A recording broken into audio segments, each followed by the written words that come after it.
Alright, welcome to Module 3 of our free CompTIA PenTest Plus training series, and in this module we're going to be talking about vulnerability discovery and analysis. And so far up until this point, we've talked about the engagement management, just going through all of the rules and everything that's required to do a penetration test. And in Module 2, we went through everything that had to do with reconnaissance and enumeration, and the various tools that you can use, the scripting tactics that you can use, and of course manual reconnaissance and enumeration. And so we've gathered data so far, and we've done our recon, we've enumerated the network, and we've kind of looked at the various operating systems and services that may be running on the network.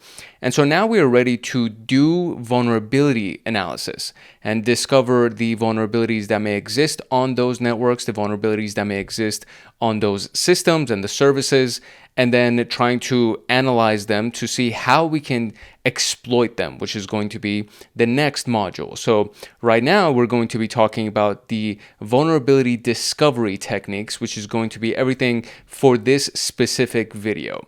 And vulnerability discovery is the phase in penetration testing where security flaws are identified in applications. So think about a vulnerability as a weakness, right? A weakness or a flaw that exists inside of an application. It exists inside of a network, the infrastructure, industrial systems, It can exist inside of an operating system. It can exist inside of a given service inside of the operating system.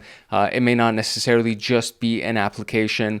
So vulnerabilities can be everywhere, and typically they are everywhere if you don't, cross all of your T's and dot all of your I's. If you don't cover all of your bases, your vulnerabilities will end up being these random things that you will never have thought of, that a creative hacker thought about exploiting, and then all of a sudden they were successful, and now they're in your system, they're in your network, and they're robbing you, right? So that's basically how this whole thing works. And think about it as the Achilles heel, right? So Achilles, this amazing warrior that nobody could defeat, had a weak heel.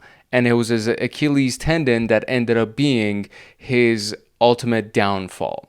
And so this is not what we want to happen to us. So our goal here is to identify our security weaknesses before attackers can exploit them.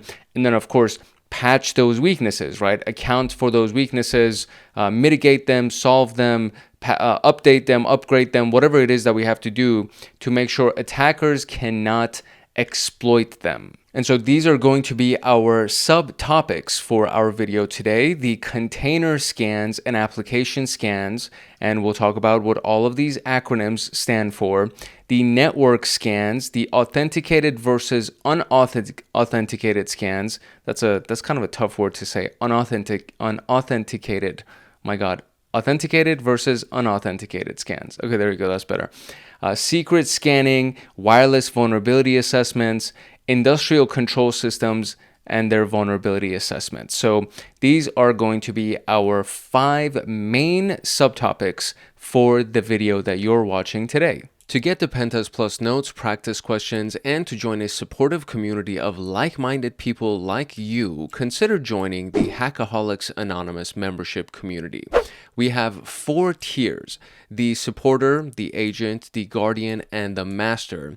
And each tier gets their own Discord server and early access to content. The agent, guardian, and master levels will get exclusive content like line-by-line code explanations for how to create cybersecurity and PenTest Plus scripts, like exclusive downloads that they will get. For example, the notes document for this PenTest Plus and everything that I'm using for the lectures, as well as all of the practice questions and everything else that will go along that will be made for the scripts and everything else that we're going to be doing for the PenTest Plus training series. There will be free pre-made monthly Python automations that have to do with system administration, cybersecurity defense, as well as, of course, PenTest Plus and ethical hacking. And then there's going to be monthly live streams with me every single month, plus so many other things that you would get as a part of being a member of Hackaholics Anonymous in these tiers. To join, you can simply click the link in the description below, or you can go to our homepage and click the join button there, Or you can go to youtube.com/@hankhackshackers/join, and you'll be able to join Hackaholics Anonymous. Now, without further ado, let us continue with PenTest Plus. Okay, in this first section, we're going to be talking about container scans and application scans. And so think about a container as a container that holds applications inside of it. And you can find vulnerabilities in both of them, okay? You can find vulnerabilities in both of these individual categories. So first and foremost, what is a container and what is container security and why does this matter?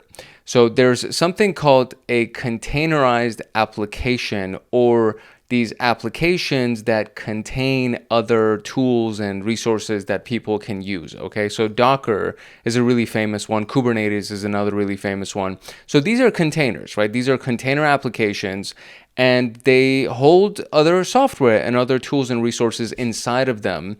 And sometimes it could just be one software or tool. Sometimes it could be a series of softwares or tools that can be inside of this given container. Now, the challenge here is that they actually introduce their own unique vulnerabilities. So these containers are technically third-party resources that you can be using inside of your environment. You can get it from some kind of a cloud service, or you could actually download them on your machine and use them that way. But however you end up using them, they present their own vulnerabilities. And one of those things could be misconfiguration, right? It could be a misconfigured container that can leak sensitive data, like somebody's credentials. It could be an outdated container, and the outdated container image. So if think about an image as a copy of something. So it could be an image of an operating system, meaning a copy of an operating system, or it could be an image of your container, which means the copy of your container. And that can contain known vulnerabilities because it's outdated. And so somebody could just exploit those vulnerabilities because your security person, or you, being that you would be the security person, they just didn't update and upgrade their container. And it's like, it's that simple. Sometimes that could be the Achilles heel, right? Like the very obvious low-hanging fruit that a hacker can take advantage of. And then we have the insecure API configurations that expose container services. In the API configurations could also be your API keys, it could be your tokens, it could be your credentials. There are a lot of different things that technically this falls inside of the coding, like the source code of something. And if that was not configured properly, then you can expose sensitive information that can be, again, exploited. Now, obviously, as hackers, we can just go ahead and manually try to sift and sort through the container source code, the configurations, and do all of those things. Or you can just use a security scanning tool that can go ahead and scan the container. It can scan the Docker images, for example. So Trivy is a tool that scans Docker images and tries to find vulnerabilities. Grype is a tool that identifies security flaws in container images. Kube-Hunter or Kube-Hunter, I want to say it's Kube-Hunter, or maybe even Kube-Hunter, but obviously it finds security misconfigurations in Kubernetes clusters. So an example would be, this is literally just an example that you can use to go ahead and scan a given container image. So this is Trivy scanning the Docker image, and the name of the image is my container image, and it's as simple as just saying Trivy image my container image, and whatever the name, this could be anything, right?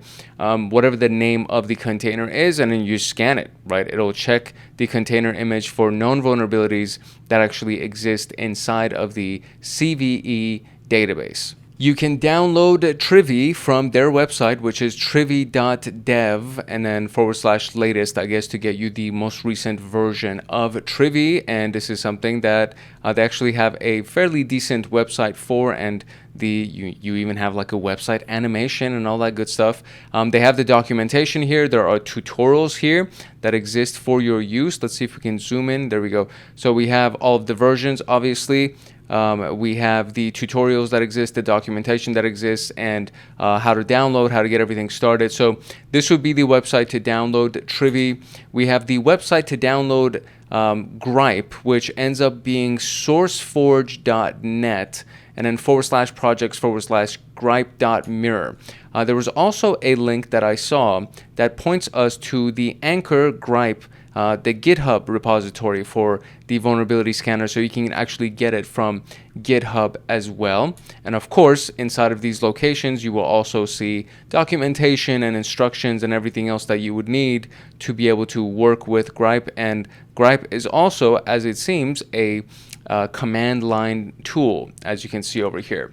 And then finally, we have Kube-Hunter or Kube-Hunter, which I only found a link on GitHub that's available to download this. And just like everything else, there's also documentation here, and there are a bunch of links and displays and how to use them, and etc., etc., etc. So these three tools are available for free for anybody who wants to download them and mess around with them.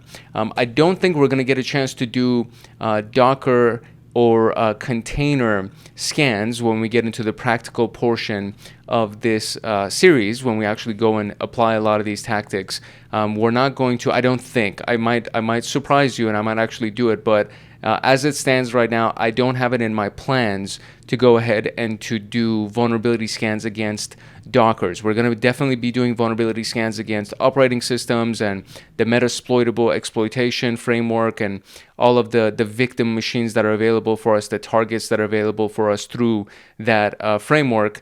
But for the most part, as I know right now, based on my current outline, I don't plan on doing any Docker or a container vulnerability scan. So I do encourage you, if you know how to set them up, go ahead and definitely set one up. And you could also set up Docker containers for free and Kubernetes for free.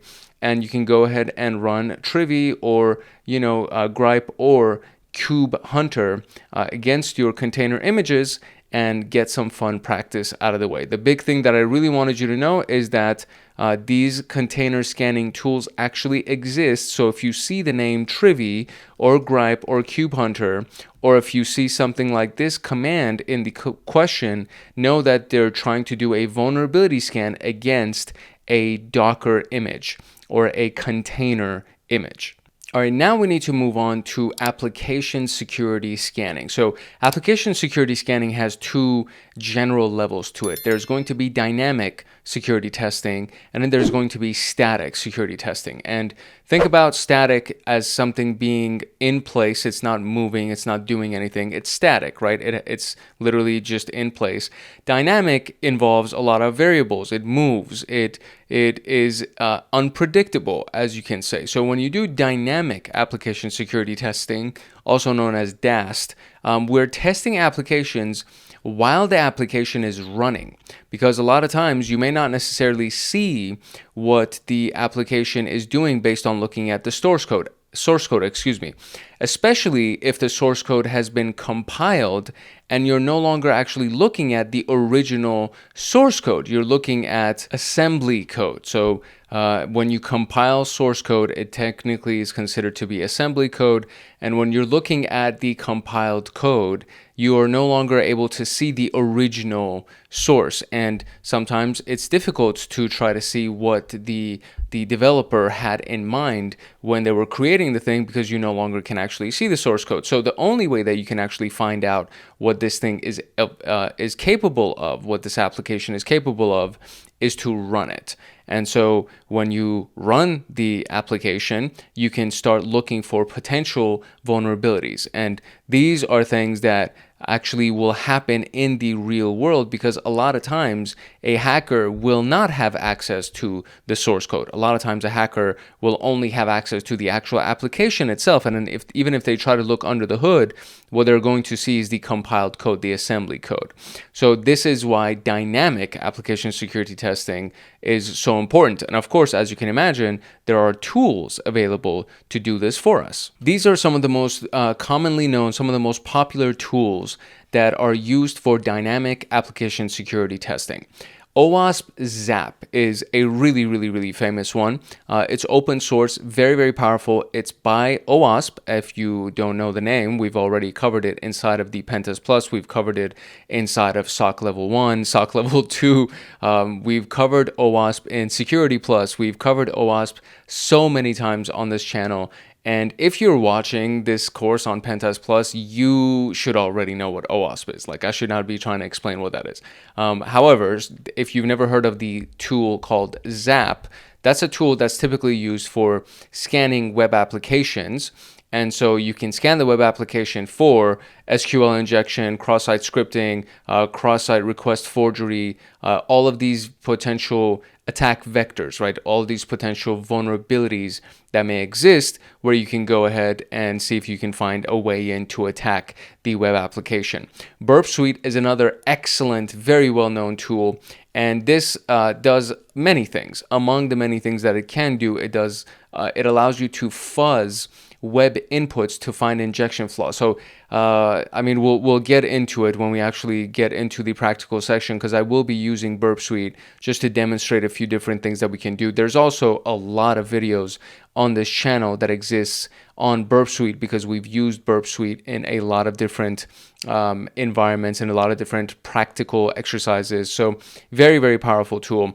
And just to kind of give you an overview, imagine you land on a website. The website has a form that you can put in your username and password, or your email and your password. And so you can, through the use of a proxy, you can freeze that web page, right? So you can send the request, freeze the web page. The proxy is connected to Burp Suite. And so Burp Suite captures that request that you're sending to the web page to log in. And as it captures the request, you see all of the code behind the scenes, including the little login form that you can go ahead and enter your username and password. And so let's say you don't have access to an appropriate credential and you want to hack into somebody's user account. On that frozen capture that you have inside of Burp Suite, you can then manipulate that data in the source code by fuzzing it, by actually making some kind of other input that can either be, let's say, a dictionary of potential passwords, or you can put even a JavaScript injection inside of it to see if you can bypass that login and kind of force your entry, right? Brute force your entry into it. So there are a lot of different ways that you can use Burp Suite. This just happens to be one example of it. Very, very, very powerful tool. And it has a community version, meaning a free version. And it also has an enterprise version, a paid version. Nikto is a command line tool that scans for misconfigured HTTP headers and security risks. And it can give you a pretty comprehensive report as to any potential vulnerabilities that exist on a website or a web application. And it's a command line tool. This is a GUI. So Burp Suite has a GUI, a graphical interface, and OWASP Zap has a GUI, and it also has a command line interface as well. So Zap also has the GUI as well as the command line. And so this is an example that we see right here. Using OWASP Zap, we're actually doing a command line quick scan of this website recursively. So we're looking at the website itself, as well as any directories or extensions to the website that potentially can exist, and we're going to try to get a scan of it to see if we can find any vulnerabilities on that website. So we're scanning to try to find common web vulnerabilities like cross-site scripting, SQL injection, cross-site request forgery, server-side request forgery, potentially any missing encryptions, anything along those lines can be brought up by using these wonderful suite of tools. You can download the Zap tool by going to zapproxy.org/download, or you could just go and do Google search to download Zap, or you can literally download and install Kali Linux. And in a lot of distributions of Kali Linux, Zap comes pre-installed, and of course when you get to the download page, you can get whatever operating system that you want. Burp Suite is available on the portswigger.net website. So portswigger.net is the website where you download Burp Suite, but again, you can go ahead and just Google Burp Suite download. And of course, it comes pre-installed on Kali Linux as well, because it's a very common pen testing tool. And literally, we're talking about pen testing for this entire playlist. So Kali Linux is the operating system that we are going to end up using to do all of our practical exercises and our practice attacks. And Kali Linux has Burp Suite installed on it. And then same thing for Nikto. Nikto is also installed on Kali Linux, but if you wanted to just go download it for your own machine, you can get it at cert.net /Nikto2, or you can just Google download Nikto. Real quick before we move on to static application security testing, there's a version of dynamic testing known as interactive application security testing. And this is very interesting and very useful in the context of dynamic testing because you actually get to interact with the application, right? So running the application and kind of just seeing what happens while it's running, it's a little bit different than when you get to interact with the application and then there's something going on in the background that's just capturing the whole interaction that you have. It's scanning while you interact with the application, right? So you're using real-time live instrumentation to analyze running applications. For example, Contrast Security or Seeker by Synopsys. And these are the tools that allow you to do application security testing dynamically while you interact with the application. And you can just Google these. I don't believe these actually come pre-installed with Kali Linux, but you can just Google, download Contrast Security, IAST or Interactive Application Security Tool. Same thing by Seeker by Synopsys. You could just Google that and you'll be able to find it. My recommendation would be to only get it from their direct website. So let me just show you real quick what those websites look like. Contrast can be downloaded via the Contrast Security website, contrastsecurity.com, and you go into it and you go for try Contrast. I believe this is actually something that is limited availability because you do need to pay for the kind of like the full version, the full release of it. And for Seeker, you need to go to the blackduck.com website and then be able to download it directly. So again, you can Google it. You just need to make sure that you download it from blackduck.com, not from some other kind of resource, because you just never know what's going to happen when you download these things from a third-party resource. And Seeker is also one of those things that has a kind of like a limited free version, and then you can go ahead and get the paid version of Seeker. And I believe just based on what it looks like over here, it looks like that you may need to request a demo and some kind of, when I see something like this, I know that it's going to be an expensive tool because they need to talk to you and do a demonstration and then sell you on it, because more often than not, when a tool is like this, it's not going to be something that's going to run cheap. So just for, as a heads up, these things do exist. If you actually have a budget inside of your company and you need something for your application testing, these are great tools. They're not bad tools at all. And obviously, if they have these kind of high entry points, these high barriers of entry, we expect them to do very many things for us. So blackduck.com is where you can find Seeker, and contrastsecurity.com is where you can find Contrast. Now we can move on to static application security testing, also known as SAST or SAST. And this is allowing us to analyze the source code and the binaries for security flaws. This is assuming that during your penetration test or for your penetration test as a part of the engagement rules, you've been given access to the source code, or as you go through the pen test and you're looking at the source code of the application or the website or something like that, you notice that they did not compile it, they haven't turned it into an assembly, they haven't packed it, or any of these other tactics that can be used to hide the source code from you. So this is under the assumption that you actually have access to the source code and to the binaries so that you can then go ahead and start analyzing it for security flaws. You can do this to find all the issues before the code is deployed. This is the ideal situation. Sometimes companies actually deploy the code and then they get hacked, and then they want to know why they just got hacked, and then you have to analyze their source code after they've already deployed. So the perfect case would be if they haven't deployed yet and you actually get a chance to look at the source code before it moves on to the beta testing phase and before it goes on to the deployment phase in the development lifecycle. And that's when it becomes like a really big pain in the ass. So this would be the ideal situation. We have a couple of tools for this. Obviously, if you're really good at coding, you can probably analyze source code visually just through your naked eye, right?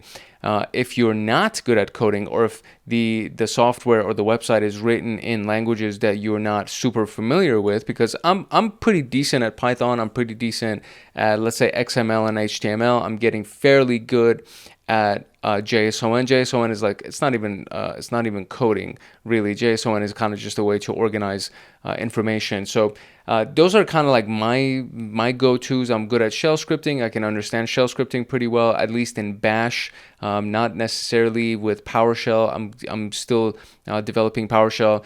But then there's just so many. There's C, there's C++, there is PHP. There are so many different types of coding languages that are available that unless you're like really, really good at coding and you've studied it for a very long time, you're not going to know everything. So we need these tools to help us analyze the source code. So Sonar Cube is a tool that detects vulnerabilities in source code. SEMGREP, SEMGREP, is a lightweight security scanner for Python, JavaScript, and a variety of other languages as well. And then you can use these tools to scan source code. This is using SEMGREP, so this is a command line tool. So you would call on the tool SEMGREP, and then you do configuration auto just to kind of let it do its own configuration or its basic default configuration. You're going to do a recursive scan, and then you're going to give it the path to the target code, or the file that contains the target code, or the directory that contains the target code, and then you just let it run, and it'll probably take a minute, even if you have a fast enough computer. Depending on the size of the application that you're scanning, it'll probably take a minute, but it'll generate a nice report for you. And most likely it's going to look for these hard-coded secrets. So if it actually finds credentials in there, like a password variable that actually has a password and it's not hidden or encoded, or login or API key or token, any of these things, if it finds those hard-coded secrets, it'll point them out immediately. It'll look for SQL injection vulnerabilities, cross-site scripting vulnerabilities, and it'll generate a fancy little report for you. It's not really very fancy, but it'll generate a nice report for you. And then you can go ahead and dig through the report to see if there's anything that can be easily exploited, and take care of those right away, and then move on from there and try to kind of fix the rest of the stuff that they're not as easily exploited, but they're still very important, and they would be required for you to deploy the application, assuming you haven't already deployed. So this is just kind of a quick little overview of SAST, Static Application Security Testing. You can download Sonar Cube directly from the website, and it is sonarsource.com/products/sonarcube/downloads, or you can always Google download Sonar Cube and just make sure that you end up at the Sonar Source website. They actually do have a community build, which is really nice, so you can download it for free. Of course, it has actual limitations to it. Then there's the Developer Edition, the Enterprise Edition, and the Data Center Edition. So this is a very robust tool. It has a lot of nice things that are available. And what's cool is that the community version, the free version of this thing, does a good amount of analysis for you. So it can actually do an analysis for 21 different languages. It can do an analysis for 21 different languages, including Java, JavaScript, Python, C, CloudFormation, Terraform, Docker, and Kubernetes, Ruby, Python again, PHP, just a lot of good stuff. So it can do a lot of cool things just with the free version. And then we have downloading the SEMGREP tool itself. I've, of course, Googled it, and the one that stands out the best or the most is the GitHub repository for downloading SEMGREP. And you can find it at github.com/SEMGREP/SEMGREP, and it'll give you the download, or you can just clone the repo and then install it. And of course, there's all the documentation and the instructions on how you can use it. And what's nice about this is that it also seems to have a graphical interface as well. It has like a GUI interface that you can use to analyze your results, and maybe even actually run the vulnerability scan. So it has both versions, which is the CLI version as well as the application platform from this SEMGREP AppSec platform is a way that you can run it. And of course, being that it's from GitHub, I'm going to just assume that it's open source, even though they probably have a version of this that you can pay for. But for the most part, if we can find it on GitHub, there's a good chance that this is an open source tool. And finally, before we move on to the next subsection, we have the analysis of the composition of the software. So most software, if not, I would say all major software, they use some kind of a dependency. And the dependency could be something that's on the computer that's running the software, or it could be something that was used in the code to develop the functionality of the software. And so the composition of the software, right? The dependencies or the third-party libraries, this is another way of thinking about it. The third-party libraries in an application are things that actually could have vulnerabilities in them. And so we need to check for the outdated dependencies that pose those types of security risks, because those could be exploited, right? So Python is one of these languages that in many scripts and in many applications, you're downloading libraries from a variety of different entities to make your script fully functional, to add a bunch of different functionalities.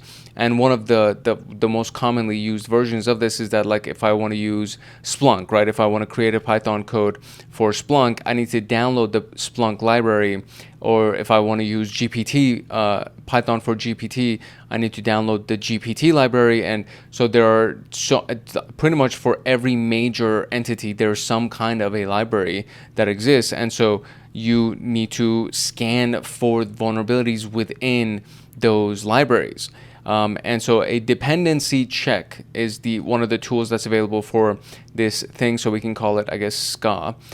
So dependency check is one of the tools that are available for software composition analysis, and it will scan for vulnerabilities in dependencies. And then Sneak is another tool that identifies outdated libraries with the common vulnerabilities and exposures inside of the CVE database.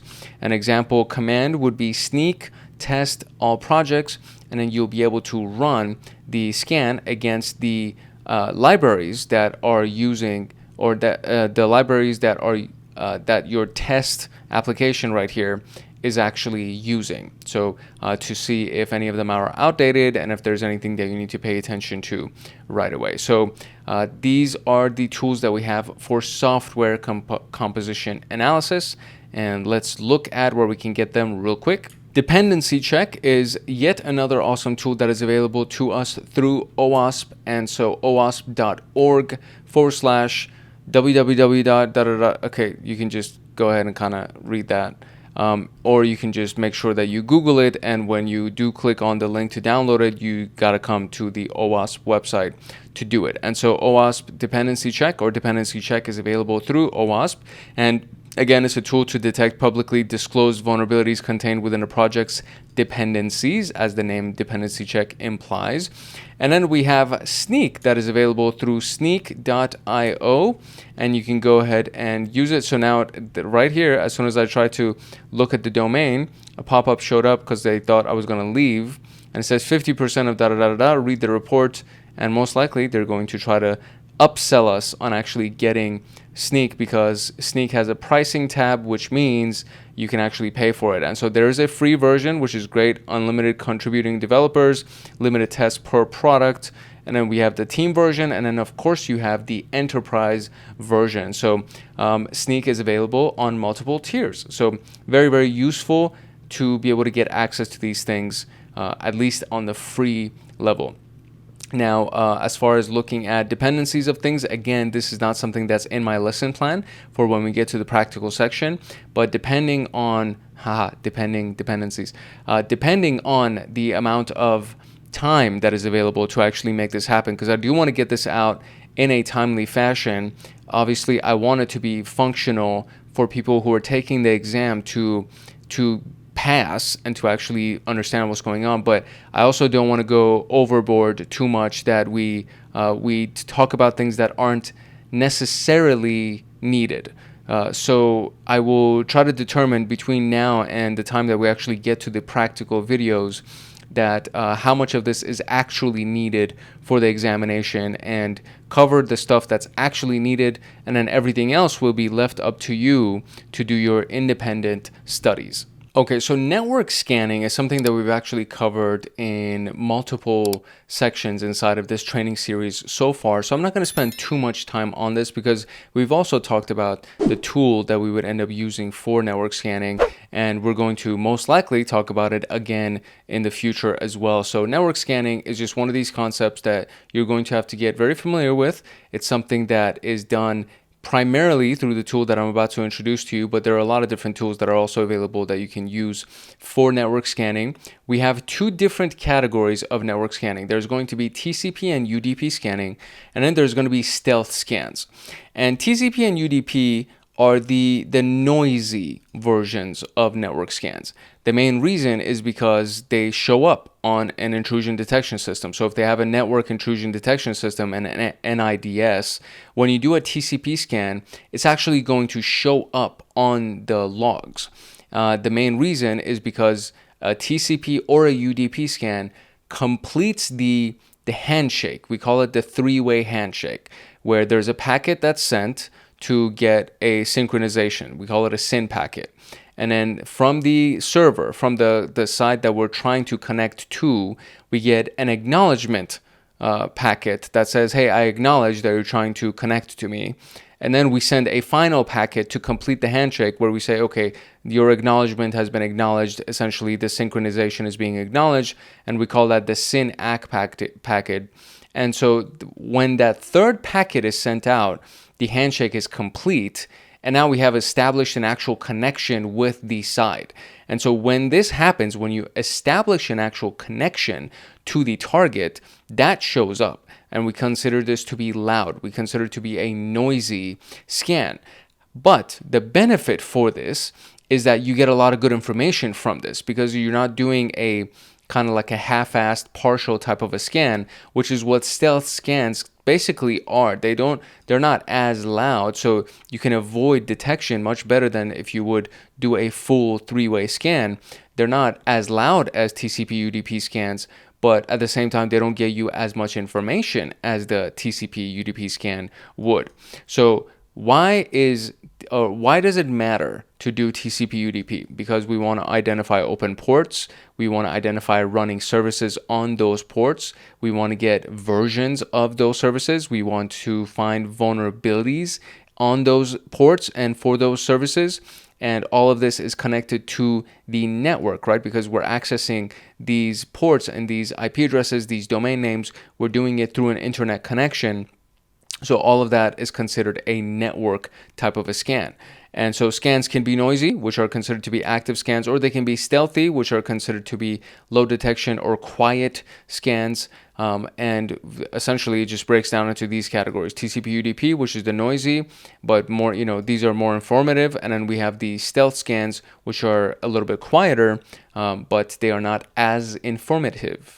And these are just some samples of these scans that we would run. If you are not familiar with Nmap, that means you have not watched any of the previous videos up until this video, and you have not done any kind of network scanning at all before. Nmap is such a popular tool. I feel like everybody, when you get into the cybersecurity game, it's like one of the first tools that you're introduced to, which is Nmap. It stands for Network Mapper. And so the stealth scan inside of Nmap is used, or it's done by using the lowercase s, uppercase s option. And so we call this the SYN scan because it only sends that first packet in the three packets, right? The three-way handshake. It only sends the first packet, and it just tries to see if these ports are open, for example. So in this particular case, we're doing a stealth scan on these ports only. So -P is the option to assign ports, and we're going to do 80, port 443, and port 22, which is very common ports. 80 is HTTP, 443 is HTTP secured, and then 22 is secure shell. And then this is the target that we're going to scan. And then the full TCP connection scan on the same exact series of ports, same target, but now it's a lowercase s, uppercase t, and that's a full TCP scan that is done against these ports. And then we have the UDP scan that will be done against the most common UDP ports, which is done with the S uppercase U. So lowercase s, uppercase U. And then we're going to assign, port 53, which is DNS, 161, no idea what it is, 69, no idea what it is, and it's going to be on target.com. So I say that I don't know what it is because I want you to know that unless you're a genius or unless you've been in networking for a very, very long time, you're not going to memorize all of the ports, right? There are 1,000 common ports, and then in total, there are over 65,000 ports. And usually the ones that are above, let's say, 5,000 or something like that are ports that are just individually configured and assigned to a variety of different services. And the 1,000 most common are typically between I want to say between 1 and 2,000, I think, are the most common ports exist in that range.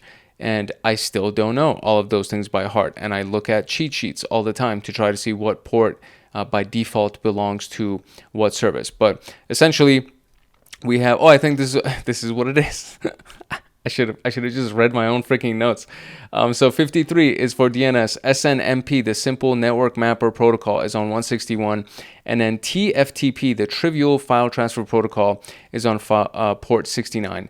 And so the scan will do the scan against those UDP ports, and it'll get you a UDP scan. But again, this is a loud scan. This is a loud scan. This is a quiet scan. So lowercase s, uppercase s is a SYN scan. It's a quiet scan. ST is the TCP connect scan. It's a loud scan. SU is the UDP connect scan, and that's also a loud scan. So these are the things that you need to know. We're going to be using Nmap in great lengths when we actually get into the practical section because, again, this is a very common tool for reconnaissance and enumeration, but it's also a tool that can be used for getting details about vulnerabilities. And inside of Nmap, there are scripts that are used for vulnerability scanning. So those are also available at your disposal, and you can just run a script, vuln script, the VULN. So you do VULN as the script, and then you would feed it into the script option, which is -- script. I don't have it on here, but we will be doing it in great lengths, and we've already talked about it. So I said I wasn't going to talk in detail about this, and I ended up talking in detail about this. We've already talked about this. We're going to keep talking about this. Nmap is one of those things you're going to hear a lot about. And at the very least, this is going to be the one tool that you're going to be extremely familiar with. Stealth scanning comes in different levels. So there are different levels to the game. And to try to be the stealthiest that you possibly can be, to try to be as stealthy as possible, you want to combine multiple strategies to get the job done. Now, in this particular case, this attempt that we're doing right here is going to slow down the scan, and it's going to slow down the number of packets that are sent out in a given time because we want to avoid being detected, right? We want to evade the intrusion detection and intrusion protection systems. So why do you want to do this? Why do you want to be stealthy? You don't want to trigger the IDS. You want to use fragmented packets and randomized requests to, again, avoid being detected. That's kind of the whole name of the game. If you are detected, then they block your IP address, and you now have to either use a different IP address or do some kind of a different strategy because now they're on their guard, right? Their guard has been raised, and now they're on high alert. So this is an example of a more complex Nmap scan that is being done to increase evasion or increase our stealth, to make us more stealthy. So number one, again, we're using the SS, right? Because SS by nature is the stealthier type of scan. But then we're going to do the T2, which is going to slow down the timing. It's going to slow down the scan timing. It goes from 1 to 5, I want to say. And when you get to 5, you're doing a faster scan. When you get to 2, you're doing a slower scan. And then you can actually assign decoys. You can assign decoys, meaning the actual packets that are sent out using Nmap are going to be sent out to either via using different IP addresses, like randomized IP addresses, which is what this option provides, or you can actually assign your own random IP addresses. But essentially, there are going to be packets sent out using randomized IP addresses, and then there's going to be packets sent out from your actual IP address, and then the data that's going to be received is going to be sent to your IP address, and the randomized IP addresses, they're not going to get anything. They're just sending these packets out just to kind of distract the IDS and the intrusion systems, so that whoever's watching these things, or the computer itself, the actual, if it's an intrusion detection system, it also has its internal protocols for trying to detect these things. So we're trying to distract it by sending all these decoys, and then our IP address is also going to be among that traffic, and then hopefully we'll be able to retrieve some cool data. So you can slow down even the original, or I should say it like this, you can even become more stealthy, right? You can make your original SYN packets that are sent out, your SYN scan, you can make your SYN scan even stealthier by slowing it down and sending decoys along with it. So these are a lot of different things that can be done. For the purpose of our practical exercises, we really don't have to worry about intrusion detection systems. So I'm just going to be doing like normal Nmap scans, especially because I don't want it to take forever, because when you slow it down, it actually takes longer for the scan to finish. So I'm not going to be doing like the slowing down of the time or sending out decoys and things like that. But it's good for you to know that these are the options that are actually available to you.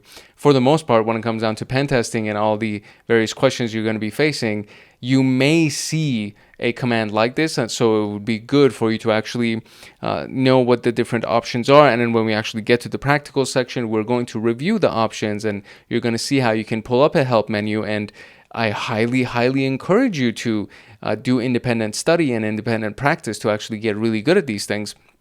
But for the most part, you just need to know what the tools are capable of doing, how to recognize practice commands or sample commands that are given to you, and maybe even how to recognize the responses from these commands so you can answer the questions properly.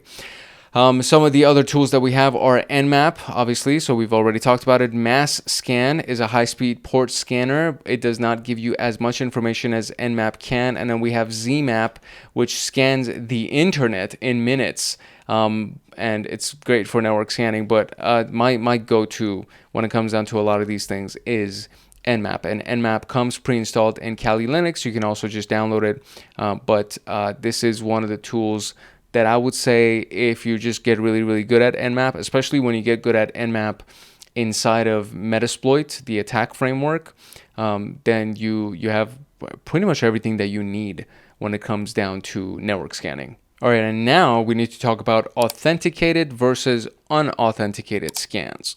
So as the titles kind of imply, an authenticated scan is a scan that can be done with user credentials. So you actually have user credentials that you will use to log in to whatever the system is. So you can look at internal security risks, right? So you're in the system. You don't have to break into the system. They give you the username and password and you get into the system. If it's a black box pen test, they will not give you the username and password.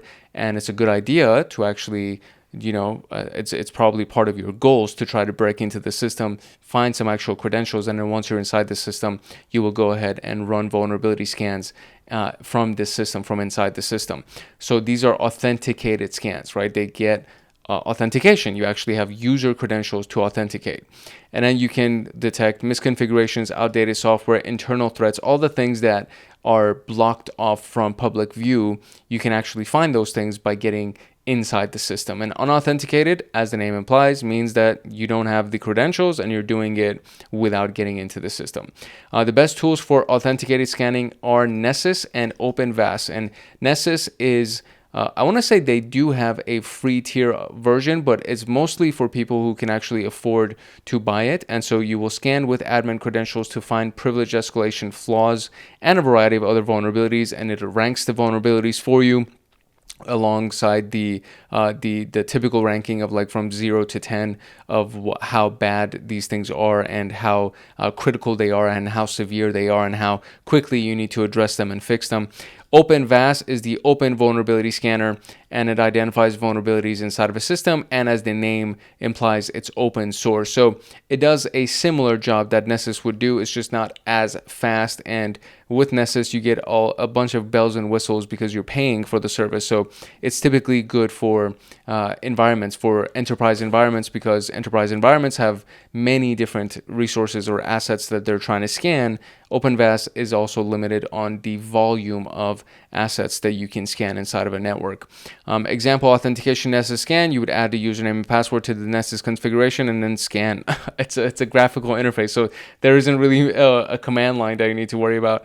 You just log into it and you scan. There are a lot of good videos on YouTube that are available to show you what that looks like. I think Nessus even has it on their own channel where they kind of do a demo of what the scans are like. It's pretty user friendly, so it's not hard to figure out.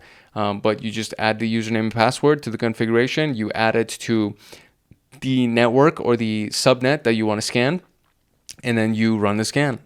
And then you wait for it to finish, and then you go ahead and review your results at the end.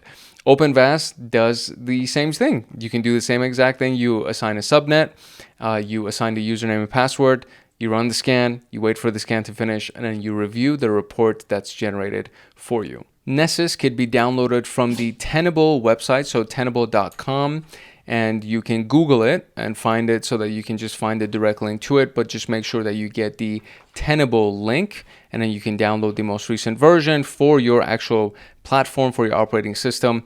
And they also have a bunch of documentation and tutorials, and there's a bunch of YouTube videos that are available for you to be able to use this. And then we have the OpenVAS tool as well. And I feel like, you know what, I really want to kind of look at something real quick here as well, because I think from what I saw, I think there are free versions of Nessus. I already knew that there are free versions of this, but it kind of, yeah, there's an inclination to also believe that there are free versions as well as enterprise versions. So you can download Nessus for free, and you can also download, of course, OpenVAS for free. And OpenVAS is available through the openvas.org website, and it's the Open Vulnerability Scanner that's available, and you can use it in the same sense, in the same context that you would use Nessus.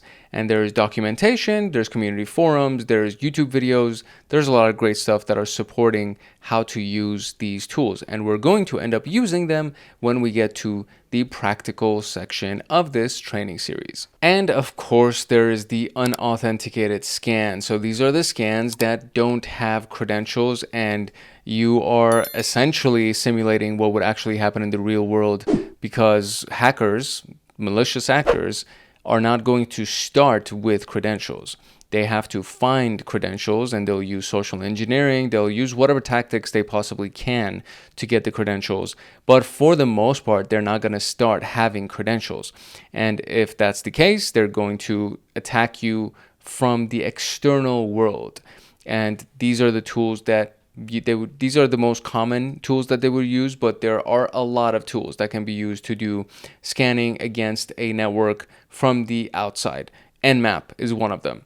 SQL map finds SQL injection points. Nikto identifies exposed admin panels, as well as a variety of other vulnerabilities that exist. Nikto does, as a default scan, Nikto will look for everything that it possibly can. It'll look for exposed admin panels. It'll look for outdated services or outdated ports, outdated software, plugins, anything of those lines.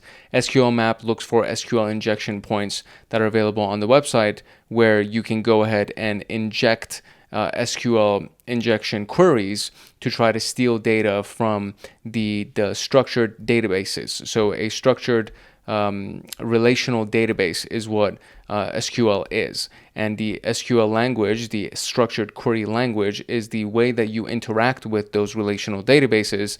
And you can potentially, if you know that the website has an SQL database inside of their web servers, you can potentially query that website and try to steal data, for example, customer usernames, passwords, credit card numbers, things like that. Moving to the next subsection here, we have the scanning for secrets, and then we have wireless vulnerability assessments.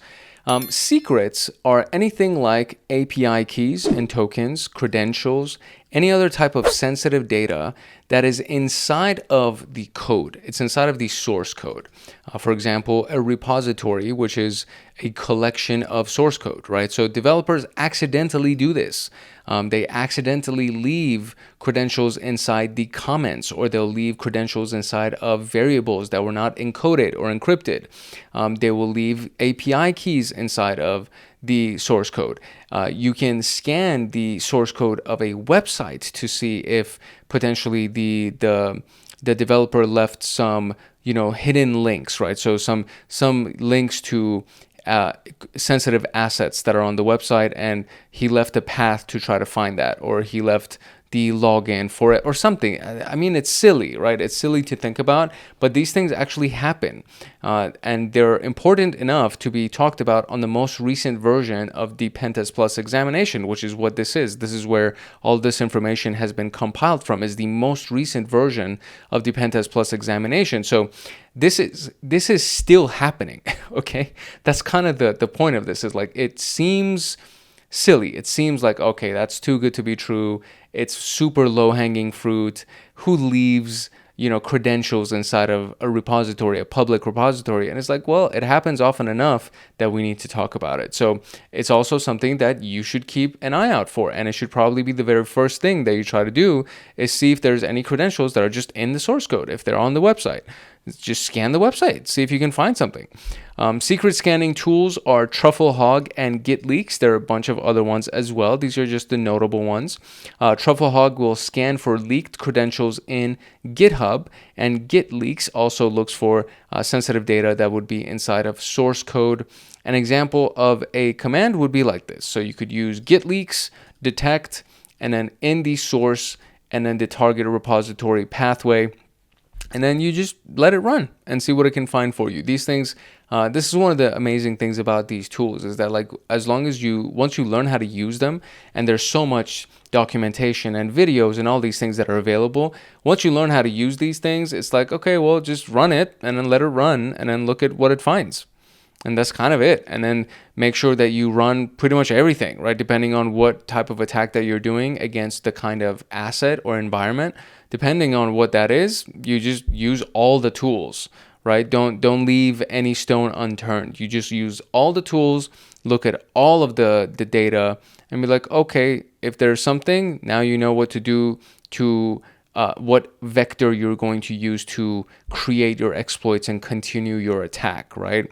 And then once you have the vulnerability, it's so simple, right? It's like you do RECON and enumeration scan so you can find all of the targets.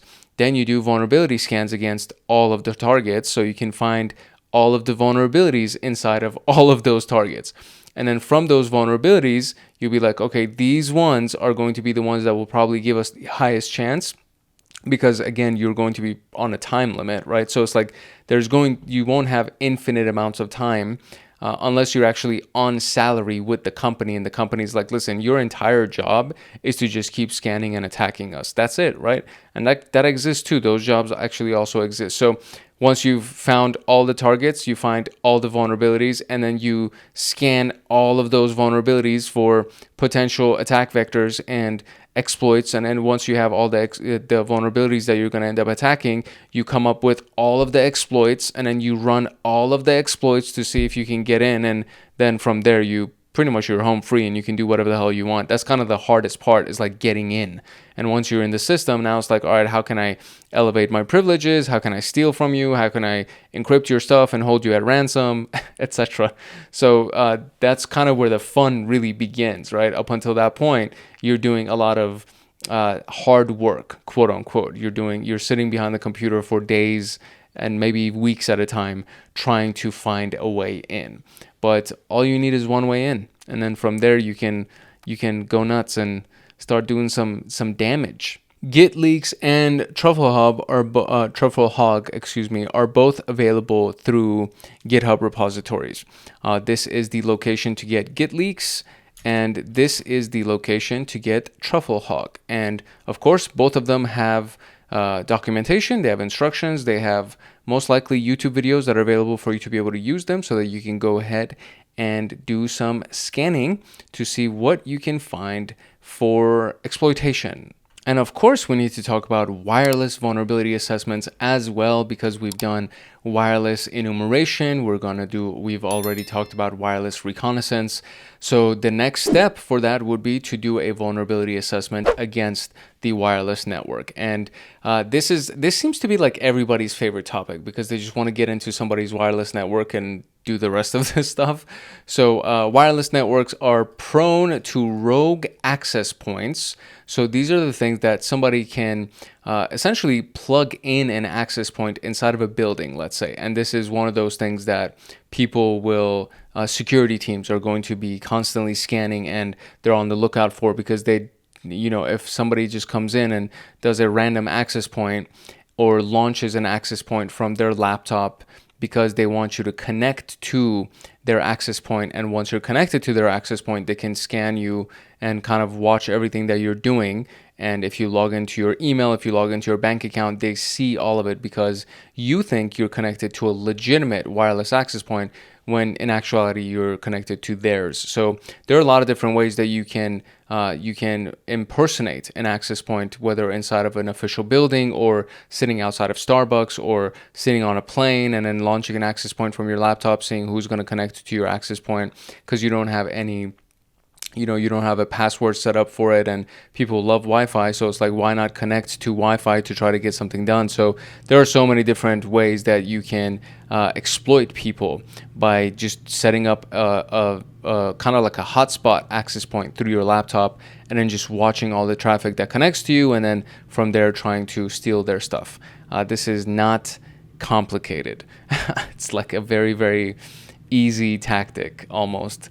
Weak encryption is another one of these things. So wireless networks are prone to weak encryption, and encryption standards have improved tremendously over the years. So you want to make sure that your wireless provider or the wireless that you're connected to has strong encryption. And if you're connected to a public Wi-Fi, this is kind of like a rule of thumb. I say this to everybody: when you're connected to a public Wi-Fi, you do not log into sensitive accounts. If you don't want people to randomly hack your Instagram, don't log into your Instagram on a public Wi-Fi. If you don't want people to hack your email, don't log into your email on a public Wi-Fi. If you don't want people to hack your bank account, don't log into your bank account on a public Wi-Fi. Just disconnect from the Wi-Fi and then log in using your cellular data. That's basically it. And then of course there's misconfigurations. Like for example, the admin panel is still open. It hasn't been removed, or it hasn't been made private. The credentials to log into the admin panel are still the default credentials, or you have really weak passwords for your SSID, for your actual Wi-Fi. The passwords are super weak, and we can use something like aircrackng to just crack the password. So there's a lot of different ways to do this, and some of the key elements to secure a network are to just make sure that nobody's connecting a rogue access point to your building. Encryption standards are strong. You actually use strong encryption standards, and of course use strong passwords. Like the password to connect to your Wi-Fi should be like this annoyingly strong password. The security risks are the WPA2, which is a form of encryption, and PSK cracking. So this is a brute force attack on weak Wi-Fi passwords.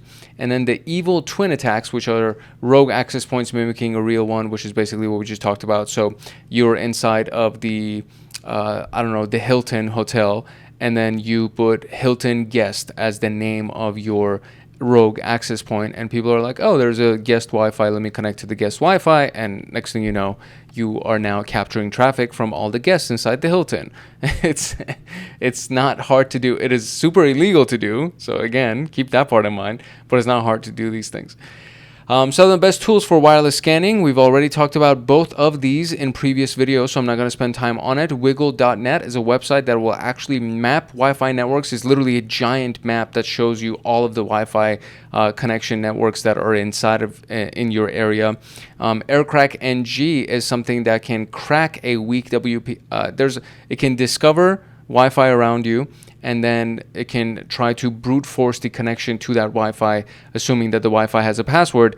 You can try to crack the password for that Wi-Fi connection using aircrackng, and we've talked about both of these, and we're going to keep talking about these as we go further along, especially into the practical section of this training series. These are just a couple of sample commands that you can use with aircrackng to go ahead and capture some traffic on a given SSID and then try to crack the connection to that specific SSID. So an SSID is just another way of saying the name of the Wi-Fi, right? So aerodumpng is the initial call to the command, and then you're going to listen for this specific interface, which would be the interface on your computer, and then you're going to try to connect to this specific SSID, which is the target Wi-Fi on this specific channel, and then you're going to write it onto a capture file. And the capture file in this case is named capture. And then you're going to use aircrackng. So aerodumpng is the one that dumps the traffic onto the capture file. Aircrackng combined with a word list. So rocku.txt is one of the most popular password lists. It has tens of millions of passwords inside of it. And so you would use this password list and then give it the target SSID again, and then use the capture file that you used in conjunction with this password file to see if you can actually log into this Wi-Fi using whatever username you may have potentially captured using aerodump. And so this is it. It's like very uncomplicated, simple series of commands that can be used to connect to this. It's so funny. Sometimes I run out of words. Not that I run out of words, like my brain kind of like goes me boom boom, like the Windows the Windows sound effect, and it's like it just kind of dies on me for a couple of seconds and it freezes, and then it comes back to life, and I'm like, oh, these are all the words I was trying to get access to. Anyways, moving on. Our last subsection is going to be the Industrial Control System, the ICS Vulnerability Assessment. And so an industrial control system is anything like a SCADA system, so supervisory control and access and data acquisition, goodness gracious, PLCs, anything that controls a warehouse, right? It could, or like a manufacturing plant, let's say. It controls a manufacturing plant, it controls power plants, it controls water supplies, so many things that are industrial systems, right? So massive warehouse or like a massive location that does a bunch of things, like a nuclear enrichment facility is considered to be an industrial control type of an environment. And one of the most popular attacks is called the Stuxnet attack that was done against Iran's nuclear program. I did an entire video on it. It was kind of like a mini docu-series video. It's on this channel if you want to go check it out if you've never seen that or if you don't know what the story is. But it's a very, very interesting story that was done against Iran's nuclear enrichment program, which ended up destroying like I don't know how many thousands of centrifuges that they had, and it threw their nuclear program off by like 15 years, some crazy thing like that. So it was like a very, very powerful attack, and it was done against ICS systems, industrial control systems inside of their nuclear power plants. So you would do a vulnerability assessment against these things, assuming that it's part of your penetration test. So you can manually test by doing default credentials, trying to identify default credentials to log into the supervisory control system that they're using, see if they actually have it, insecure protocols that may have been used to establish the connections with those control systems. All of these things, very similar to you trying to connect to a computer, any other type of computer, you would still try to do these low-hanging fruit types of tactics, because essentially these are computers. It's just that they're controlling massive systems. They're controlling massive devices and machines and infrastructure, but they're basically computers. You're just trying to connect to these computers. Port mirroring will capture the network traffic from those devices, from their ports, from those computers, right? To identify them, you can use a tool like Shodan, and we talked about Shodan in the reconnaissance section, reconnaissance tools section. Very, very powerful tool. I love Shodan. It's one of my favorite tools to try to find devices across the world based on countries, based on cities, based on company names, based on open ports, based on operating systems and versions of servers, things like that. Very, very powerful tool, very useful tool.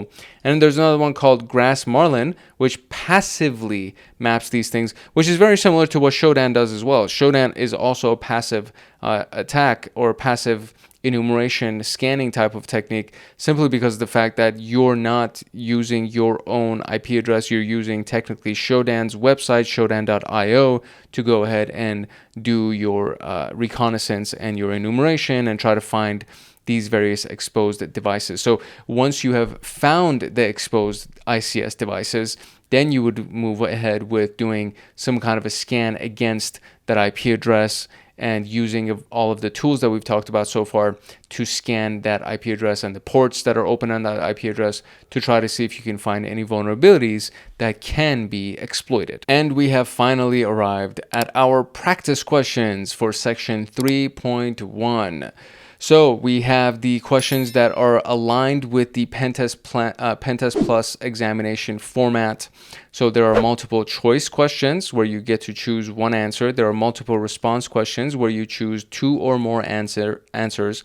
And then there are performance-based questions, for example, scenario-based questions, drag and drop or matching questions. And all of those are included inside of this document that I'm using to create this lecture for you. And then we're about to go into a slideshow right now that will do some of these practice questions together as well.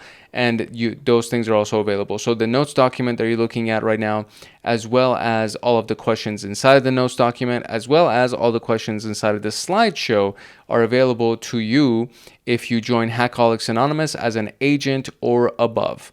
And we'll talk about how to do all of that. You should have already been given a plug at the beginning of this episode, and then there will be a plug at the end of the episode as well that you can use to gain access to Hackaholics Anonymous. Let's jump into the practice questions. All right, here we go. Vulnerability discovery technique practice questions. Question number 1. Which type of application security testing analyzes source code without executing it? So dynamic application security testing, interactive application security testing, static application security testing, and then with decomposition, right? So we are looking at static. So static is the one where you look at source code without actually executing it. Which type of the following testing approaches occur at runtime, meaning dynamically, right? So there's dynamic testing, as the name implies, and then there's the interactive testing, right? So it's running and you're interacting with the application. Static, we already know that is static, and the composition, we're just looking, it's another version of the static where we're running a scan against all of the dependencies. So there we go, DAST and IAST. Which of the following Nmap scan types is considered a stealth scan, the quiet scan? So just SS, if you really ever have a hard time remembering it, just remember that the first S stands for scan, and then the next letter will scan for the type. So scan TCP, scan UDP, scan SYN, or stealth, okay? S, stealth, SYN. -A is also an option that's available inside of Nmap, and this scans for everything. So it scans for the operating system, service versions, it'll scan for all of the common ports, and it is a TCP scan, so it's a full connection scan, and it is definitely not stealthy. It's definitely not quiet. So the quiet one is stealth and SYN scan.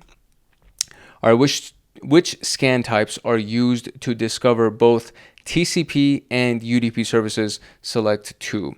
So TCP SYN scan is, I mean, technically it does do TCP, yes, but I see.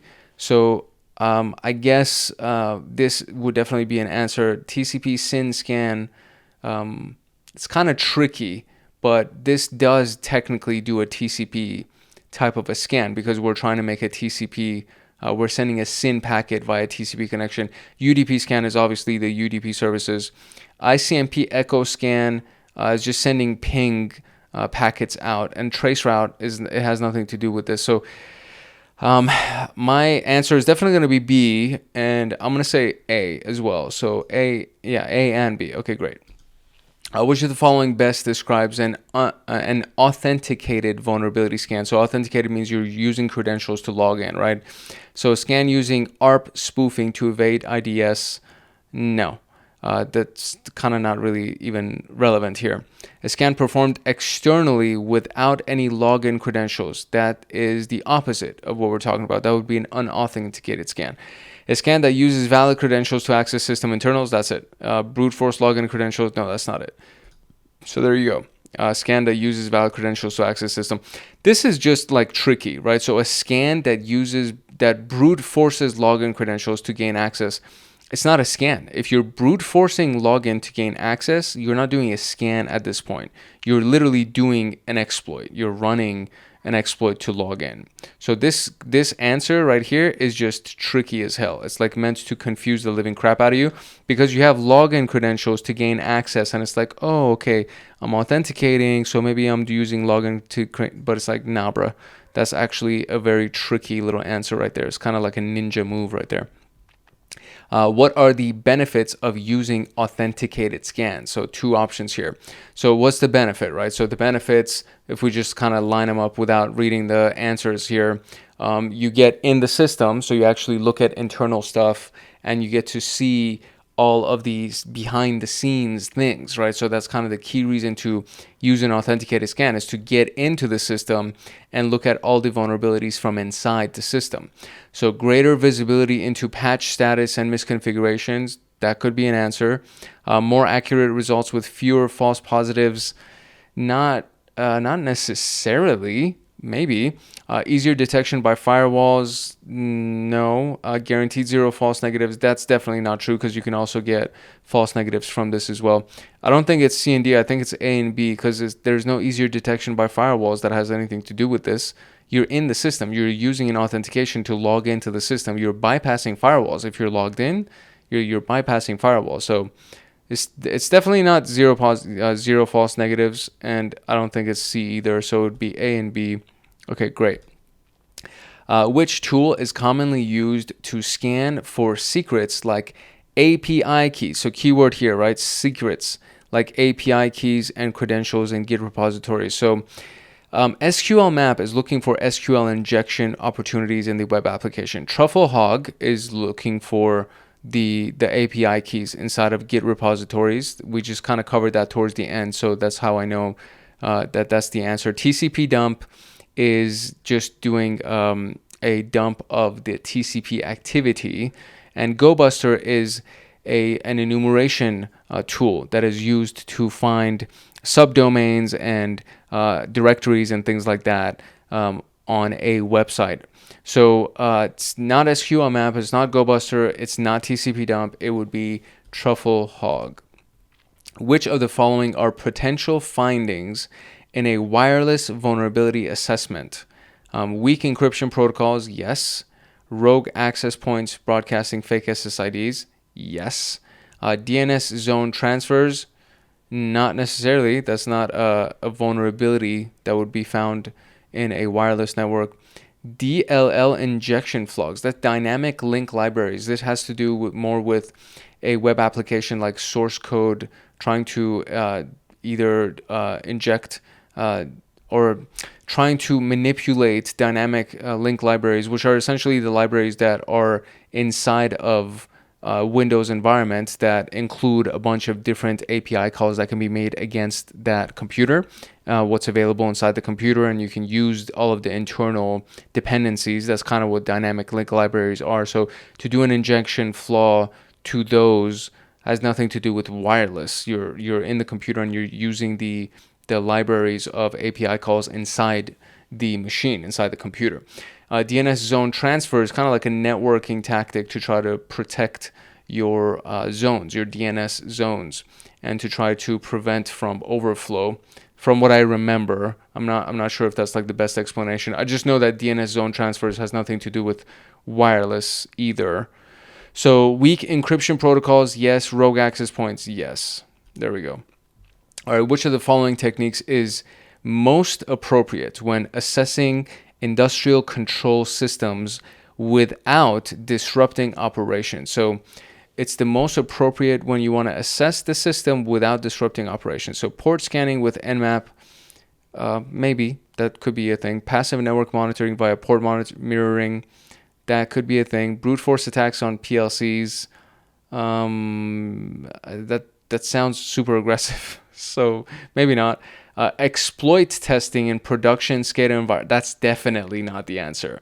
So when you're doing an exploit testing in a production supervisory control environment, that's definitely not on this theme of disrupting, because we don't want to disrupt operations. So this would definitely disrupt operations. Brute forcing an attack on PLCs sounds like it's also not the most appropriate. So passive network monitoring via port mirroring, that sounds like the least aggressive. So that would be my answer. But port scanning with Nmap also doesn't really seem that aggressive. That would kind of mess with the system. So, but I'm going to do B. Yeah, I'm going to commit to B. Final answer. Okay, great. B. Awesome. Cool. What are unique challenges of conducting vulnerability assessments in ICS environments, industrial control system environments? There's a high risk of system disruption. That could be it. Limited patching opportunities due to uptime requirements. Ooh, that's actually very good too. Easy integration of all ICS protocols with standard scanners. Not really. This is not a challenge. If it's easy integration, that's not a challenge. So ICS systems typically rely on endpoint detection agents. That can also be the case, but I don't think it's a challenge. I would say A and B, because it's definitely not C, and D doesn't seem that obvious of an answer. And even though it might be the case, I don't know if this is like a unique challenge of this, because typically most things rely on endpoint detection agents to try to retrieve data. I'm going to say A and B. All right. Great. All right, cool. And that's it. So for this one, we did not have any scenario questions inside of our practice questions. And we got a good chance to look at, kind of work through some of the logic behind the answers. The questions are not questions that you will see on the actual examination, because we are prohibited. There are NDAs, non-disclosure agreements, that are signed to prohibit any education, any teaching environment, any teacher to actually expose you to the actual questions from the examination. However, the goal is to teach you how to think through the process, how to recognize these various key terms and know what they mean, know what they represent, and how to eliminate all of the incorrect answers so that you can narrow in on, zoom in on the right answers. So that was it for section 3.1 of module 3. And we are moving nicely along with our course here, and we're going to continue with vulnerability scanning, which is all of module 3, and then we will go into exploitation in the next one. But for now, we're going to move on to the next video, which will come out next Friday. If you're watching this in real time, these episodes come out every Friday.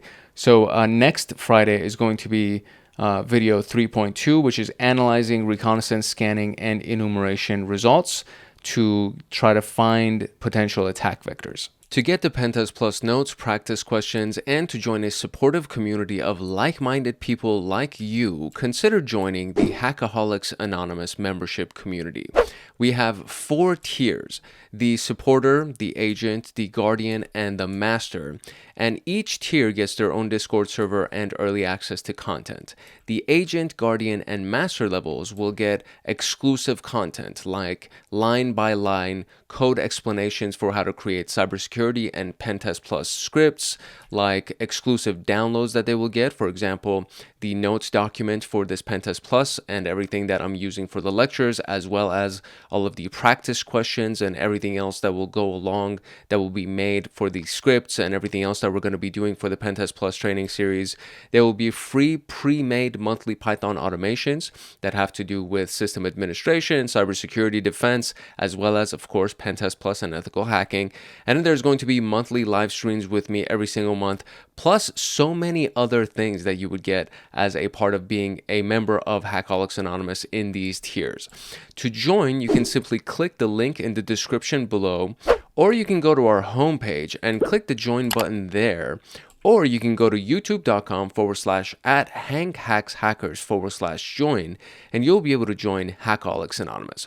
Welcome to episode 11 of the free CompTIA PenTest Plus training series, and we are going to continue along with our vulnerability analysis module, and we're on section 3.2, which is the analysis or analyzing reconnaissance, scanning, and enumeration results. And so far in this training series, we have learned everything about the engagement itself and how to plan the engagement. Then we looked at reconnaissance and enumeration, and that was modules 1 and 2. And in module 3, we began vulnerability analysis and vulnerability detection and kind of looking at those results, etc., etc. So as we go along with our vulnerability analysis module, we need to start doing the actual analysis of the results that we've gotten. The last video that we did was mostly about the tools and techniques that you can use to do vulnerability analysis. And then once you run any of those tools, you'll get a good amount of results from each tool. And now it's how do you actually analyze those results and what data can you pull from those results that you can use when we get to our exploitation module, which is a really beast of a module, and it has a bunch of sections inside of it. So we are now going to talk about that in this particular video. So once RECON, scanning, and enumeration are complete, the raw data must be analyzed, verified, and interpreted to distinguish real vulnerabilities from false positives and to identify exploitable attack vectors. And the goal is to ensure accurate, actionable intelligence before moving forward with the exploitation, right? So you want to focus your energy on the data that you find that is actually useful to you. The concept of false positives is something that we've discussed multiple times throughout this training series, and you're going to most likely be exposed to that in the real world a lot as well, because there are a lot of things that on the surface level look like it could be a malicious attack, but it could just be a careless user or somebody who just came back from vacation. They don't remember their password and they keep trying to log in and they keep failing their login and so on and so forth. So there are a lot of things that can show up as a false positive. And the big things that we really have to worry about as far as security is concerned are the false negatives. So that's what we're going to be talking about in the very first section here, is the false positive versus a false negative. And the areas of concern really are the false negatives. False positives can kind of make your reports a little bit busier and they can make them noisy and you have to sift and sort through that data. False negatives are things that have bypassed your detection and they've evaded your security and they actually are in your system, and it should have been a positive but it was not a positive, and we'll talk about what all of that means. So what we're going to be talking about is the validation of the scan results, the positives versus the negatives, the false positives versus the negatives, and then there's also something called a true positive and a true negative, and then scan completeness and troubleshooting, and then we're going to talk about public exploit selection and using scripts to validate the results that we have. And that is the outline, the overview of this video today. To get the PenTest Plus notes, practice questions, and to join a supportive community of like-minded people like you, consider joining the Hackaholics Anonymous membership community. We have 4 tiers: the supporter, the agent, the guardian, and the master. And each tier gets their own Discord server and early access to content. The agent, guardian, and master levels will get exclusive content like line-by-line code explanations for how to create cybersecurity cybersecurity and PenTest Plus scripts, like exclusive downloads that they will get. For example, the notes document for this PenTest Plus and everything that I'm using for the lectures, as well as all of the practice questions and everything else that will go along that will be made for the scripts and everything else that we're going to be doing for the PenTest Plus training series. There will be free pre-made monthly Python automations that have to do with system administration, cybersecurity defense, as well as, of course, PenTest Plus and ethical hacking. And then there's going to be monthly live streams with me every single month, plus so many other things that you would get as a part of being a member of Hackaholics Anonymous in these tiers. To join, you can simply click the link in the description below, or you can go to our homepage and click the join button there. Or you can go to youtube.com/@HankHacksHackers/join, and you'll be able to join Hackaholics Anonymous. Now, without further ado, let us continue with PenTest Plus. So first, we want to talk about why we need to validate the scan results. And this may seem like an obvious question, but it does slip the mind of even seasoned professionals because you kind of get so excited by these scan results that sometimes you jump the gun and you don't validate, you don't verify what your scan was able to get for you. And sometimes it can worry you, right? Because if you see a positive that seems very critical and severe and you think that that might be like destructive or something may have happened, and you jump the gun and you want to go ahead and fix it, when in actuality the first thing that you should have done is to validate it and verify that that actually is a potential positive before you start doing everything else that needs to be done. So I kind of just answered the question, but we're just going to read through these points anyways. So false positives are the vulnerabilities that are flagged as a risk when they're not actually exploitable, and they lead to wasted time and unnecessary remediation efforts. And just keep this piece in mind, because technically we are not security analysts that are on salary with a company, at least in the context of this training series. In the context of this training series, you're a penetration tester and you've been hired to do a pen test, and you have a limited amount of time to analyze the results, do your reconnaissance, find your exploits. They'll give you 2 weeks if you're lucky, right? When I was hired to do a pen test, they gave me 2 weeks, and they expected the report in 2 weeks. So it's like you got to do everything and then focus on generating the report and doing all that. So you have a limited amount of time. So wasting time is really something that you can't afford to do. And this is why it's important to validate the results, because you don't want to spend time on false positives. False negatives are the vulnerabilities that exist, but they were not detected, and it leaves security holes that attackers can exploit. And this is really sensitive. This is like a really important piece.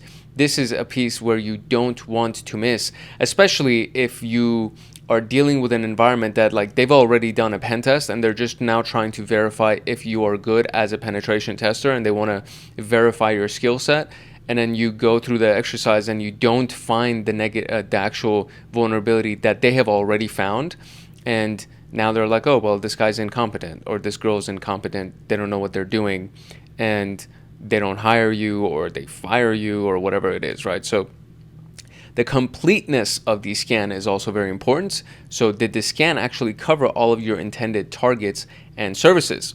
Were the firewalls or IDS, IPS blogging parts of the scan, right? So intrusion detection systems and intrusion protection systems could actually block parts of the scan, because sometimes the tools that we use to do a vulnerability scan can be flagged as malicious software, because technically they're actually scanning for vulnerabilities. So even though your intention isn't to maliciously attack the company, the tool itself is scanning for vulnerabilities. So the firewall could block the tool from running, and so you don't even get a complete scan, or the intrusion detection system can block the tool from running, or parts of the network from being scanned, right?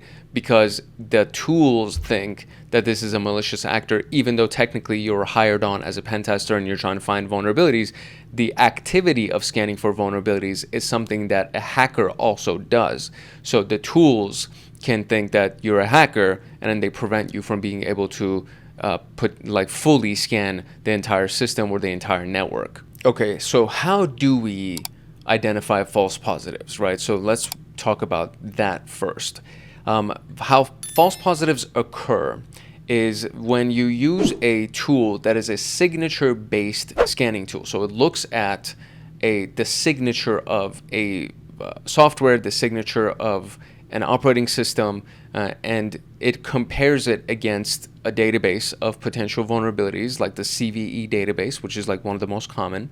So it'll look at the database and it'll look at the signature of it, and then it'll misinterpret the response. So it'll look at the signature and it'll think that it actually has found a certain version of something, when in actuality it's not that version. And so that response, right, the scan or the response of what it's looking for has been misinterpreted, and therefore it's saying that this is actually something you need to worry about when it really isn't. A misconfigured service can mimic known vulnerabilities, which would be the reason why there would be a misinterpretation in the first place. And outdated scanning databases may flag patched vulnerabilities. That's another issue, right? So if you're using a software which is open source, it has its benefits because it's open source and it's free, it's not typically updated as quickly as something that you would be paying real dollars and cents for, like, because some of these tools are very expensive. So when you use an expensive tool, one of the things that you're counting on is that the tool has updated databases, so that when you run your scans, you're working with real-time data, and that's very, very important.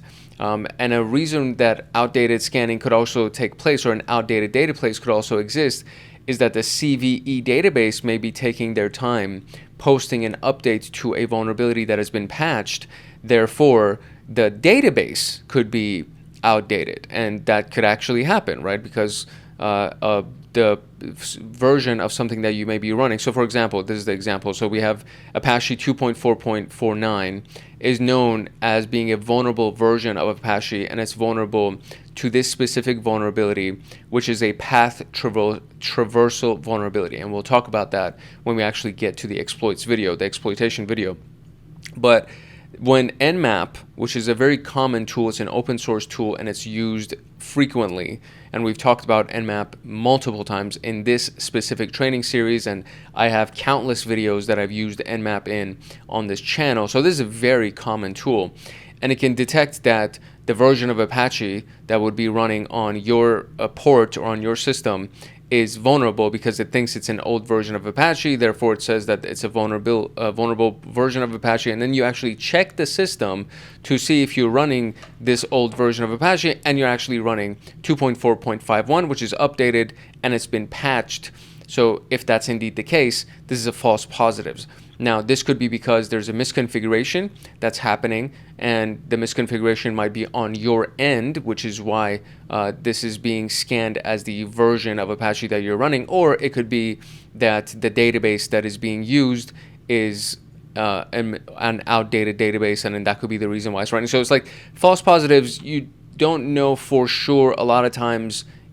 Immediately you don't know why it was a false positives, and it doesn't really matter. You just have to figure out whether or not it is a false positive so you can move on, and you don't spend time trying to attack the Apache server because it's already been patched, and you waste all your time and energy thinking that you're attacking something that's been outdated when in actuality it was patched a long time ago and you don't even have a way in, and now you're just wasting time and energy. So this is the reason why we need to identify the false positives and then at the same time validate whether or not it is a false positive, so we don't spend the time and energy trying to exploit it. An easy version of validating something is to just manually verify the software version. So in this particular case, since we're dealing with versions of Apache, we can just say, okay, we're going to run a curl command on the domain, on the target domain, and then we're going to grep the server from it. So this is basically just pulling data from the HTTP source code, you can say, or the page that is being pulled. When you do a curl command, you're just pulling what's available on that specific page's source code, which includes all of the HTML code, the XML code, etc. And inside of that code, there's a bunch of stuff that displays what is on the website, but there's also the stuff behind the scenes that is, for example, the server version that's running on that specific website. So you can just pull all the XML or HTML of that website and then just pull the server line to see what version of server is being ran on this particular website. That's a manual way to validate this. Another way would be to rescan with a bunch of different tools. So if you're using Nmap as your only tool, you're kind of leaving yourself up to these specific types of errors, because your job is to run multiple types of scans. And Nikto is a command line tool, and so is Metasploit, as well as Nmap. So when you're using the command line, you can just immediately run another scan using Nikto or Metasploit and then see what the responses from those things are, and then you can try to validate with various sources. The best practice that you can run is to actually use multiple tools. So you don't want to just rely on one tool. That's kind of one of the big things, is that not only is it good for validating something, but it's also good for catching something that another tool may have missed. So when you're looking for vulnerabilities, you're looking for a volume of vulnerabilities, which is pretty much what we talked about in the last episode. You're looking to get as much of a volume, as large of a volume of a vulnerability database as you possibly can against your target, and then you need to validate that. So both of these goals can be accomplished by using multiple tools. So to gain a high volume of vulnerabilities, you use multiple tools. To validate the vulnerabilities, you use multiple tools, just to make sure that everything is aligned and you actually are looking at the version of a software that you think you're dealing with. Burp Suite is a graphical interface tool. So it has a GUI, and it kind of takes you out of the context of running command line stuff to open up Burp Suite and then try to query the website. But it is just another way of verifying the version of a server that's running on a website. So that's just another tool that's available to you, and you should be using that as well, right? So then you attempt the exploitation in a controlled environment to actually see if it is indeed the version of the thing that you think it is. So when you're inside of Metasploit, you can actually run Nmap inside of Metasploit, and then if you have a version that you think is vulnerable to something, you can then inside of Metasploit run an exploit to see if that is indeed the version of the software that you think it is. And if the exploit is not successful, you can kind of deduce, right? You can go through deductive reasoning and say, oh, you know what? I think this is not the version of the software because the exploit didn't work, right? That's kind of another way to validate whether or not you're dealing with a specific version of something. Next, we need to identify the false negatives. So false negatives occur when a scanning tool lacks signatures for newly discovered vulnerabilities or zero-day vulnerabilities. And this is because the scanning tool might be, the tool itself may have not been updated. Maybe it's due for an update and the person who's scanning it did not update the tool before they were actually running it for a scan. It could be that it's an open source tool and it doesn't have quick access to updates that exist inside of these databases or these signatures. So there's a lot of different ways, or there's a lot of different reasons why a scanning tool lacks the signatures for those newly discovered vulnerabilities. Or the firewall or the intrusion prevention system blocks the scanning attempts. That's another reason why you could get a false negatives. Scanning was incomplete or misconfigured, meaning that it wasn't scanning all of the ports that it should have been scanning. So therefore you didn't find that specific vulnerability that actually does exist, and then you came away thinking, oh, there's no vulnerability, right? So an example would be you run an Nmap scan, but port 8080 is closed, right? So 8080 is typically the port that's assigned to a lot of web servers. However, when you do a manual curl request showing that the web service is actually active on that port, you can conclude that this was a false negative due to firewall evasion. So the firewall, right, could be blocking this port from being scanned, which is very common. The firewall could say that the port is closed, when in actuality, it's just sitting behind a firewall. So when you do a manual curl request, you can see that you actually were able to pull something from that port. Therefore, it's not closed, and there's actually something sitting on there. So that's how you can, in this particular example, that's how you can use curl as a way to validate whether or not this specific port was closed. And so the port showing closed is a vulnerability that you think does not exist because, oh, the port's closed, so we don't have to worry about it. but you run manual curl and you're like, oh, it's actually open, therefore the vulnerability does exist. So that's what a false negative technically means. A way that we can validate this, or there are actually multiple ways that we can validate false negatives. The first one would be to run multiple scan types. So if you're using Nmap to run your scan, you can do a full TCP connect scan. You could do a stealth SYN scan, which does not establish a full TCP connection. We talked about this in the last video. If you don't know what that means, we're going to be talking about it in depth. But there are a lot of different, we've made multiple references in this training series on what a TCP connect scan is, what the TCP handshake is, and what a SYN scan is when it only does the first step of the TCP handshake. There's the UDP scan that you can run. You can use a packet capture tool like Wireshark or TCP dump to see if the scans are actually being blocked from going through. You can try different scanning speeds. So T0 is for the stealth scan. T4 is for aggressive scan. So the lower the number, the slower it'll go.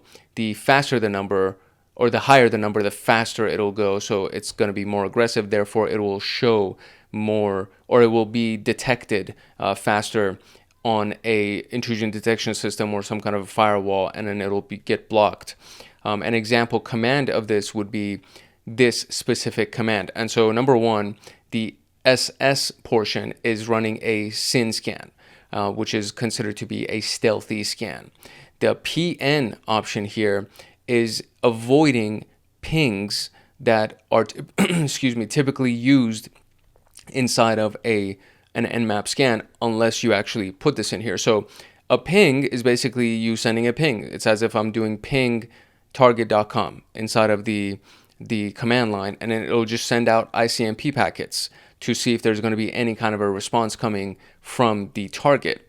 And ICMP packets in a lot of different firewalls are just blocked because they don't want you to be able to ping their website to see if their website is up or if their web server is up. So this is kind of like one of the default configurations that comes with a lot of firewalls, because it's such a common thing that is done in pen testing or in hacking in general, where they just ping you. They'll ping the website to see if it's going to give us any kind of a response. And Nmap will also do the same thing. So if you want to avoid the ping, then you would put this, and so it won't send out a ping. And then what we're going to do is we're going to scan every single one of the 65,000 ports, which is going to take a while, but that's covering all of your bases to make sure that you fully scan everything. And then the reason flag that you see right here, that reason option, explains why a port is detected as either open or closed, which is actually very handy, because if it comes back as a filtered analysis, if it'll say it's either open or it's closed or it's filtered. And a lot of times you can say, okay, if it's filtered, most likely it's behind a firewall. But it can actually explain if it's really behind a firewall or if it just came back as closed and we just gave it a filtered flag or a filtered status, right?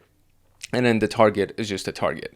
And so this is an example command that will avoid firewall blocking. And then you can even take it a step further and do a T0 to really slow it down. But then it's just going to take a very long time. You literally, when you run this command, especially if you're scanning the 65,000, like all of the 65,000 ports, when you run this command with a T0 option, then walk away from the computer. Unless you have like a super freaking fast computer, walk away from the computer. Go get a coffee, make sure that the computer doesn't go to sleep, or like if it's a laptop, make sure that it's plugged into a power source so it doesn't die on you. But it's going to take a while, right? So that's the thing. Even if you do a stealth scan, which is technically supposed to be a quicker scan, even if you do that, when you put the T0, you're literally going to slow it down to the maximum capacity of it being able to slow down, and that's going to take forever. But that's just an example command that you can use to avoid firewalls, right? It'll increase your chances of avoiding the firewall to the maximum possibility when you use T0, SS, and also avoid the ping as well. Our next step is to make sure that our scan was actually complete, and this is one of the reasons why we would scan all of the 65,000 ports, for example. So when you do a partial scan due to time limit, so for example, when you do Nmap without that option of scanning all of the 65,000 ports, What Nmap does by default is it'll scan the top 1,000 ports. This doesn't mean that it'll scan port 1 to port 1,000. That's not what it means. It scans the most commonly used 1,000 ports, which means that, let's say it'll go from port 1 to port 5,000, anywhere between that region, and then it'll take the most commonly used ports, the 1,000 most commonly used ports, which means that there's technically 4,000 ports. Well, actually, honestly, knowing that there's 65,000 ports, it'll literally leave 64,535 ports that have not been scanned. And a lot of security people, if they're smart, they will take some of their key services and they will take it off of the default port and then put it on another port. So for example, if we know that secure shell, like a remote connection, by default is on port 22, if we want to be really clever, we'll take it off of port 22 and we'll put it on port 2200 or port 22,222, right? Maybe like that'll be the thing, but it definitely won't be the most common port, which is port 22.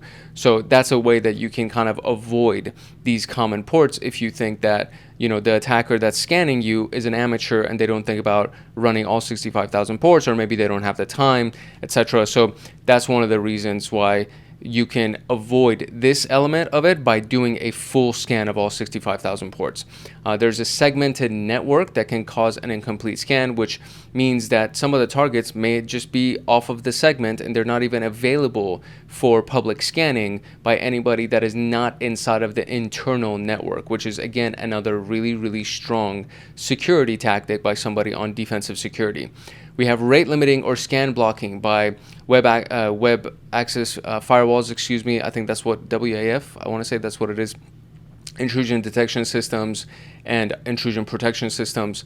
Rate limiting, meaning that if you do a scan that does, let's say, 10 packets that's been sent within a second, that is going to be too fast, and then it's going to say, oh, nope, this is something that we need to worry about, and it's going to stop you immediately by limiting the rate at which you can actually send packets and connect to them, or just blocking scans altogether because the firewall, the web application firewall, that's what this stands for, okay, there. The web application firewall or the IDS or the IPS, they have been configured to just block all scanning unless we know that it's a controlled penetration test that's happening and we allow this one IP address that's inside of our network that has been given permission to scan us. We only allow that one IP address to scan us. Apart from that, everybody else is blocked from scanning, and that's just another reason why you will not get an incomplete scan. So this would be a part of the initial conversation when we talked about in module 1, where we're setting up all of the rules for the engagement.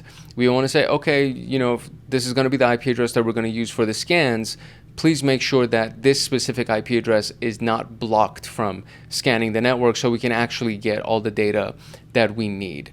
So how to ensure full coverage is to use a full port scan. So the way that we did it in the last slide was we did -P and then we did 1 to 65,000. But if you do -P- by default, it'll just scan all of the 65,000 plus ports, these things right here. Verify reachability by just running a ping, right? So you just ping the IP address to see if it'll actually give you a response. But again, the firewall could actually be blocking it, right? The firewall could be blocking the pings that are being sent, so it may not give you a response. Same thing with traceroute or netcat. If you run any of these things, you're just trying to see if it's up, if the server is up, or if the target is up. And these things could be blocked because, again, the security team thinks, or the security team is doing a good job, and they've blocked these very common tactics from the public, from anybody trying to scan them. So that would be another thing that would be inside of the rules of the engagement when you say, please allow this specific IP address to ping you and to do all these things. Authenticated scanning where possible. So if you can actually get login credentials, that would probably get you the best access to the network so that you can actually run all of your scans freely. And then if you're already authenticated, most likely you're not going to have to worry about intrusion detection or the web application firewall blocking you. And this is an example command that will be comprehensive, right? It's scanning all of the 65,535 ports. It's going to look for versions of everything that's going to on those ports. It's going to look for operating systems that are going to be on those ports. The minimum rate is going to be 1,000 packets that will be sent out. And then of course the target is here. So all 65,000 ports, all the operating systems, all service versions, and it minimizes delays because it is going as fast as, well, it's not, I don't think it's as fast as it can go, but it is pretty fast to give it that the minimum rate of the scan would be 1,000 ports. I think 1,000 ports per second or something like that. So it's gonna be pretty fast. It's either 1,000 ports per second or 1,000 packets per second.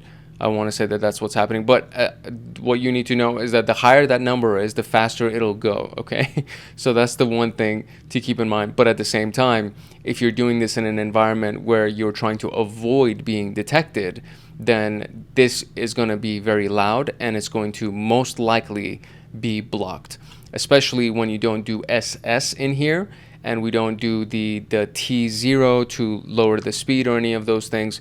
SS is kind of one of the stealthier scans. So if you don't do SS and you're actually doing a full TCP scan, trying to get the operating system as well as the service version, this is going to be a very loud scan. Therefore, the web application firewall or the IDS is going to detect you and most likely block you. So this type of a scan would be ran in an environment where you actually have your IP address is listed as one of the IP addresses that's allowed to scan the system, so you can run it as freely as you want, as fast as you want.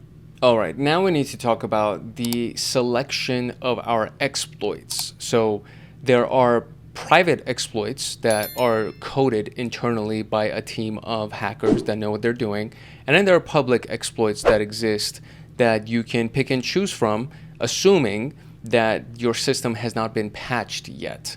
And the public exploits come from a lot of different sources. I don't think there's a limit or there's a lack of these exploits that exist in the online world. I will say, if you're using something from public exploit databases, please verify the source code, or at least make sure that you're downloading it from a verified source, to not download something from some schmuck's random website that has something inside of the source code that will actually exploit your system for running it.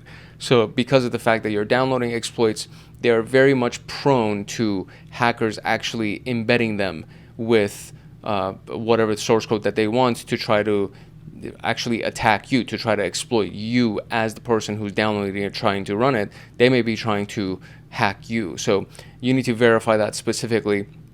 So once the vulnerability is confirmed, the next step is to determine whether a working exploit is actually available. Public exploit databases provide these exploits for us. The most common one is the public exploit, exploit-db.com website. This is a very common website. It has a bunch of different types of exploits. It also has a bunch of Google hacking queries that already are existing in there as well. Metasploit framework comes pre-installed with hundreds, if not thousands, of exploits and payloads and exploit modules and all those things. And we're going to be using Metasploit when we get to the practical section of this training series. We're going to be using it in depth. And then there's, of course, the GitHub repositories or some kind of a security research blog. And this is the one to be very wary of, because this is the location where you can potentially get something from somebody that is, it has malicious intentions. So before you download it and run it, you would use a tool like ChatGPT or Google Gemini or Meta AI or something like that to look at the source code and be like, hey, can you analyze this for me and let me know whether or not this is actually going to be malicious and it's going to mess with my system, etc. So if you're downloading something from a security research blog and you don't know coding and you don't know how to analyze code for malicious code blocks, then you would definitely use an AI tool to verify that. The resource here, so the reason why this is actually so useful is that they often release these zero-day exploits, which are exploits that have not been listed on National Vulnerability Database yet because they haven't been verified and they haven't gone through the proper channels to actually be listed on the National Vulnerability Database. So these, we can call them independent, these independent creators on GitHub repos or these independent research blogs most likely will publish something before it is publicly available, because in order for it to be publicly available on these databases, it has to go through, again, channels of verification. So zero-day exploits can actually be found on GitHub. And then there's the official source, which is the NVD, the National Vulnerability Database, which is the database that most of these scanning tools pull their data from. So the National Vulnerability Database has the CVE code for a vulnerability, and I've created multiple Python scripts that query the CVE database to see if any of those vulnerabilities exist on your computer. So these are like one of the scripts that were recently distributed to our Hackaholics Anonymous members, and you just run it and it scans your computer for its version and a bunch of different architectural elements, and then from there it compares all of that data against the CVE database to see if there's any kind of vulnerability that exists for your computer, right? So it's like the official source for all of the vulnerabilities. The Common Vulnerabilities and Exposures Database is what that CVE stands for. If you've never seen the exploit database, this is what the exploit database looks like. So this is the exploitdb.com website, and this is what it looks like. Once you land, you're on the exploit homepage, and then at the bottom right here, you can navigate to look for exploit databases, Google hacking databases, papers or shellcodes that exist. So shellcodes are also very useful if you're trying to, I don't know, whatever the automation is that you're trying to find. They're very useful over here. Google hacking is something that I actually use pretty frequently because I want to find various queries to see how I can use Google to pull sensitive data. And so, site github.com begin OpenSSH private key is something that it would search for on GitHub. And if you find any entry like that, it's actually going to have an OpenSSH private key that you can potentially find. So the exploit database is actually very useful, and I think you will get a lot of value out of it, especially if you're trying to practice these specific skill sets. This is kind of one of the first locations that most hackers, including myself, will go to try to see if there's some kind of an exploit that already exists, and then if we can just make our lives easier, use the pre-existing exploit to go ahead and run it against our target. And in a lot of cases, the creators here, the authors here, have been verified, and the code and everything that's on the exploit database has been verified. So you can rest assured, I would still check it, but you can rest assured that the stuff that you find here is most likely going to be something that you can use without worry. So assuming that you know what the vulnerability is, assuming that you've actually found the version of the software or the server or it's anything really, and you know what the key vulnerability is that you found, you've verified and validated that vulnerability, and now you've found an actual exploit for it. So for example, we have the Apache path traversal vulnerability that we talked about earlier. This is the actual vulnerability ID in the CVE database. So you can confirm that version by running the curl command and grepping for server, and then if you actually see that you have the proper version of Apache, then you can search on Metasploit, the exploit database, my bad. So searching for the exploit database, assuming that you've actually downloaded SearchSploit and you have access to that tool in your command line, and then you're connected to the internet because it's going to require an internet connection just so you have the most updated version of the database. And so you use SearchSploit to search for exploit database, and then you're going to use SearchSploit to look for this specific string right here. And so it's going to look for that, and if an exploit is available, an attempt of manual verification should be done, but it'll give you the link to the exploit. So if it actually finds anything, it'll give you the direct link to that exploit, and then you can click on the link from the inside of your terminal, and then from there it'll just open up a browser and it'll take you to the page on exploit database that has the code for that exploit and any instructions or anything that might be available for you. So if the exploit is available, please attempt to manually verify it before actually using it, using some kind of a tool like ChatGPT or anything like that that could actually analyze code or analyze any kind of an exploit for you. So just do manual verification, not just on your target, but also on the source code that you're going to end up using from these public databases. Another example that we have here is using Metasploit. So if you want to use Metasploit, you first call on Metasploit, and the very first command that you would run would be msf console. We're going to be doing this in length, right? At length, in depth, we're going to be using Metasploit. So this is just an introduction to kind of what the flow looks like. So you do msf console. If you actually know the name of the exploit that you want to use, you would do use. But usually after I do msf console, I would use search, and then I would search for the version of a software or a version of an operating system or something. I would search for some kind of a key phrase to see if the exploit exists. And then if it does exist, it'll give you the path inside of msf console to that exploit. So this is the path inside of our computer. When you install msf console and all of the exploits are installed on your computer, this is going to be the path for this specific exploit, which is a remote code execution vulnerability that can be exploited. So once you know what the path is, you would then say use this specific exploit, and then it will. And then before you start setting the features of it, you would do show options, and then it'll show you what all of the required options are for this specific exploit to actually work. And let's say the remote host and the local host are required options, which is typically standard across all of the exploits. You need to have some kind of a target, and then you need to use your local IP address. If you want to create some kind of a reverse shell, like a remote code execution, you want to have this as well. And then so you would do set the rhost value to your target's domain or your target's IP address, and then set the local host value to your local computer's IP address.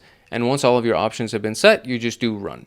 And then you run it, and it'll do what it does, and it'll run all of the code and everything that's associated with this specific exploit. And it's really that easy to run an exploit using Metasploit, which is why it is the favorite tool for very many hackers, including myself. So if this series of commands is actually successful, you will actually get remote code execution on your target server, meaning you will basically have a remote shell that's been connected to it, and then you can run whatever commands as if you're on the local computer. All right, now we need to talk about the identification of these reliable exploits. So you should have some kind of a system in place to make sure that the exploit that you just ran is legit. And more importantly, you can pass it on to whoever's hiring you to do the penetration test.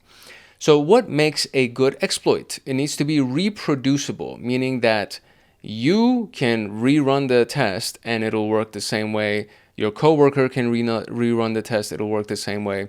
And then when you pass it on to the person who hired you or the team who hired you, they should be able to rerun it and still get the same exact results that you got. So it can be executed consistently. It is reproducible.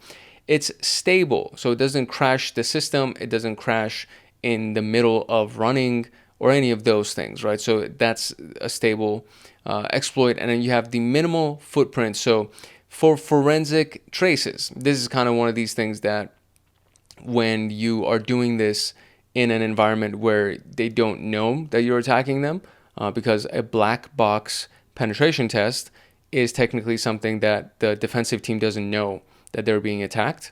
And this happens a lot because they want to see how quickly the defensive team could actually respond, and at the same time, how good you are at what you do when you're trying to attack them. And at the same time, they really want to know just what it would be like if somebody was attacking their company without anybody knowing. So when you do something like that, with that kind of a pen test, you don't want to leave a footprint behind. You don't want to leave traces because you don't want them to be able to track you or notice that you're in the system or be able to find out that you actually did do it. So forensics is the act of investigation for these types of activities. So digital forensics is when they do investigations to try to see what just happened inside their system and their network. So you want to leave as few of a trace as you possibly can when you run your exploit. So these are the three key elements of a really solid exploit: is the reproducibility, the stability, and the fact that you won't leave that much of a trace behind or any trace behind when you're done, so that nobody can know that you're there. Exploits to avoid would be unverified scripts from GitHub. So there's risk of malware or backdoors, and you can again verify them by just taking that file before you run it, or copy and paste the code from GitHub and paste it inside of GPT and be like, hey, if we ran this, what would happen? Is this going to create some kind of a malware or some kind of a backdoor into my system? The code could be poorly coded. The exploit could be poorly coded, and it can crash the target system, which is not something that you want to do, right? When you're doing a pen testing exercise, the idea is not to maliciously or adversely affect the target system. You're just trying to find out whether or not you can get in and you can actually exploit the vulnerability. You don't want to crash the system in the middle of your exercise. And the exploit requiring outdated dependencies is another one that you want to avoid. So there are ways that you can just check the dependencies that are required by an exploit. You could use ChatGPT to scan it for you, or you can use one of the tools that we talked about in the previous video to see if the dependencies that are required to run something are current or outdated. But there are multiple ways to do it. And how to validate the exploit itself would be to test it in a lab environment before using it in a real-world pen test. So just like everything else, you want to test it in a controlled environment. And one of the controlled environments that we're going to end up using for our practical series of videos on pen testing is going to be Metasploitable. And Metasploitable is from the MSF console people. It's from the people who created Metasploit.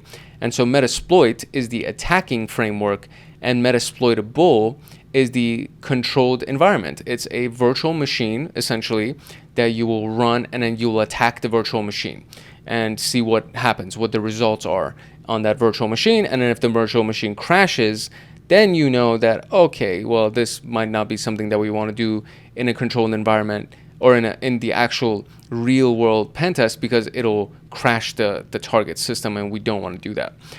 Review the source code for malicious backdoors, and you can use GPT for that. Check exploit reliability in security forums or community discussions, and that doesn't really need much explanation. All right, so now we need to talk about validating our results automatically to try to save time. So this is where scripts come in. And the reason why we want to use scripts for validation is pretty much the same set of reasons why you would use scripts for anything else in IT. It speeds up the process, so it speeds up the verification of vulnerabilities. It automates the exploitation attempts on multiple targets, and it will actually run the same way every single time without any kind of an error. That's not one of the items that's on this list, but that's another thing. That's the repeatability of it is very, very important.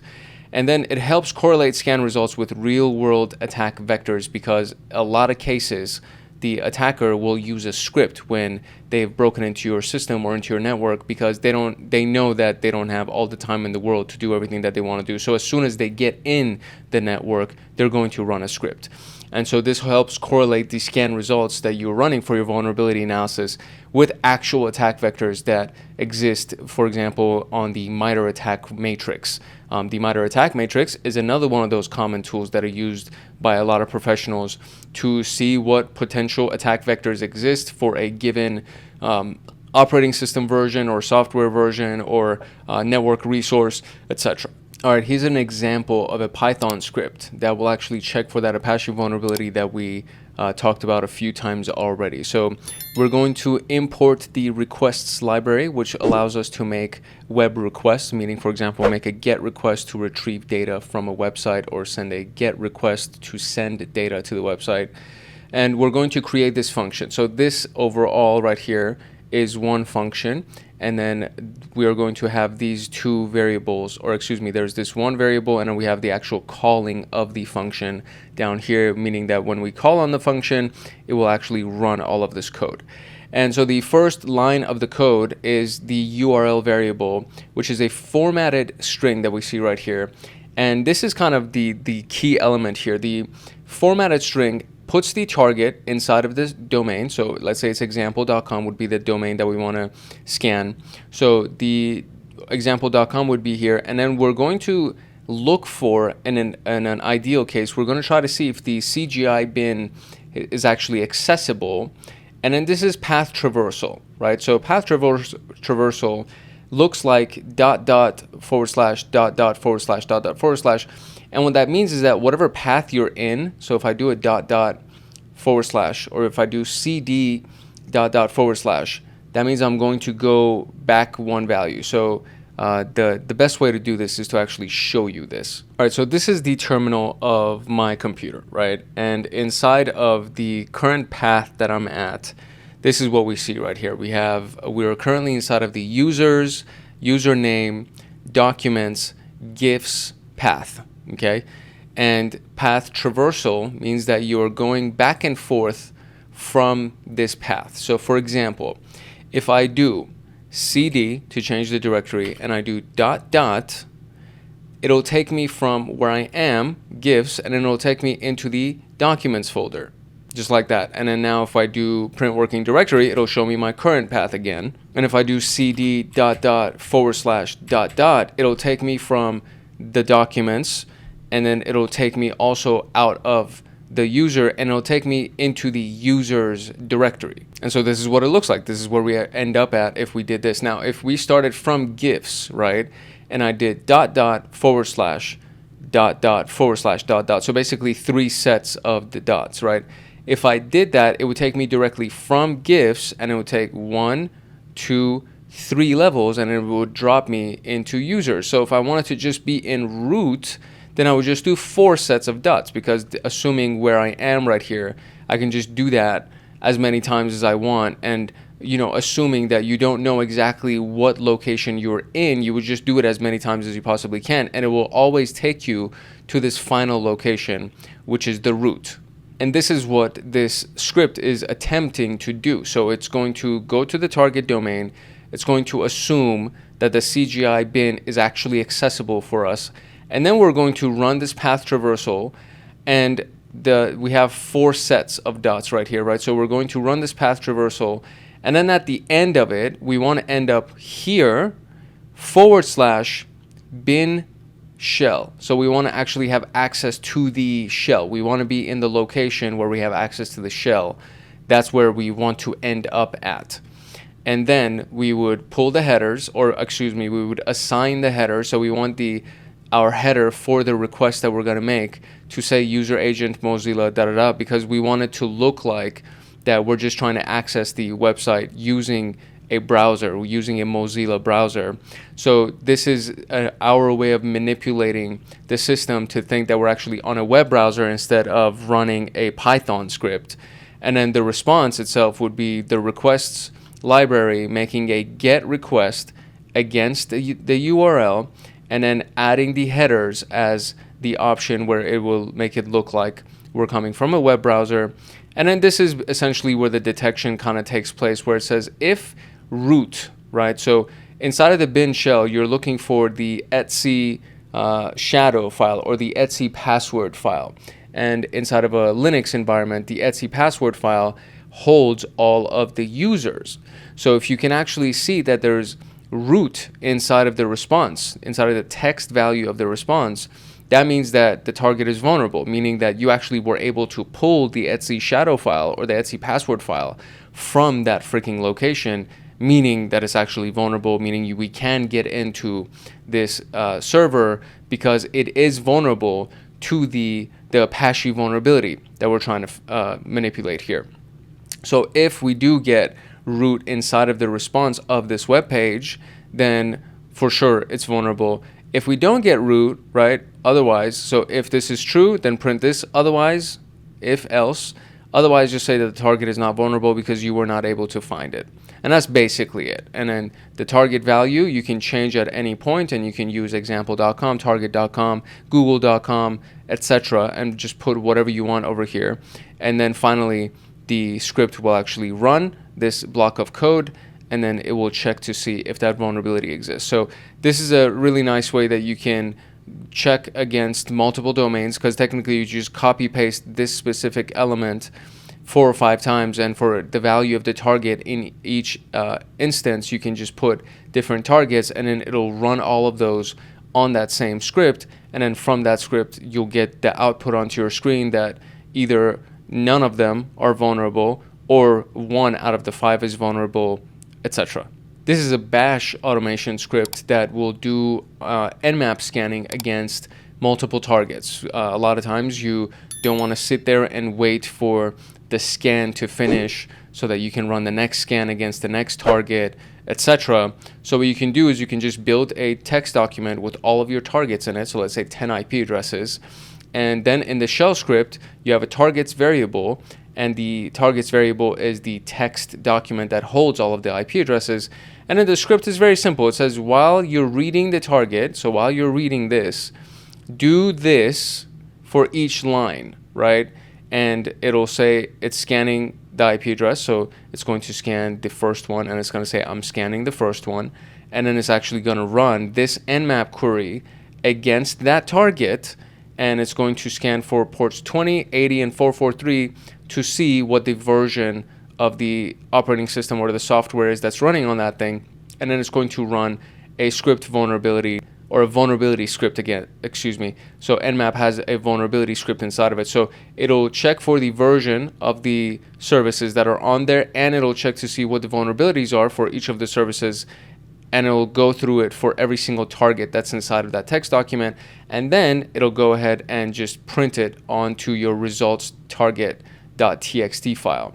So you at the end of this whole thing, there's going to be a new file created called results, and then it'll say the target, so whatever the IP address is, it'll create a text document for each one of the results for all of the IP addresses, and then that's it. You just run this script, and then you could have 100 IP addresses or 100 domains that exist inside of your targets text file, and at the end of all this, you will have 100 results files that are generated for you with the results of each scan inside of it, and then you can create another script to run through those to see if it'll find anything that might be useful for you, and essentially automate most, if not all, of your activity in your scanning and vulnerability analysis. So everything that we've done so far, including reconnaissance and including the vulnerability scanning and everything that we've done so far, is we always end up with, okay, you can automate this, right? You can either use a tool that already exists to automate it,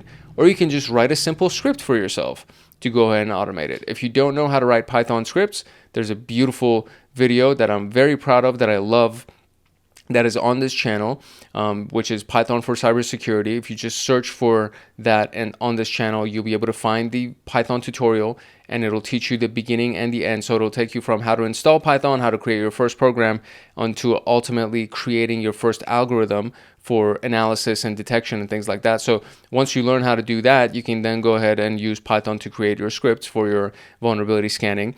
And then there's also, inside of the Linux Plus playlist, the last video is how to create shell scripts. And so you will go through multiple creations of scripts with me as we go along, and then you can learn how to create shell scripts that way. So there's a lot of good supporting material that you can use to actually get good at scripting, or at least functional enough to get the results that you need. You don't need to create this like crazy application or some kind of a software. You need to be able to create a simple script that will do a series of activities for you so that it can make your life easier and save you a lot of time so you don't have to do it manually. And we have arrived at the point of our video where we go into practice questions. So the question format breakdown for all of the practice questions inside this training series is going to very much align with the pen test examination. So you'll see multiple choice questions, you'll see multiple response questions, and then you'll see performance-based questions like scenarios and, match this to this, etc. So what we're going to do inside of the slideshow is going to be scenario-based, it's going to be multiple response, and it's going to be multiple choice. Inside of this document that I'm using for this lecture, there's a bunch of other types of performance-based, like mix and match, and try to match the answer to some kind of a response. So those things are going to exist inside of this notes document. And the notes document that you're looking at, as well as the slideshow for the practice questions, are available to Hackaholics Anonymous members, agents, and above. So if you join as an agent, guardian, or a master, you'll get access to these resources. And there's going to be a video. You've already seen the one at the beginning of this video, but there's going to be one at the end as well that's going to show you exactly what you need to do to get access to these documents. So everything inside of the slideshow, however, we're going to review in this video right now. And hopefully you have retained some of the information that we talked about so that you can answer these questions. I will make one final note about the questions. These are not duplicates to what you will see inside of the CompTIA PenTest Plus examination. There will not be any kind of questions that you will find online that will be duplicates of the PenTest Plus examination. It is illegal for us to distribute those questions. Every single person that goes through the examination, any kind of examination with CompTIA, signs an NDA, a non-disclosure agreement, and it makes it very much illegal for you to share anything from the exam. So we can get close to the questions, but we can't share the actual questions with you. And my goal is to just teach you how to think so that you can process through the answers and establish the logic for finding the answer. So you're not spoon-fed anything, but you are taught how to fish, right? So I don't want to hand you a fish. I want to teach you how to fish. And that's the whole purpose behind the way that I teach these lectures, as well as the way that I go through all of these questions. So that being said, let us jump into the slideshow. All right, here we go. Analyzing RECON scanning and enumeration results. So what is a false positive in the context of a vulnerability scan? A false positive that was exploited successfully, a vulnerability that was exploited successfully, that's no. A vulnerability that appears in the scan results but doesn't actually exist, so it's a false positive, that wouldn't be my answer. A vulnerability that is intentionally hidden by the administrator, that would probably be a false negative. And a valid vulnerability with low impact, that's neither, that would be a true positive. A vulnerability that was exploited successfully would also fall under the true positive category. So my answer would be B. It appears in the scan results, but it doesn't actually exist. Very good. Which of the following steps can help validate the results of a vulnerability scan? And we need to select 2. So we're looking to validate the results of a scan. So manually reproducing the vulnerability, yeah, that's pretty solid. Cross-referencing results with another scanning tool, yes, that's a good answer. Disabling logging and alerts to avoid detection to validate the results of a scan. Disabling logging and alerts to avoid detection is not validating results, really. It's more about evasion of detection. Ignoring low severity findings is also not about validation. You're literally just ignoring the low severity stuff. So A and B would be my answers. Okay, great. Which of the following would most likely cause incomplete or inaccurate vulnerability scans? So incomplete or inaccurate. So running the scan during off-peak hours, maybe, no, not necessarily. Scanning the incorrect credentials or without proper access, that could lead to incomplete or inaccurate vulnerability scanning results. Using both TCP and UDP port scans, no, because that would end up giving you more complete results. Documenting all scan findings, that's not it. So the answer would be B. Okay, very good. Which of the following sources is most appropriate for finding publicly available exploit code for a known vulnerability? So we're looking for publicly available exploit code. The MITRE attack matrix does not give you code. It just shows you what attack vectors exist. VirusTotal is a location that we check for IP addresses or domain names or even file hashes that would exist inside of a database of a bunch of different antivirus tools that have said, okay, this specific hash is associated with an exploit or some kind of a malicious attack, right? So VirusTotal is not the answer either. And OWASP Top 10 is a list of vulnerabilities that exist for web applications. So the most appropriate to find available exploit code is the exploit database. When selecting a public exploit for validation or testing, which factors should be considered? We're selecting 3 here. So when selecting it, which factors should be considered if you want to use a public exploit for validation or testing? So compatibility with the target system, yeah, that's pretty solid. Availability of exploit dependencies or payloads, also pretty solid. Risk of crashing or disrupting the target system, we talked about that, yes, so that's definitely one of the choices. The total number of downloads the exploit has received is irrelevant. If you're selecting it, it shouldn't really matter how many people have downloaded it. The exploit's privilege level and post-exploitation capabilities. That's also actually really important. So when you're selecting something, which is something that you should consider selecting 3. If I were to select 3, it would be A, C, and E would be the 3 that I would choose. B is a good answer as well, but like the most obvious for me would be A, C, and E would be the answers that I would really consider. And it says well, it said select, that's so stupid. Okay, so, all right, so there are 4 answers technically, I guess. So I guess you could choose any combination of these answers and you would probably be right. So if you're told to select 3 and you do A, B, C, or if you do B, C, E, or A, B, E, whatever the combination is, most likely you will get a right answer for this. If I were to prioritize, I would say A, C, and E would be the answers that I would choose. Which of the following best describes the purpose of using scripts to validate vulnerability scan results? To permanently exploit the system? No. To verify whether a finding is exploitable or just a misconfiguration? To validate vulnerability scan results? To validate vulnerability scan results, verify whether a finding is exploitable or just a misconfiguration. That could be an answer. To speed up the patch deployment, we're trying to validate the scan results. So you would speed up patch deployment. You would speed up mitigation and the hardening of your systems. That's a good one, but it's not to validate the vulnerability scan results. To clean logs and evade detection is also not what we would be using this script for. So verify whether it's exploitable or just a misconfiguration. That's probably the closest. Yeah. All right, cool. Which scripting language are commonly used to validate scanning results and automate proof of compromise? I think that's what that stands for. Execution, right? So point of compromise, proof of compromise, execution, indication of compromise, proof of compromise. I think that's what POC stands for. So which scripting language are commonly used to validate scanning results and automates the execution? And that would be Python. Yes, we just looked at one. Bash is also another one.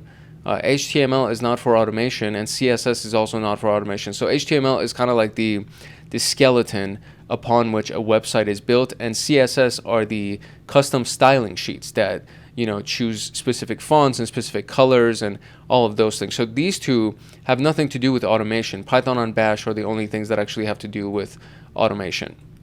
So we have a scenario here. You've completed a vulnerability scan on a client's Linux infrastructure.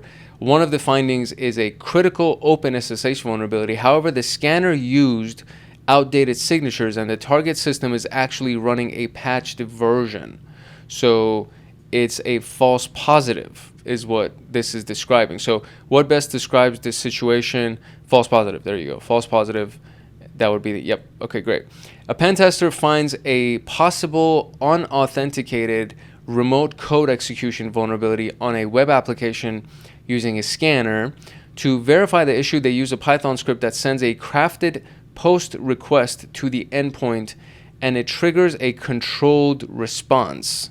So I'm assuming that means that they were actually able to get control. So remote control or remote code execution is kind of saying that you are trying to control the target.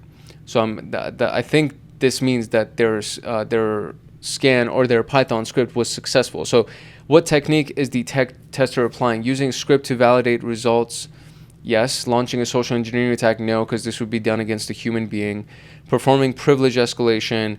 There's no indication of that here, so that would not be it. And conducting data exfiltration? That's also no indication here. So to validate the results, yep. Okay, cool. You run a vulnerability scanner, and it reports that file transfer protocol is running on TCP port 21 with anonymous login enabled. Okay, so that's very vulnerable right there. So you verify with manual login using FTP command line and confirm that the login succeeds and exposes sensitive files. Okay, what 2 steps have you successfully completed? So you validated the scan result. Yes, we did that. Confirmed a real vulnerability exists. We also did that because we actually hacked it. We logged in. Conducted lateral movement. doesn't indicate anything about that. Lateral movement is when you go from one machine to another machine inside of the network, or from one user to another user inside of a machine. So that's not it. Performed banner grabbing, it's also not it, because we didn't query any kind of HTML or any kind of a website. And typically banner grabbing has to do with pulling data from a website or a web server. So the two things that we've done is to validate our scan results and to confirm a real vulnerability existing. Okay, great. All right, cool. And that was it. So that was pretty much all of the questions that we had for our practice questions for section 3.2. The next section is going to be physical security concepts. And this is also very important because there will be most likely a situation where you will actually have to go through physical security, physical pen testing. So this is a key element in vulnerability analysis of a given building, because you may not necessarily be hired to just sit behind a computer and run a bunch of scans and try to do remote attacks or anything like that. So physical security is also a really big deal. And that will be the next video. If you want access to the documents for the notes, as well as all of the questions inside of the notes, as well as the slideshow, stay tuned for a quick little message from our local community, our member community, which is Hackaholics Anonymous. I hope you found value in this video. If you have any questions, drop your questions in the comment section below, and I will see you in the next episode. To get the PenTest Plus notes, practice questions, and to join a supportive community of like-minded people like you, consider joining the Hackaholics Anonymous membership community. We have 4 tiers: the supporter, the agent, the guardian, and the master. And each tier gets their own Discord server and early access to content. The agent, guardian, and master levels will get exclusive content like line-by-line code explanations for how to create cybersecurity and PenTest Plus scripts, like exclusive downloads that they will get. For example, the notes document for this PenTest Plus and everything that I'm using for the lectures, as well as all of the practice questions and everything else that will go along that will be made for the scripts and everything else that we're going to be doing for the PenTest Plus training series. There will be free pre-made monthly Python automations that have to do with system administration, cybersecurity defense, as well as, of course, PenTest Plus and ethical hacking. And then there's going to be monthly live streams with me every single month, plus so many other things that you would get as a part of being a member of Hackaholics Anonymous in these tiers. To join, you can simply click the link in the description below, or you can go to our homepage and click the join button there, or you can go to youtube.com/@hankhackshackers/join, and you'll be able to join Hackaholics Anonymous. Welcome to episode 12 of the CompTIA PenTest Plus training series, and we are trucking along, moving along with module 3, which is on vulnerability analysis. And in this particular section, in this particular video, we're going to be going through the physical security overview. And this is actually a very important piece of penetration testing. There will be many cases where you will not just sit behind a computer and do remote scanning and try to attack into a network or a system using your computer. There will be very many things that you will most likely have to do to try to gain entry to a network via some kind of a physical attack, some kind of a physical attack vector. And we're going to be talking about a lot of those things in this particular video.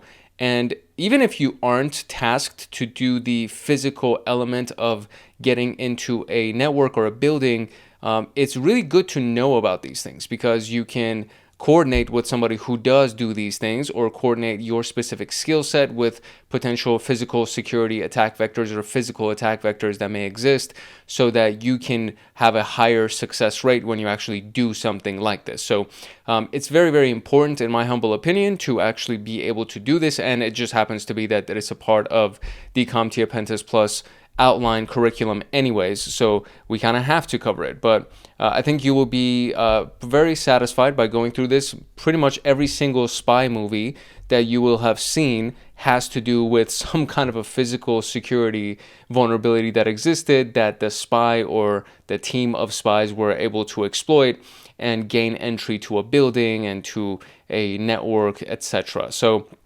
Physical security is a critical yet often overlooked aspect of pen testing. Even the most secure networks and applications can be compromised if an attacker gains physical access to critical infrastructure like the data center or the corporate office or industrial control systems, because literally sometimes all it takes is to just have a USB thumb drive that's inserted into a web server or some kind of a network device, and next thing you know, you're already in. So, they could have really strong digital or technical secure infrastructure or posture, and all you need is to just plug in a USB, or literally get some human being who's very silly to plug in the USB for you. And then we'll talk about what that actually will entail. So in this particular video, we're going to be going through tailgating, badge cloning, and lock picking, and site surveys and security assessments, USB drops, and human-based exploits. And all of these things fall under the physical security umbrella. To get the PenTest Plus notes, practice questions, and to join a supportive community of like-minded people like you, consider joining the Hackaholics Anonymous membership community.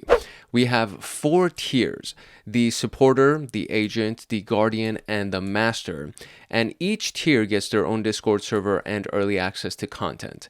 The agent, guardian, and master levels will get exclusive content like line-by-line code explanations for how to create cybersecurity and PenTest Plus scripts, like exclusive downloads that they will get. For example, the notes document for this PenTest Plus and everything that I'm using for the lectures, as well as all of the practice questions and everything else that will go along that will be made for the scripts and everything else that we're going to be doing for the PenTest Plus training series.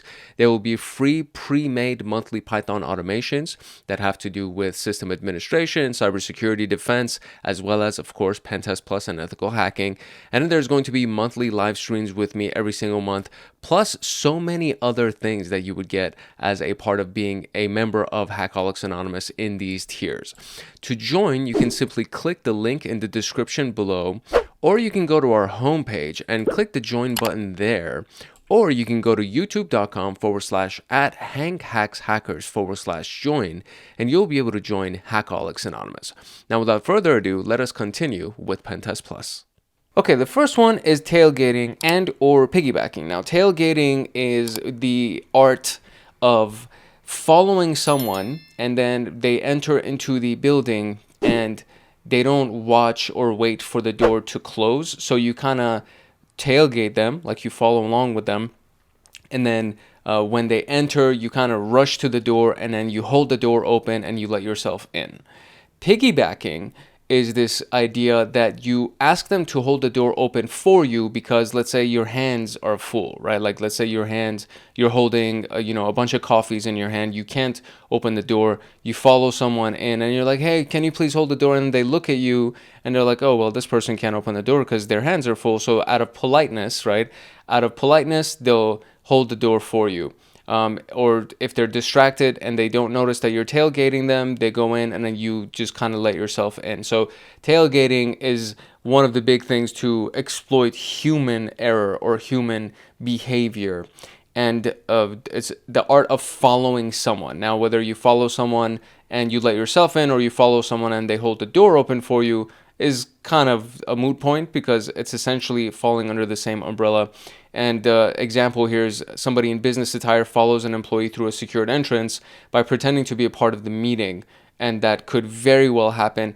I have actually been let into buildings that require a key card to enter because I was walking in and the person actually, so what is it? I was showing up for an interview and I knocked on the door. They came and they opened the door and they didn't ask for my ID. They didn't ask for anything and they just let me in. And this was a door that was required. It requires a key card for you to be let in.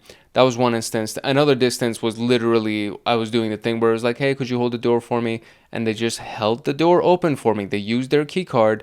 They opened the door and they held the door open for me. Zero awareness, zero concept of security. They didn't ask me who I was. None of those things. They just held the door open for me because I was in business attire. I wasn't some schmuck showing up in a t-shirt and shorts. I was wearing a nice suit. I had my little portfolio in my hand. So I looked like a business person, but how hard is it to get a portfolio in your hand and to wear a suit? It's like, it's so crazy how some of these things can actually take place. And then once you're in the building, you're in the freaking building. So it's like, at that point, hey, can you point me to the bathroom? And then they point you to the bathroom, and then you walk away by yourself, and now you're kind of free to roam around the premises. And it's just so easy to get into the building. And for somebody who may be a stakeholder, for somebody who's a manager or something like this, is something that you need to worry about. This is probably one of the biggest attack vectors that hackers will try to exploit, because they just know that human beings are very uncomfortable with being rude or with saying, hey, you know what, I don't know you, I can't let you in, you need to go through security. For whatever reason, that's something that's very, very hard for somebody to do unless you actually have a security background, or unless something has happened to you where you've been disciplined for letting somebody in, and now they're super paranoid and they just won't let anybody else in, because if they do, they'll lose their job. Like, there are very few human beings that feel comfortable with saying, no, you can't come in. Obviously security guards are like that as well, but it's like a normal employee at the building, they have a hard time saying no. They have a hard time saying, I'm sorry, I don't know you, I can't let you in. And that's kind of what we're trying to exploit with this specific strategy. How attackers perform tailgating, and I may have been confusing piggybacking with tailgating. I do have a minor case of dyslexia, but the description that we have here is that tailgating is when somebody holds the door open for you, right? They'll do it out of politeness. So you're carrying coffee, as I said, or you're carrying a box that seems to be like a heavy box or something like that. It could be an empty box. It could be a box filled with literally nothing, but hey, can you open the door for me? Can you hold the door open for me? Pretending to be an IT worker. I'm so sorry, I forgot my badge, but I need to fix the printer. That's a great thing. I would say you do need to have some kind of a uniform that can help you sell it a little bit. You can't just show up in normal clothes and say that you're an IT worker. Something needs to be on you that makes you look like an IT person, and then say, I forgot my badge, and then you need to fix the printer, something like that. Pretending to be an IT worker is also really clutch, because if you actually do end up going into a server room or going into the room where the devices are, nobody's going to look at you twice. If you're somebody who looks like a business person and you're trying to go into the server room, that may raise red flags. So pretending to be an IT worker is kind of the best disguise, obviously, because we're trying to get into really sensitive rooms that have sensitive devices. And joining in a large group is another one of these things that's actually really clutch as well. It's like a really cool strategy. If you find a large group of people and you just kind of tailgate them and then you go in with them, but very rarely is it that if it's just somebody standing at security, or if there is no security and there's no key card entry or anything like that, they'll just kind of let you walk in with them. Like, they don't even care, right? You can strike up a conversation with someone. This requires some kind of a social skill set. So that's another thing. It's like you can't be an awkward person, because most likely that'll raise red flags. So if you're a social butterfly, this is actually a great vector for you. This is a great position for you to be on the physical security team, on the physical pen testing team, because you can just use your personality and your charm to get yourself into buildings.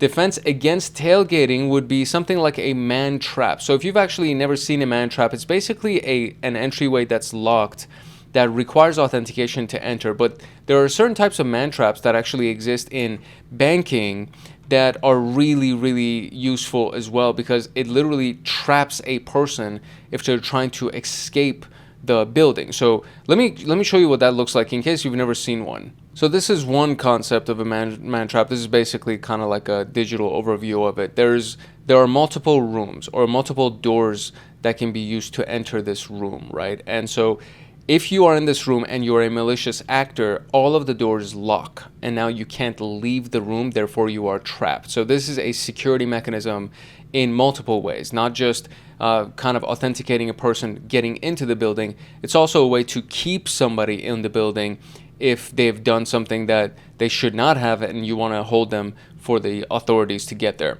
A version of this are these doors right here. You will most likely have gone through a lot of these things because they exist at hotels and a lot of different places, and it's these kind of like revolving doors that, again, if you're not supposed to be the person, you get locked inside of these things. And another version of it is this thing right here. This is stuff that you will most likely see at a bank, which is these kind of glass boxes where you have the doors on this side where you're already on the inside, and you have the doors on the outside.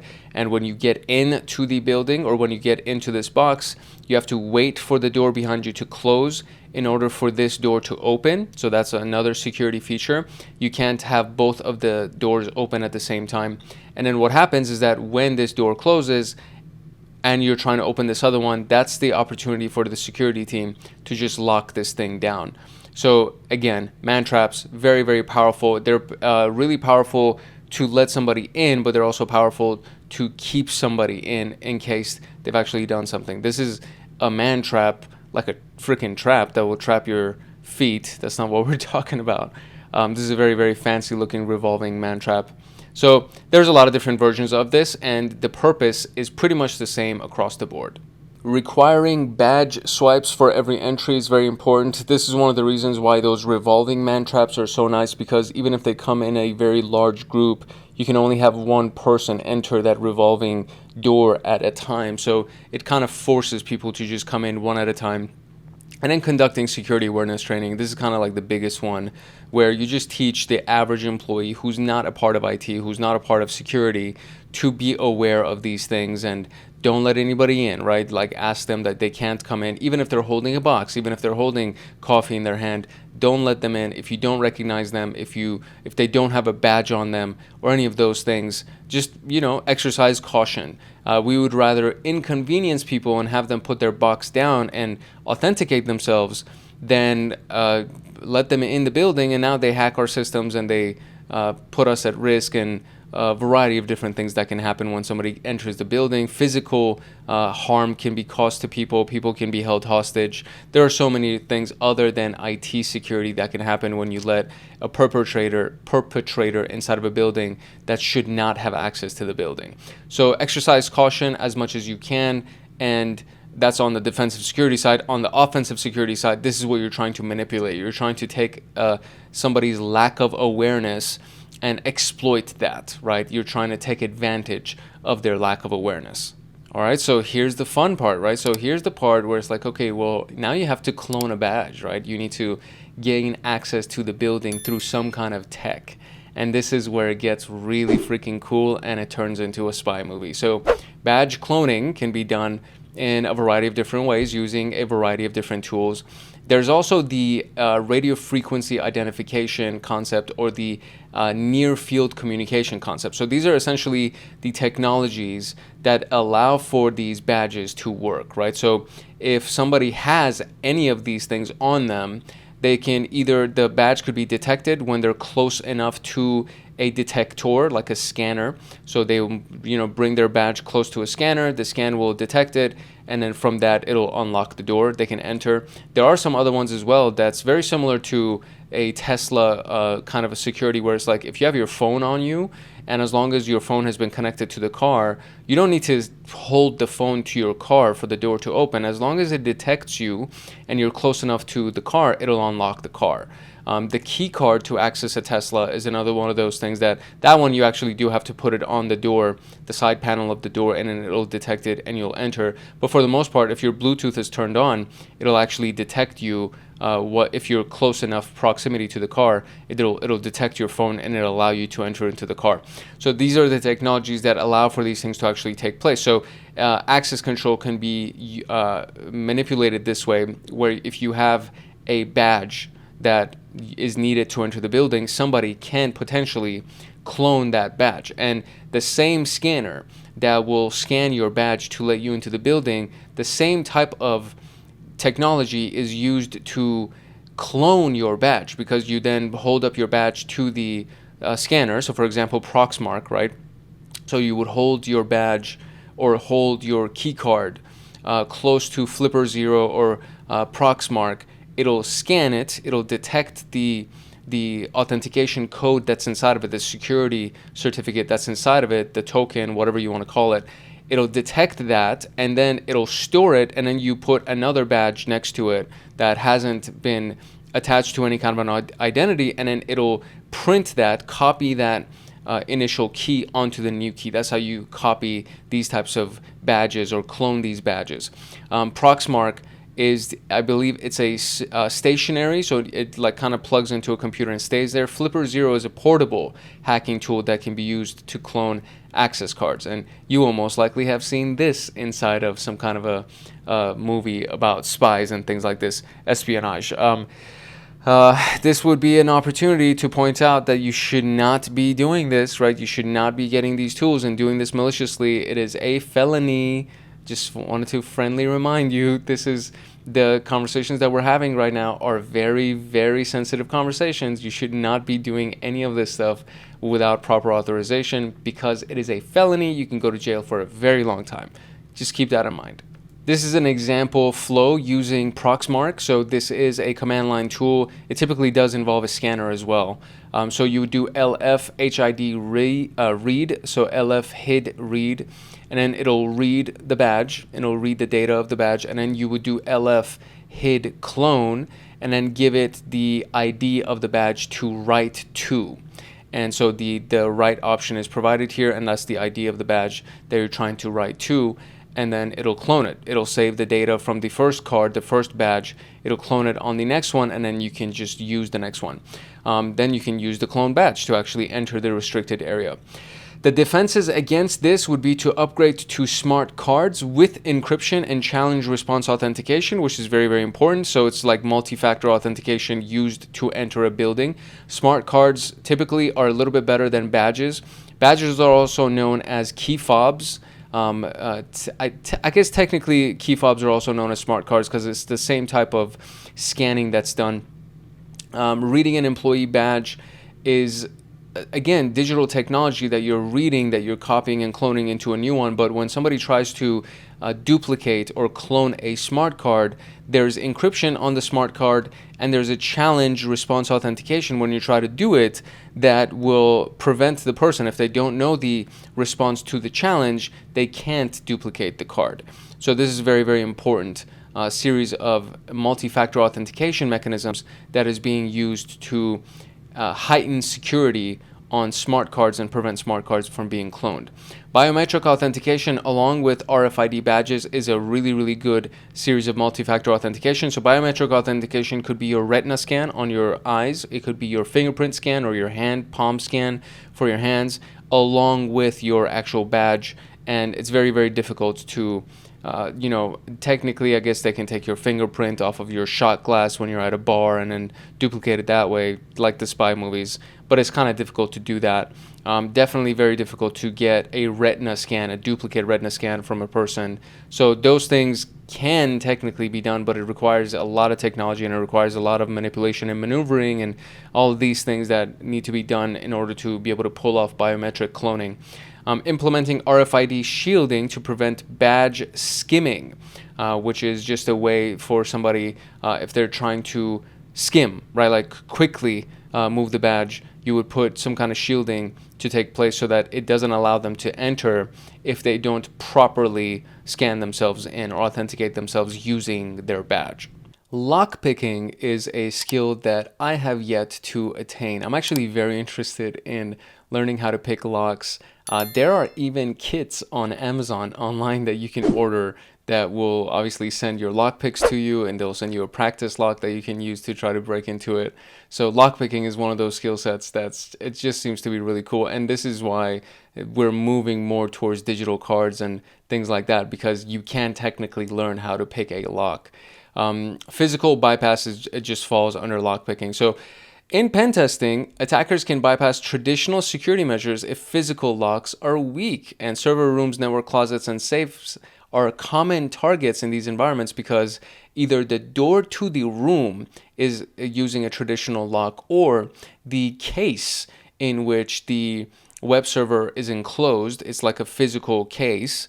That specific case has a lock on it that is a traditional lock. So it doesn't have a keypad that you would enter a code or something that you would scan a key card against. It has like an actual lock that uses a key to open. So these are the environments where lock picking actually ends up being very, very handy if you don't know how to do it and if you don't have a duplicate key. So common lockpicking techniques are the single pin picking, using picks to move each pin individually, which is basically, I'm not going to kind of bore you with this, or I don't think it's boring, but I'm not going to go through trying to explain this because I really don't even know how to do it. I just know that the concept is you use a single pick, or let's say 2 picks. One of the picks will move each pin individually, and then the other one is used to turn the lock. So that's kind of what single picking is. Raking is something that you will use tension and a rake pick for, and you're kind of breaking the lock at that point. You're not really picking the lock. And bypassing would be, you know, bumping keys or shimming that uses special tools to open locks without actually picking pins. And you may have even seen somebody using like a drill, like a mini drill, and they put the drill inside of the lock and then they turn it on, and then eventually it opens the lock. These are technically all lock picking techniques. The one I would say that leaves the least evidence behind is when you use picks to actually pick the lock, and you get into it and there's no damage that's done to the lock. So once you're in and out, unless you leave some other kind of evidence behind, they won't know that you've broken in. And that's like the best way to evade detection or evade investigation and things like that. So single pin picking would be the technique of choice in my mind, right? I'm not a lock picker. This is something that I'm assuming kind of by processing logic and trying to see, using critical thinking, what would be the best technique. But technically, these are all techniques that you can use, and you can Google them and you can learn more about them. Most likely, you will not end up using them. But if you do end up going into physical pen testing, then this is something that would be really, really handy for you to learn how to do. And it is something that you should be aware of if you see it on the examination. If you see bypassing used in the context of physical security or raking used in that context, you can pretty much rest assured that they're talking about picking locks. Common tools that can be used for lock picking are the Bogota, I would say, picks and hook picks, which are standard for pin tumbler locks. So it's the set of picks, right? You have the hook pick as well as the Bogota pick that is used to open a lock manually. Bump keys are used for opening basic locks by jolting the pins into place, and then shims are used to open padlocks and handcuffs. So these are the common tools that you can use for lockpicking. To defend against these types of attacks or these types of entries, you want to at least use high security locks. So the Medeco I would say Medeco is how you pronounce it, Abloy or Multilock. These are brands that have high security lock systems that resist picking at the very least, right? You could technically still, I guess, break the lock physically through brute force and things like that, but at least they resist picking. If you can, you want to move away as much as you can from these physical locks and move into key card based access or key fob access instead of mechanical locks. And of course, rekey your locks when employees leave the company. This is kind of the biggest thing right here that ends up becoming a pain in the ass if you're using mechanical locks, if you're using physical locks. Rekeying locks or rekeying the codes for key cards and key fobs is much easier when an employee leaves, because you literally are doing everything digitally from a computer, and all of the key card IDs can have their actual keys changed if you just have a list of key card IDs. So it's very easy to change or to rekey, right, when you're using key cards or key fobs compared to mechanical locks, because you literally will have to switch out all of the locks and then give new keys to everybody that works there. And it's definitely much more of a nuisance and a time-consuming, energy-consuming process for getting rekeyed and making the adjustments when somebody leaves the company. All right, before you do your actual physical entrance tactics, you need to do a survey. This is also known as reconnaissance, right? You would do a site survey, which is another form of reconnaissance, but now you're doing it against the building, right? So it's the on-site inspection of the target location to identify security weaknesses. This is conducted before you do any kind of physical intrusion test, and it's reconnaissance, and it identifies entry points, surveillance gaps, security weaknesses, etc.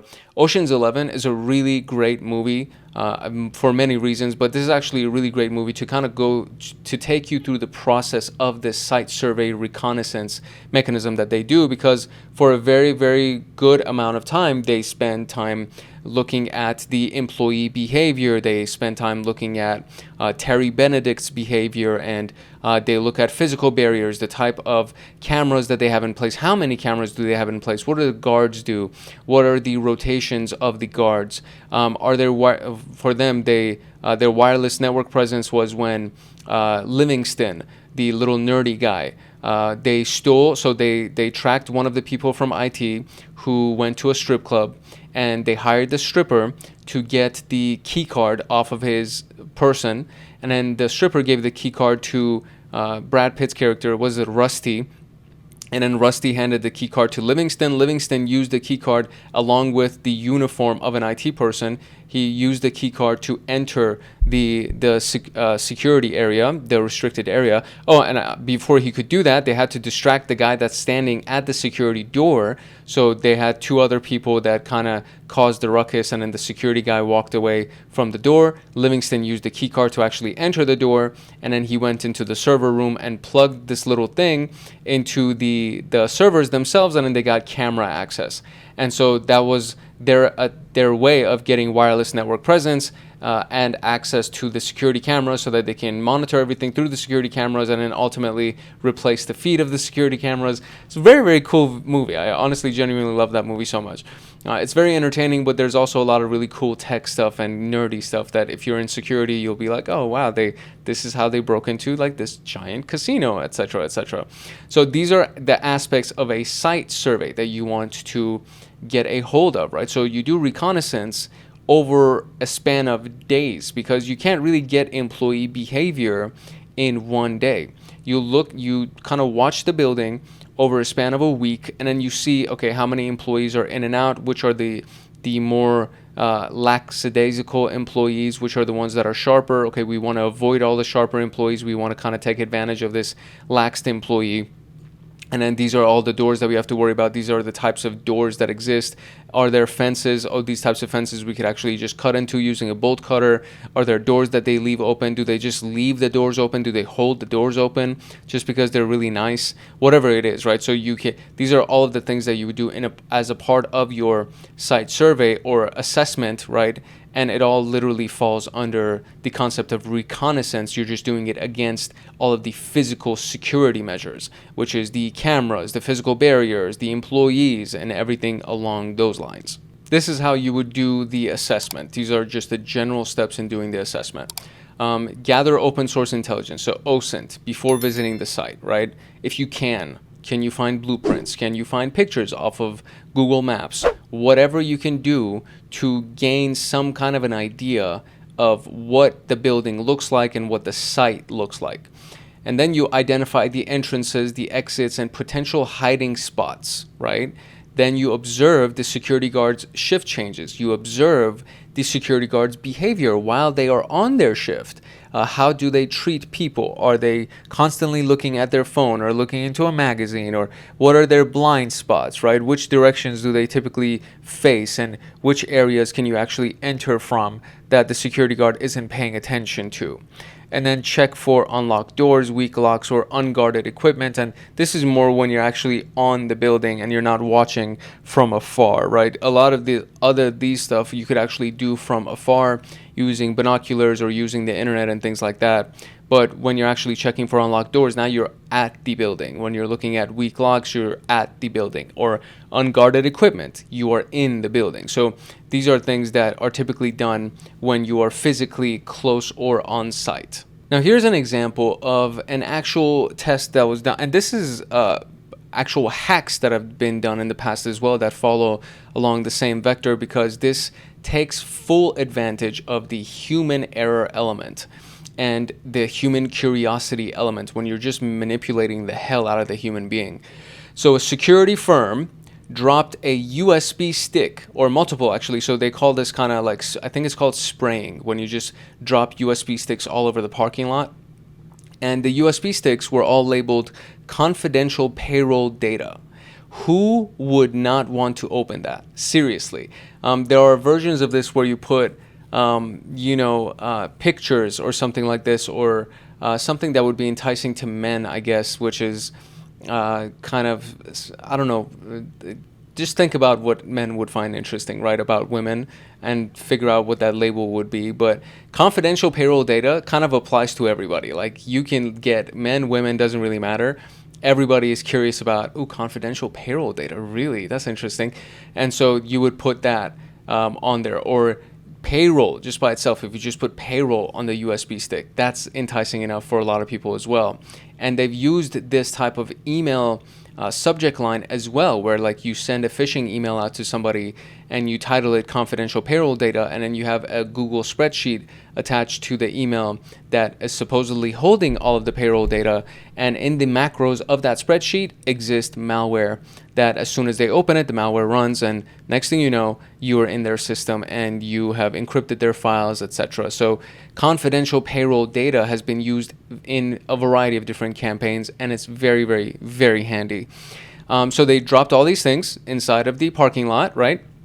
And then several employees plugged the USB sticks into company computers, leading to compromise. So several employees were curious enough to open this freaking thing and plug it into their computer, and then obviously open the file, and you know, the rest of it is history. So to defend against this, you want to test your employee security awareness with simulated tailgating and social engineering attacks. This is not just against this specific tactic, it's in general against physical security attacks. Implementing restricted Wi-Fi zones is very, very important. This is something that is, it needs to be done at the very minimum. If you have a physical building, your Wi-Fi routers, your Wi-Fi room, where your physical network devices are, all of these things need to be restricted behind locks, and maybe even having security watching these environments, because you don't want a rogue access point to be launched inside of your building. And a lot of times a rogue access point needs some kind of an Ethernet port, an Ethernet wall jack. So there should be no Ethernet wall jacks that are available that can be plugged into just publicly in a lobby or something like that. So these are very, very important elements of physical security. And then of course, lock down the unattended workstations, auto lock computers after, like, let's say a few minutes of inactivity. Train people to lock their computers when they walk away from their desk. Part of the audits that have been done previously when I was in banking, one of the big things that the auditor would watch for is whether or not you lock your computer when you walk away from your desk, or when you walk away from your station.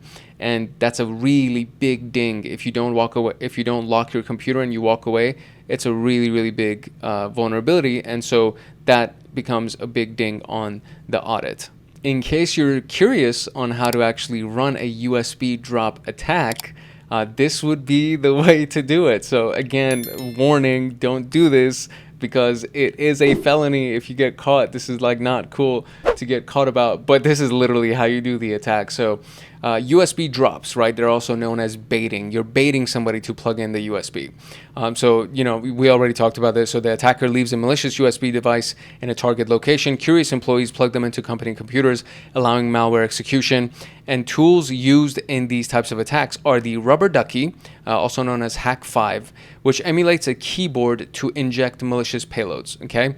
And then the USB rubber ducky payload example is this right here. So this is actually what is embedded or launched, right? Assuming that they plug it into a Windows computer. It basically runs a PowerShell command. So it'll open up a new window, and it'll open up in hidden format. So basically the pop-up, like, it comes up for literally a fraction of a second and it just goes away, and then you don't see that there's a window that's open. It's a hidden window that opens up, and then inside of it there's a new object for a web client. So essentially it's an Internet Explorer object that's launched that downloads this specific payload, which is a PowerShell script, right? So it just goes to that specific location, to this website, and it downloads this script. And then once the script is downloaded, you can set it to auto run the script, right? So this is a very basic kind of explanation of this attack vector. There are a lot of different ways that you can also do this, but rubber ducky is very, very common. That's used in these types of environments and these types of attacks. And this is a very simple PowerShell script that you just run to download something from the internet once the USB has been plugged in, right? And so once the USB has been plugged in, it will run this little script in the background, And next thing you know, you have downloaded the actual payload itself, the actual script, and you are off to the races. Furthermore, you can use a tool like Bash Bunny to automate exfiltration of sensitive data. Bash Bunny, from the name, I believe this runs on Linux and Unix-based computers because instead of PowerShell, they run Bash. I think. I don't want you to quote me on that, so please verify that on Google. The defenses against USB drop attacks, one of the big ones are educating employees about social engineering. So please don't plug anything that you found in the parking lot into your work computer. Like, please don't do that. Or how about this? Don't plug anything into your own computer either that you just found on the street, because if you are an employee that's a high-level employee of a company, there is very likely a chance that somebody's going to target you at your home if they know where you live or where you kind of hang out at. And if you plug the USB into your personal computer, and then let's say your personal computer is also in your house with your work computer, and both of those devices are connected to your Wi-Fi, your personal computer gets hacked.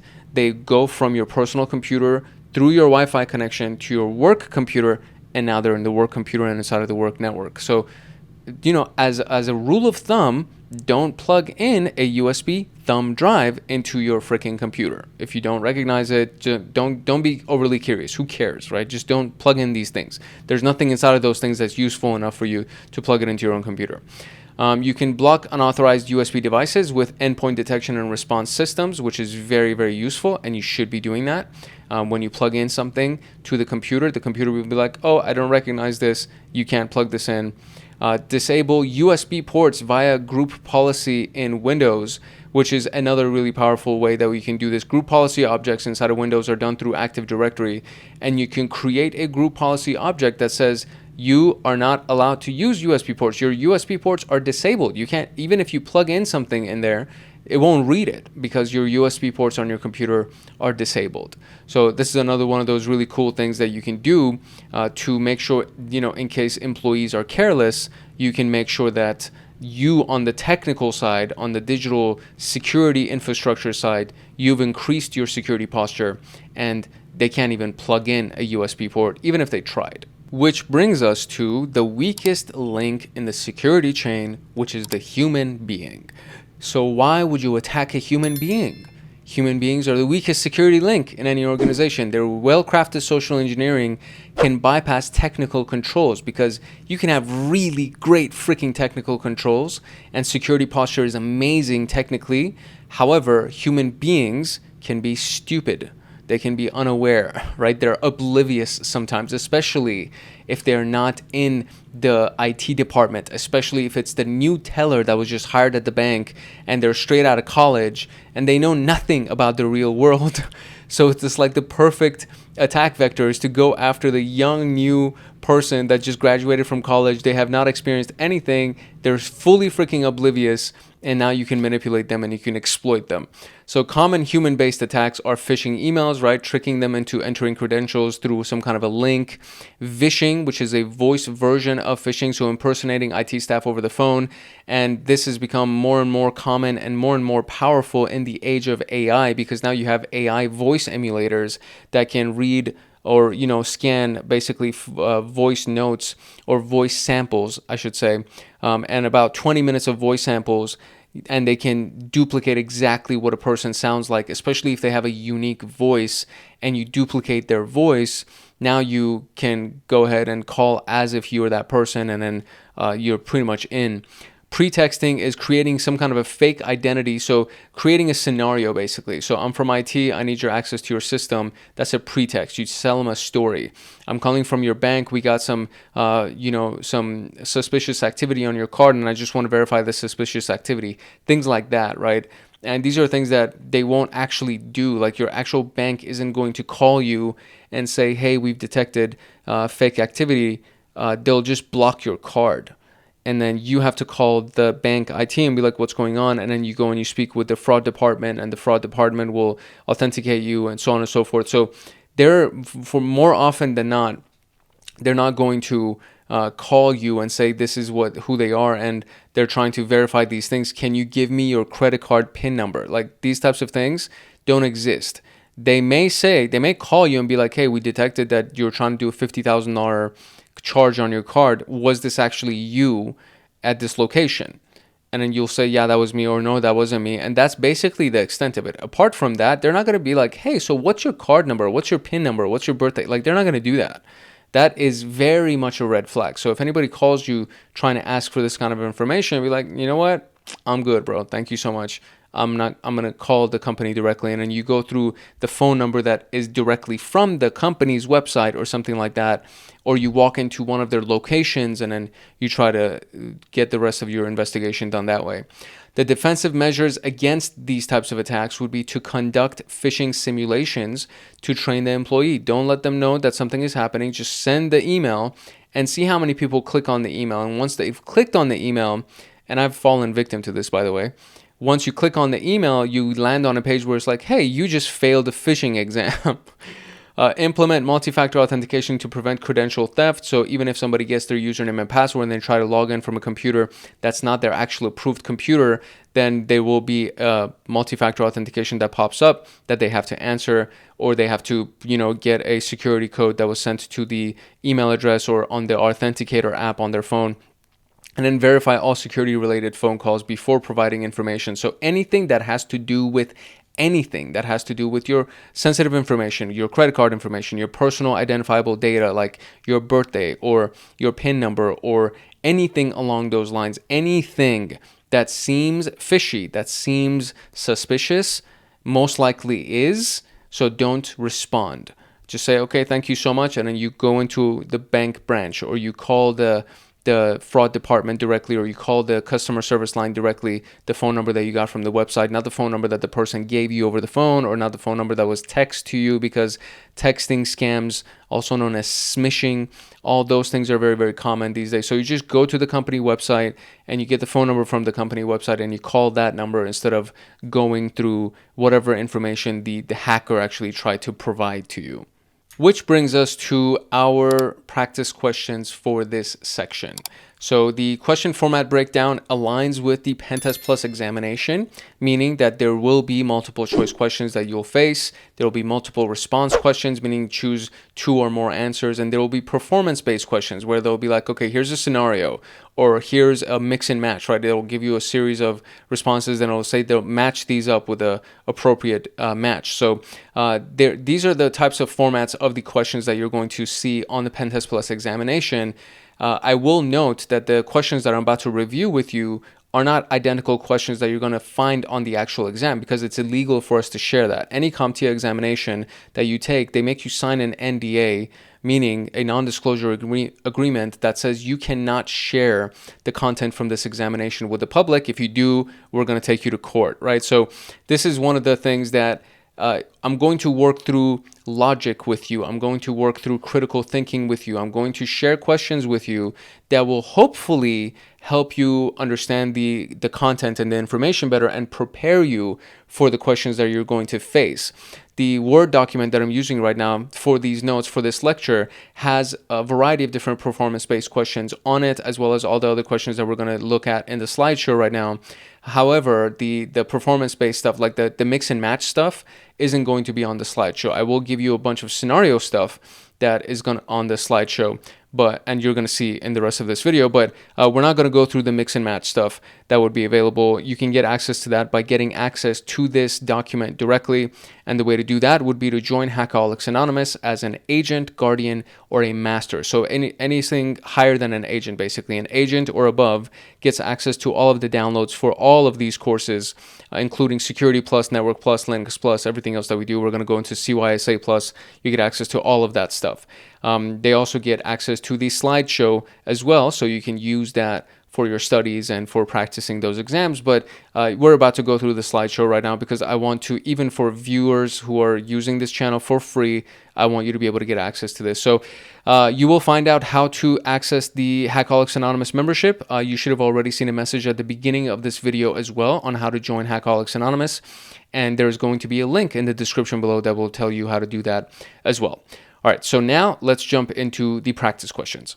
Physical security concept questions. Here we go. Which of the following best describes the concept of tailgating in a physical security context? Using a cloned RFID badge to gain access to a secure room, that would, I mean, no, that's cloning badges. Following an unauthorized person into a restricted area without proper authentication, that is it. Tampering with a badge reader to bypass authentication, reusing old keycards for unauthorized entry. So essentially, anytime you see the word following when it has to do with tailgating, that's pretty much the answer in this particular case. Everything else that we're talking about has to do with some kind of technical manipulation, right? Tampering with a badge, reusing old keycards, using a cloned RFID badge, all those things are technical manipulations. Following someone into a building is pretty much tailgating. Very good. Which of the following techniques are commonly used in physical access testing during a penetration test? And we want to choose two. So physical access testing during a pen test. Lockpicking office doors or server cabinets, yes. Cloning RFID-based access badges, yes. DNS poisoning. So DNS poisoning is not a physical access vector. This is a domain name service poisoning access vector. So to reroute internal domains, this is purely digital and technical. Sniffing wireless traffic with Wireshark is also digital and technical. So the only two that are physical would be A and B. What is the primary goal of conducting a physical site survey during a pen test? So site survey, recon, right? So primary goal is reconnaissance when you're doing a site survey to try to find weaknesses and things like that. So to gather Wi-Fi credentials from staff is social engineering. To scan internal networks for vulnerabilities is not a physical site survey, right? That's kind of like digital reconnaissance, digital enumeration is what you're doing. To identify weaknesses in physical access control, surveillance, and procedures, that's the answer. To exploit CVEs related to badge readers, that's also, I mean, it's not a part of the site survey, I would say. This kind of seems like a little bit more digital and technical versus physical. So my answer would be C. Okay. Which of the following may be evaluated during a site survey or physical security assessment? 3 answers. So surveillance camera, blind spots, yes. Unattended workstations, yeah, I would say that. Access control systems and badge readers, yes. Nmap scan results, no. Emergency exit door bypass opportunities, yes. I'm kind of unsure about this one. So I would say A, B, and E would be my 3. Oh, C. Okay, so C is also part of them. E was not highlighted, but I think this is a physical security element here as well. So it's a part of our answers. Maybe I just forgot to highlight it here, but actually, yeah, I would say that E is definitely one of the answers. So emergency exit door bypass opportunities is definitely a physical security during like a site survey that you would get. What is the purpose of a USB drop during a penetration test? To install firmware on employee systems, yes. To test whether employees plug in unknown devices that could, yes, for sure. To reset BIOS passwords on a workstation, I mean, maybe. It's something that would happen once the USB has been plugged in. To replace software on critical systems. So these are things that can be done once the USB has been plugged in, including installing firmware on employee systems. But the purpose of the USB drop is to test whether or not employees will actually plug it in, right? So that would be the answer. Which of the following outcomes are commonly tested with USB drop exercises? 2 answers. So employee awareness of physical social engineering risks, yes. Endpoint protection systems detecting auto run or payload execution, yeah, I would say that. Server load balancing under high traffic, no.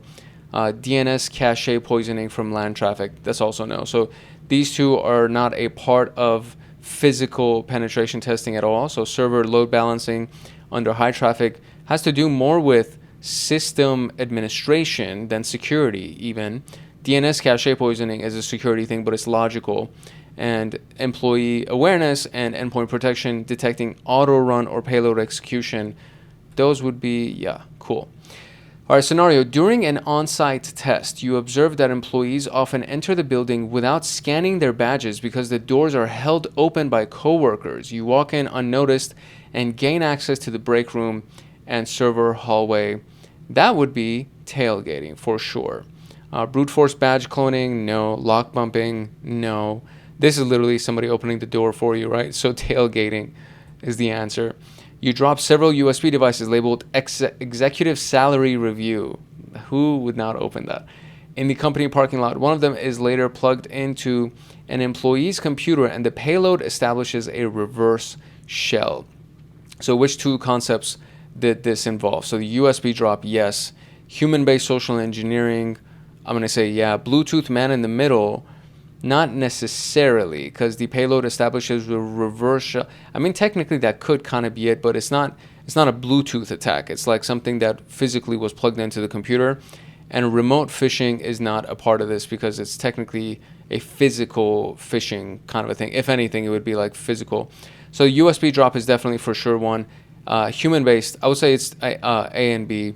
Very good. Okay, so a pen tester gains access to an unlocked server cabinet located in a poorly monitored hallway. Inside, they discover exposed Ethernet ports and unmanaged switches. Okay, what recommendation should be made to address this vulnerability? Switch to cloud-based DNS. That could be something, because if they're based on the cloud, they don't have physical servers on site anymore. So that could be a recommendation. Physically lock and restrict access to the server. That's the most obvious answer. Update all SSL certificates has nothing to do with this. This is an encryption for your website and other types of communication that require encryption during the transfer of data. And increase email phishing training. That also has nothing to do with this because this is a physical vulnerability that's being exploited. So the answer would be B. Yes, great. Oh, okay, and that's pretty much it. So that's all we got for the practice questions for section 3.3.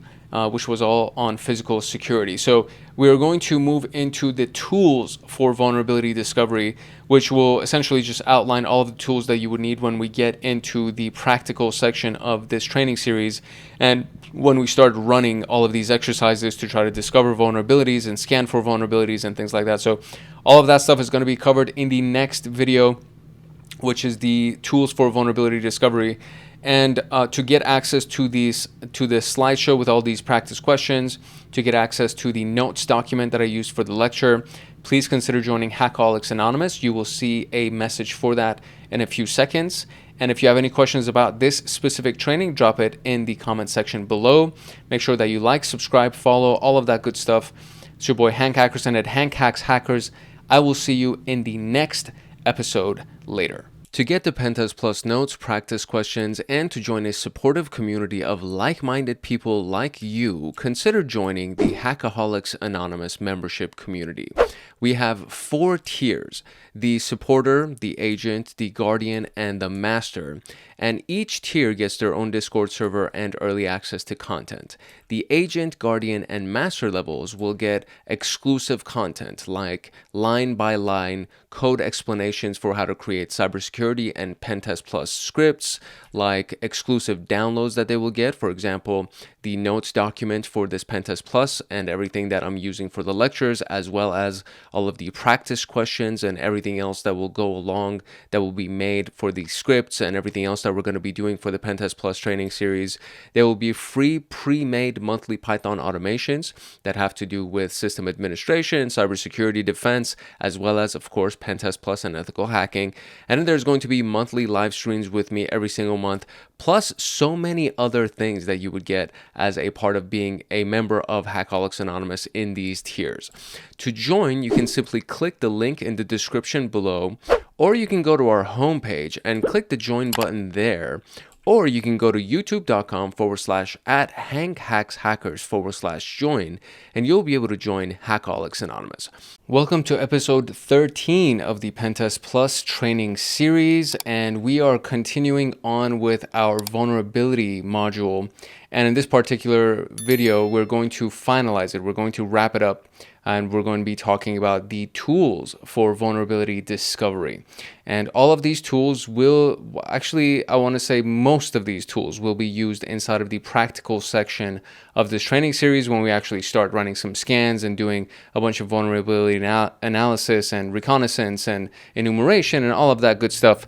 And you will need to get access to them. If you're going to download them directly onto your own computer, that's definitely one option. The option that I'm going to take is to just get Kali Linux installed on a USB drive. I actually have it already installed, and I'm just going to be getting a more recent version of Kali Linux to make sure all the patches and everything are already applied to it. And we get that from Kali's website directly, and you can install it on a USB drive and run it basically from any computer instead of having to download it directly and install it on the hard drive of your computer. The instructions for that are inside of the CompTIA Linux Plus playlist inside the first episode, or the first video I should say. In the first video in section 3 we go through installations, and I go through what it's like to install it on a USB drive as well as what it's like to install it on your computer. And if you do that, if you download Kali Linux and install that, most, if not all of these tools are already going to be pre-installed on Kali Linux, so you don't have to worry about installing them on your own computer, so on and so forth. So that is the recommended approach to this, but of course you're more than welcome to just download them individually and run them as your use case requires, because a lot of times you don't need all of the things. You just need maybe a handful of the tools. So that I'll leave that part up to you. In this section, or in this video, we're just going to go through these various tools that are relevant to pen testing and the CompTIA PenTest Plus examination. We're going to talk about where you can get them. We're going to talk about what the tools do. I'll give you a brief use case for each one, and then when we finally get to the practical section of this training series, the practical videos, we're going to be using all of these things in depth, and you're going to get a really good experience level with them. You're going to use them a lot, and you will get very well versed with them, and hopefully you will learn to love them the way that I love them. So a quick read through: vulnerability discovery tools automate the process of identifying security weaknesses on applications, on networks, on containers and cloud environments, systems, anything like that. These tools help penetration testers, red teamers, and security analysts efficiently detect vulnerabilities before attackers can exploit them. And we're going to be talking about web and network vulnerability scanners like Nikto, OpenVAS, and Nessus. We're going to talk about code and secret scanners like TruffleHog and PowerSploit, and Active Directory privilege escalation with BloodHound, and container and cloud security scanners like Grype, Trivy, and Kube-Hunter.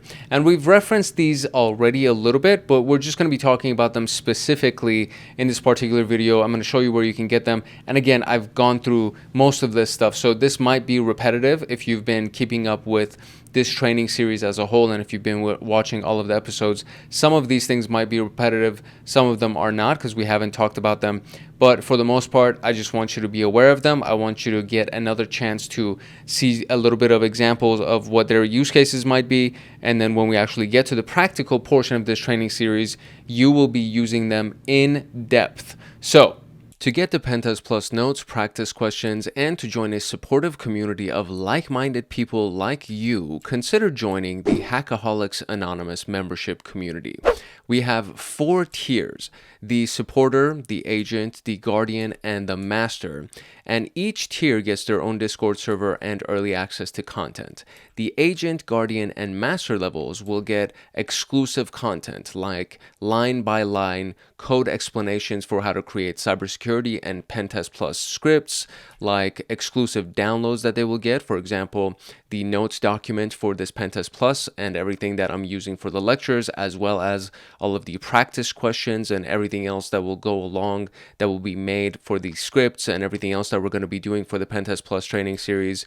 There will be free pre-made monthly Python automations that have to do with system administration, cybersecurity defense, as well as, of course, PenTest Plus and ethical hacking. And then there's going to be monthly live streams with me every single month, plus so many other things that you would get as a part of being a member of Hackaholics Anonymous in these tiers. To join, you can simply click the link in the description below, or you can go to our homepage and click the join button there, or you can go to youtube.com/@hankhackshackers/join, and you'll be able to join Hackaholics Anonymous. Now, without further ado, let us continue with PenTest Plus. Our first web and network scanner is Nikto, and I've used Nikto in previous pen testing job applications and a lot of different exercises, and it's a very useful tool. It's an open source web server scanner. that detects misconfigurations, outdated software, and security vulnerabilities, and it's a command line tool. So what it can do is it can detect outdated server versions that actually have known vulnerabilities, and it'll detect security header misconfigurations. So for example, the missing X-frame option header, which can also be another security vulnerability.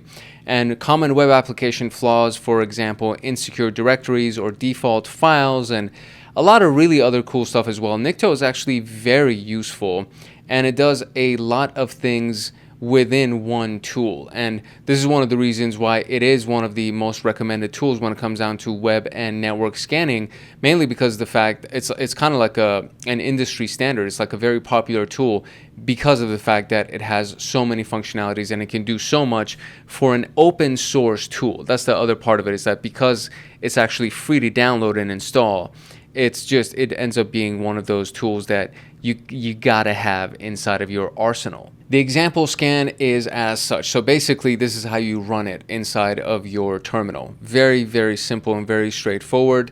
So Nikto, the -H for the host that you want to scan, and then you give it the domain name or the IP address. And then I typically do -V as well to just get a verbose output. But for the most part, that's pretty much it. It'll scan for common web vulnerabilities on target.com, which is going to be the target in this particular case. And so we can scan web applications for vulnerabilities. We can check SSL TLS configurations for security issues, and a large variety of other things that are pretty inherent, pretty included. What's the native? Native is the word. They're pretty native to Nikto. To download Nikto, you can go to the cert.net website, so cirt.net/Nikto2, which is the most recent version of it.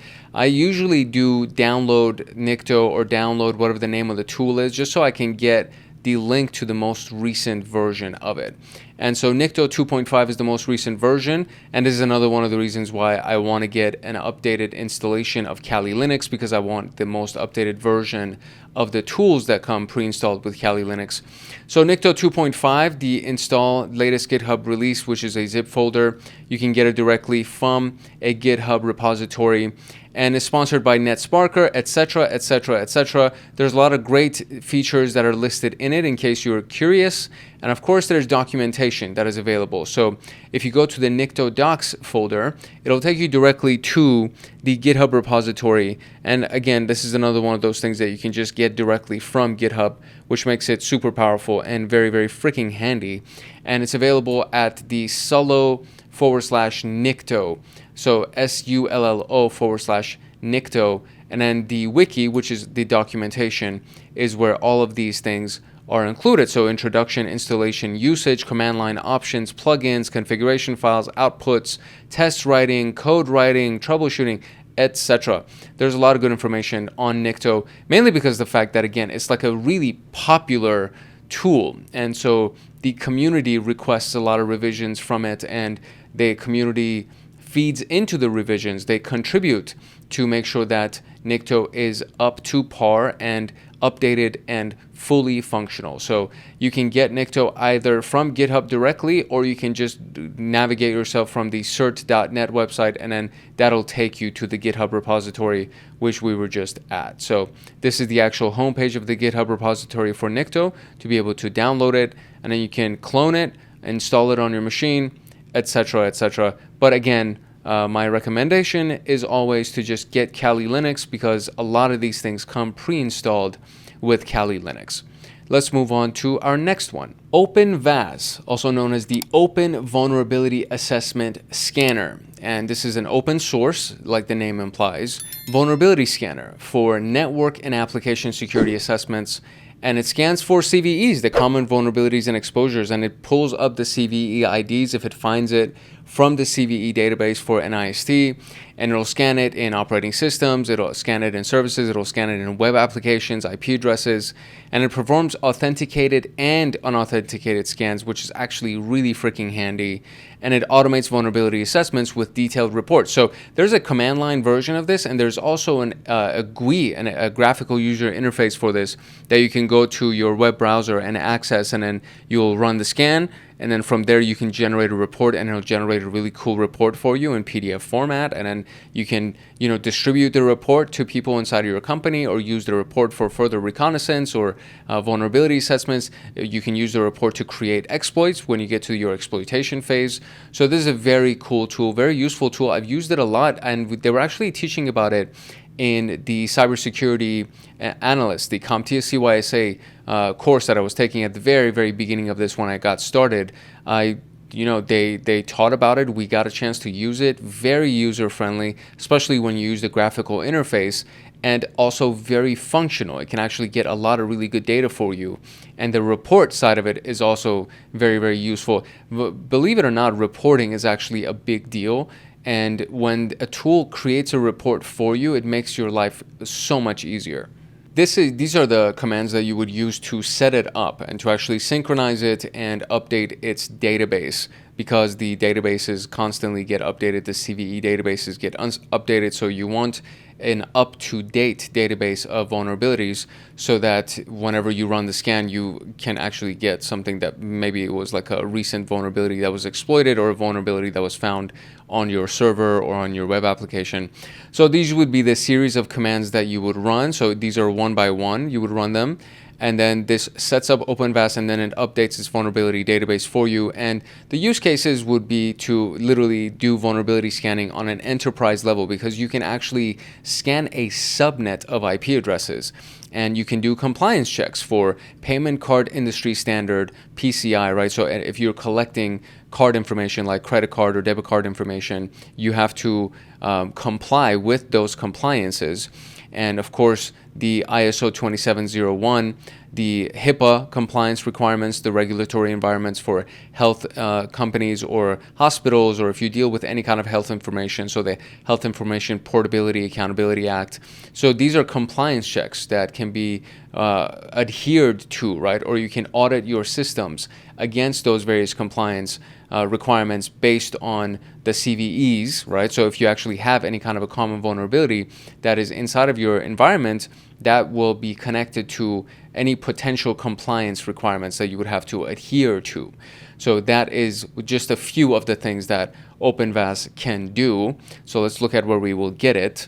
OpenVAS is actually one of the tools that is not pre-installed on Kali Linux, but it is available as a package with the Kali Linux depository or repository, that you'd be able to use using apt, the package manager, apt, the package manager that's inside of Kali Linux.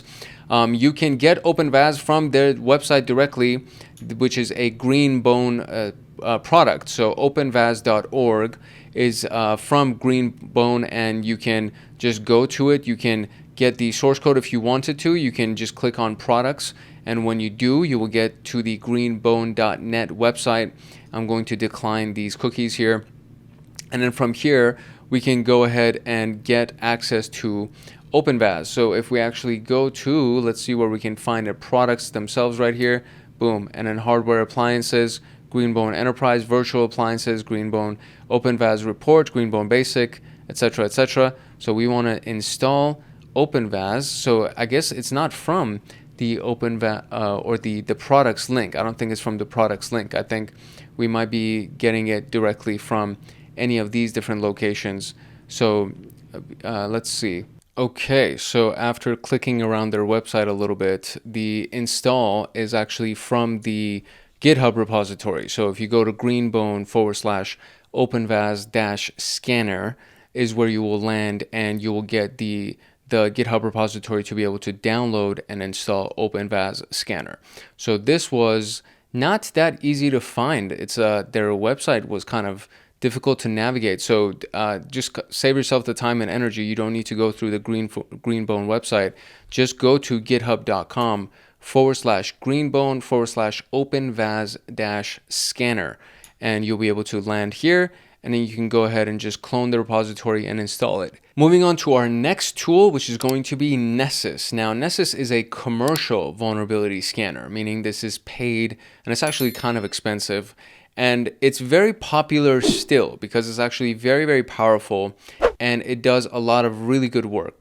It's used in penetration testing and compliance assessments because it will give you a really solid report. It'll give you an outline of all of the vulnerabilities that it finds, and it'll rank them for you to let you know whether or not they need to be addressed right away, etc., etc.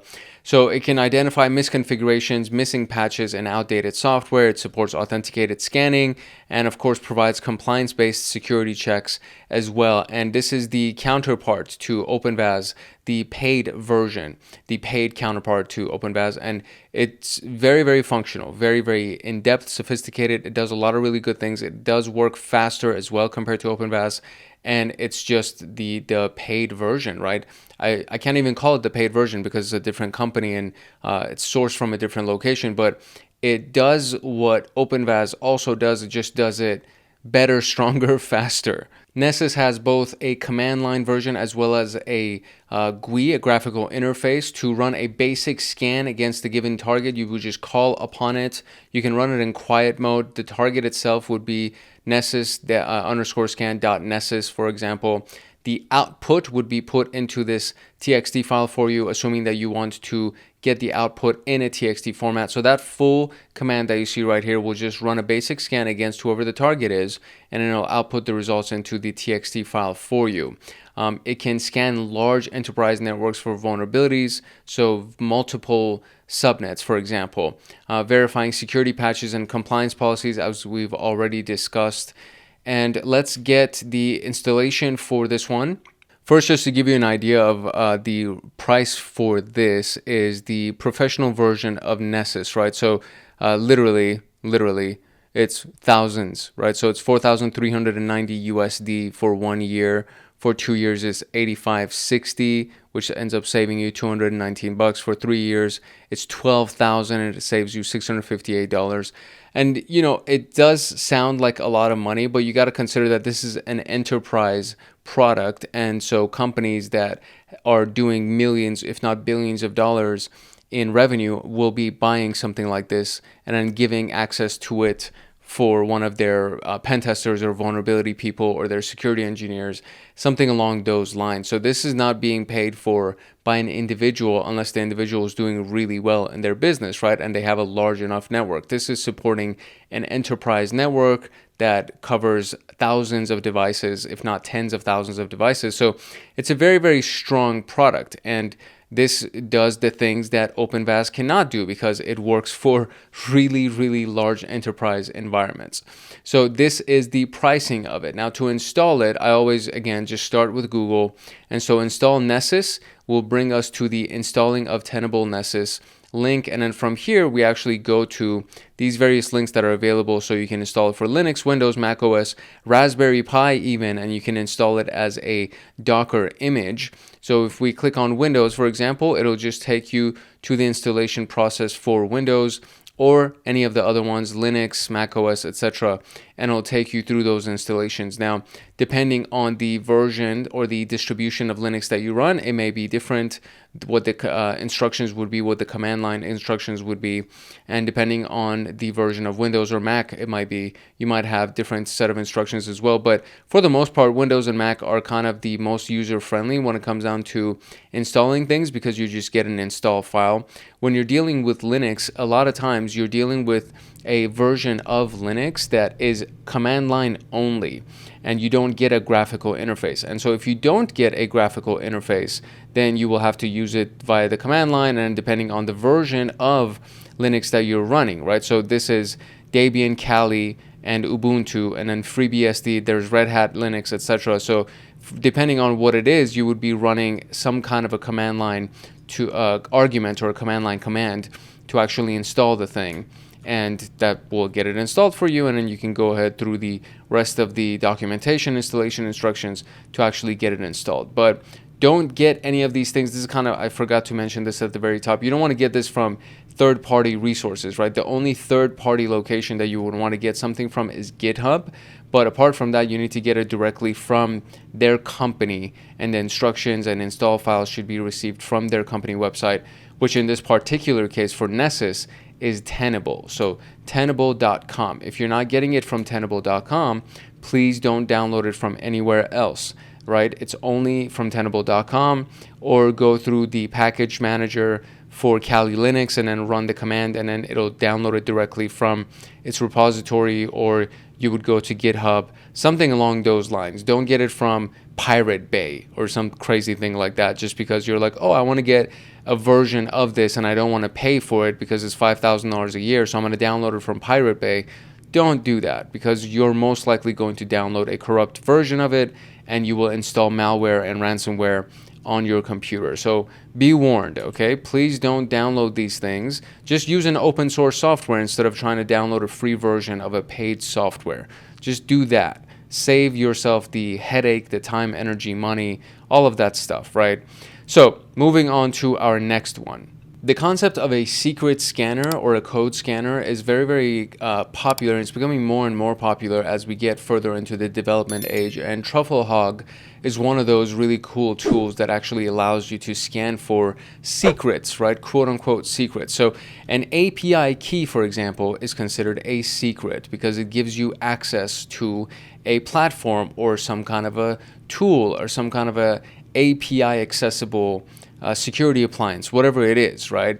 Passwords are considered to be secrets, and secrets in code repositories, any of these things that could potentially be used to impersonate someone or to get access to something that you shouldn't have access to, that is considered to be a secret. We're not talking about, it could be like a secret recipe. That could be a secret that's available for a company. It's called intellectual property, etc. But that's not what we're talking about when we're talking about a secret scanner. We're talking about API keys that we can use, or passwords, or other types of secret codes that would exist, tokens or something like that, that would exist inside of source code that you want to scan to see if you can get any useful information out of. So that's what a tool like TruffleHog will actually do for you. So it'll scan Git repositories, it'll scan Amazon S3 buckets, it'll scan file systems for any kind of sensitive data. It can detect high entropy strings that resemble API keys or encryption keys, and it'll get that to you, and that could be something again that you can use to pass the hash, or you could log into somebody's website, or log into their portals using an API key that was specifically assigned to a person. Therefore, you now can kind of impersonate them.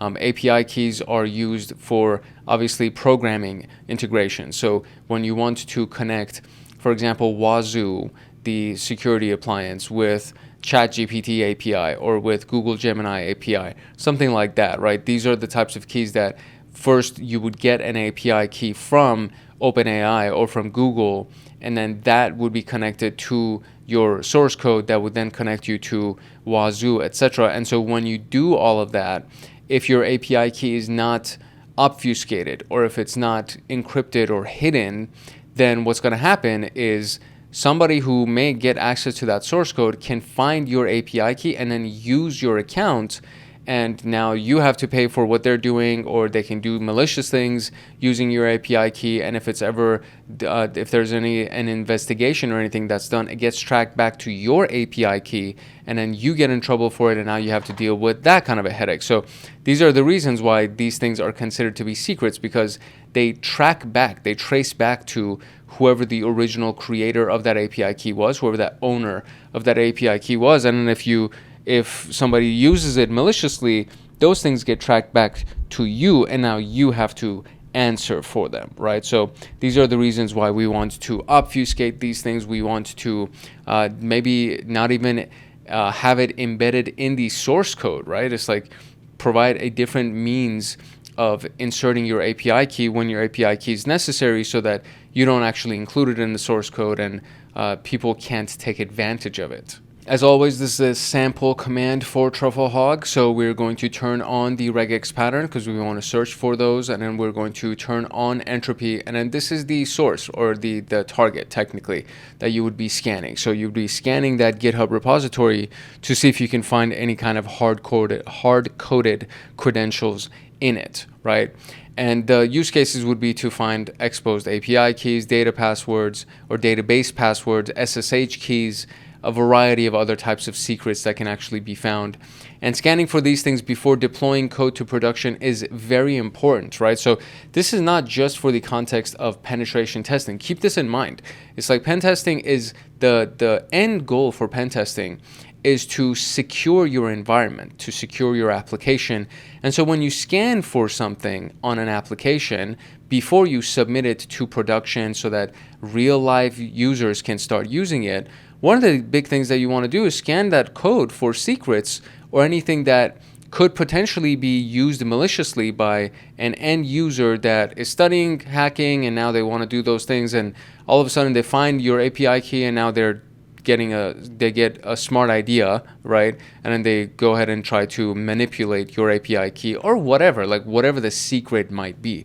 Whatever those things are, you don't want them to be included in the source code before your actual application is deployed out into the real world. So this is one of the big reasons why we would use a tool like this, even if we're not officially doing a black box pen test or whatever. We would run this specific tool against source code just to make sure that there are no secrets in the source code before we deploy it to production for end users to use it. To install TruffleHog, we would go through the GitHub repo for it, and it's available through the Truffle Security repo, the Truffle Security company, I should say. So Truffle Security /TruffleHog is where you would find it, and of course you would be able to get the clone of it, install it. There's a bunch of documentation that's available for it on how to use it, and here we can even see a little demo command that's being ran, and then what the output might be. And of course, we just saw, I think it was like an API key or something that was found. So there we go. Raw result is this key from the AWS. There's just a lot, right? This is very, very cool little tool that can be used. And then you can get installation for Mac OS, for Docker, for binary releases on Windows PowerShell, command prompt, etc. There's a lot of different ways that you can get TruffleHog installed. And we can even check to see if TruffleHog comes pre-installed on Linux. So let's see that pre-installed on Kali Linux. I think it's not. Yeah, so TruffleHog is not pre-installed on Kali Linux. While Kali Linux comes with a vast array of penetration testing tools, TruffleHog is not one of them. And you can do apt install TruffleHog, and then you'll be able to install it on your Kali Linux machine. Or you can go through, of course, the GitHub repository, as you just saw, to be able to get access to it. The next one is PowerSploit, and this is a PowerShell-based penetration testing framework for post-exploitation, privilege escalation, and network reconnaissance. So I thought that it was actually kind of a part of the Metasploit suite of tools, but I think it's because it's PowerShell-based that's where that part comes from, and then it's not a PowerSploit as in connection to Metasploit. It's just PowerShell exploitation, right? PowerShell, so Power S right here, right? You can see that, and then now it's an exploitation tool. So penetration testing framework for post-exploitation, privilege escalation, and network reconnaissance. Being that PowerShell is a Windows-based language or a Windows-based series of binaries, then we can rest assured that this is not going to be included in Kali Linux. Therefore, we're not going to run it when we're doing our practical examination part of this, as we do the practical exercises. It's just something that is important enough for you to know and be aware of, and what it actually does, right? So it executes the in-memory payloads to bypass traditional antivirus detection, and it supports network enumeration, user credential extraction, and persistence mechanisms. So it's a pen testing framework, right? And it does post-exploitation, privilege escalation, and network reconnaissance. And it's technically a part of our vulnerability analysis suite of tools, because a lot of this information can actually be used for vulnerability analysis and creating exploitation or exploits, payloads, things like that. So this is a Windows-based tool that supports those goals. Now, if you're familiar with PowerShell at all, then you kind of understand the pattern behind PowerShell commands. So there's always a verb, and then there's the noun that is referencing. So in this particular case, it's invoking, right? So invoke Mimikatz. If you're not familiar with Mimikatz, Mimikatz is a very powerful tool that is used for credential dumping, right? To try to find credentials on any given computer. And so you would invoke Mimikatz, and then you would use the dump creds option that will extract the cached or cached credentials from Windows systems. You can have Mimikatz installed by itself as just kind of a standalone installation, but when you use PowerSploit, because it's a framework and it has access to a variety of different tools, Mimikatz would come pre-installed with it. Therefore, you can go ahead and invoke Mimikatz from PowerSploit and then use the dump creds option inside of Mimikatz to go ahead and potentially get whatever cached credentials exist inside of that system. So we can use it for Windows privilege escalation and credential theft. We can use it to bypass endpoint security for advanced red team operations. These types of operations are done further along on the pen testing pathway, right? So when you have gone through an exercise, you have most likely gotten into a system already, and now you're trying to get further credentials and you're trying to escalate your privileges. When you want to do those types of things, you would invoke these types of strategies and use these types of tools to hopefully get escalated privileges or escalated credentials and bypass endpoint security, etc., etc. So there's no surprise as to where we can get it. Obviously, it's available through GitHub, the GitHub repository, PowerShell Mafia, PowerSploit. It's also available for Kali Linux, which is actually very useful so that you can potentially run it. And I just found out that it's available for Kali Linux literally in real life, in live real time, I should say. In real time, I found out that we can use it on Kali Linux. So I just might try to use it on the Kali Linux machine that we're going to use in our practicals. The PowerSploit is available through PowerShell Mafia /PowerSploit. And just like everything else in GitHub, it has all the installation files and the cloned repository. And then the project is no longer supported. So it's a collection of Microsoft PowerShell modules that can be used to aid pen testers, etc. But it seems that it's no longer supported. I feel like that means that it's not being updated anymore. And if that's indeed the case, it might not be the best tool that we would end up using for our intended purposes, because there are other tools that can be used for post-exploitation.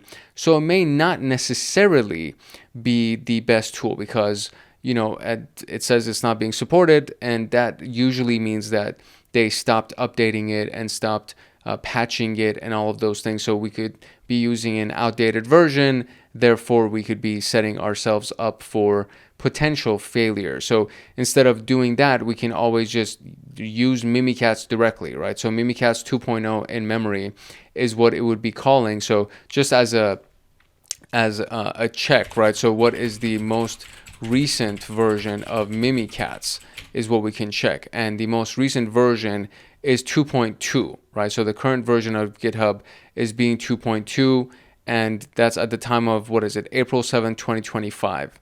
And so if we go to ParrotSec and look at Mimikatz, the most recent version, as we can see, is Mimikatz 2.0 is what it says over here, but it said 2.2 in that description. So that's the thing that is a little bit confusing for me, because I want to find out what the most recent version of this thing is. Now, on the ParrotSec website for Mimikatz, the last commitment on here was 5 years ago, and it does say 2.2. So you can see right here, version 2.2, 2.2, etc. So I don't know if that means 2.2.0, which is what this thing is reading right here, right? Because it says Mimikatz 2.0 alpha. So I don't know if that's what that means, but it feels like it should be 2.2 is the most recent version, which this is kind of a little bit confusing. Just to be safe, I'm going to say that we don't use PowerSploit, mainly because of the fact that there's just this note at the top right here that says this project is no longer supported, and I don't want to use an outdated tool. So 9 years ago, 8 years ago, or the PowerSploit PSD scripts, so these seem to be pretty outdated. The README file was updated 5 years ago, but the overall project seems to be as old as 8 years. And with some of the things, so reconnaissance, the swapped default Kerber roasting output formats was updated 7 years ago. 7 years is a very, very long time. When you really consider what can be done inside of technology, especially in the age of AI with all the things that are updating every 3 months or every 6 months, 7 years is a very long time. So It's something of note because it was mentioned inside of the CompTIA PenTest Plus outline for the examination, so I think it's important for us to know what PowerShell is and what it does. I just don't know if it's the best tool to use when we get into our practical section. So, fair warning, be warned, approach this, tread softly, as they say. But just wanted you to know that it actually exists, what it does, so that when we run across questions for it, we know if we see it in our list of answers, we can kind of guesstimate what it is that we're supposed to be answering. And at the very least, we have a general understanding of what this tool does. Moving on to Active Directory and Privilege Escalation. Active Directory is native to Windows-based machines, and Privilege Escalation Privilege Escalation pretty much applies to any kind of system or any kind of environment where there are multiple privileges. So that's not necessarily just native to Windows, but Active Directory is. So BloodHound is the tool that's a graph-based tool for Active Directory attack path analysis. So it actually looks at Active Directory paths or attacking Active Directory via multiple vectors. And so it identifies privilege escalation paths within the AD environment and maps attack paths from low privileged users to domain admin. So if you can think about, entering the network as a low privileged user, but still being able to run BloodHound, and then it gives you a path of, okay, you can jump from the current user that you're on to this next user, to that user, to that user, to that user, and then finally you will end up as a domain admin. That's very, very freaking powerful. It's like a very useful tool, and honestly, I'm super excited about this kind of a tool. Even though we're not going to be using it inside of a Windows environment, it is something that I'm just super freaking excited about. And maybe what we can do is we can use, Metasploit and Metasploitable to run our hacking exercises. And if possible, we can run Metasploitable and see if we can do it as a Windows machine, maybe. I'm not exactly sure yet. And if we can, then we can go ahead and use BloodHound, because if it is a Windows-based machine, then we can definitely try to find a path to escalate our privileges from Active Directory. And that would be freaking cool, let me tell you. It just gets me hyped, the fact that something like this even exists. The use case for BloodHound is actually very simple. So you just call on the executable, which in this case, I guess is called sharphound.exe. So you just call on the executable, and then you give it the option to run everything, to check everything. And so it'll collect Active Directory enumeration data for analysis, and it'll try to identify misconfigurations in Active Directory permissions, and it'll try to find exploitable attack paths to gain domain admin access, which is, again, very, very useful. If it can do it, and if it can actually provide a path for you to go from a low-level user all the way to a domain administrator, it's probably the most useful tool that can be used inside of post-exploitation and further reconnaissance, and then privilege escalation or vertical movement, right? So we have lateral movement and we have vertical movement. And if this gives you the path to gain domain admin access, it's the most powerful tool that I have heard of. No bullshit, because everything else that exists is useful and it's very powerful, but this just by itself is like the tool that tells you, okay, go after this user and then this user and then this user. And I may be over explaining this. I may be like explaining it to death kind of a thing, but it's just because I find it to be so freaking cool. So anyways, let's see where we can find this thing. Let's see where we can download this thing. Okay, it's very exciting that we can actually see a Kali Linux from kali.org under their tools for BloodHound, and it uses graph theory to reveal hidden and often unintended relationships with an Active Directory environment. Very freaking cool. So it does exist in the Kali world. You can get it directly from their GitHub repository for Spectre Ops and the BloodHound Legacy. So Spectre Ops /BloodHound Legacy is where you can find it. You can clone it, install it. And so the version 4 has been deprecated. This repository in version 4, which was last updated in 2023, is no longer maintained. It will be archived in the near future. That is really unfortunate, because I think this is such a cool freaking tool. But for the most part, you can get it directly from GitHub. Let's go see what the Kali Linux link will actually do for us, because this is super exciting as well. So this is on the AMD ARM64, so AMD 64, ARM64 architectures. What's the date on this page? That's something that I'm very, very curious about. Updated on May 30th, 2025. So this is actually fairly recent, and it can be installed via running the command line tools for APT, the package manager, and then you would actually go through the setup and you do the installation, and then you can use your web browser to access the graphical user interface, and it will most likely, hopefully, give you some really interesting tools here. So let's see what the final result might be. So this is what it looks like.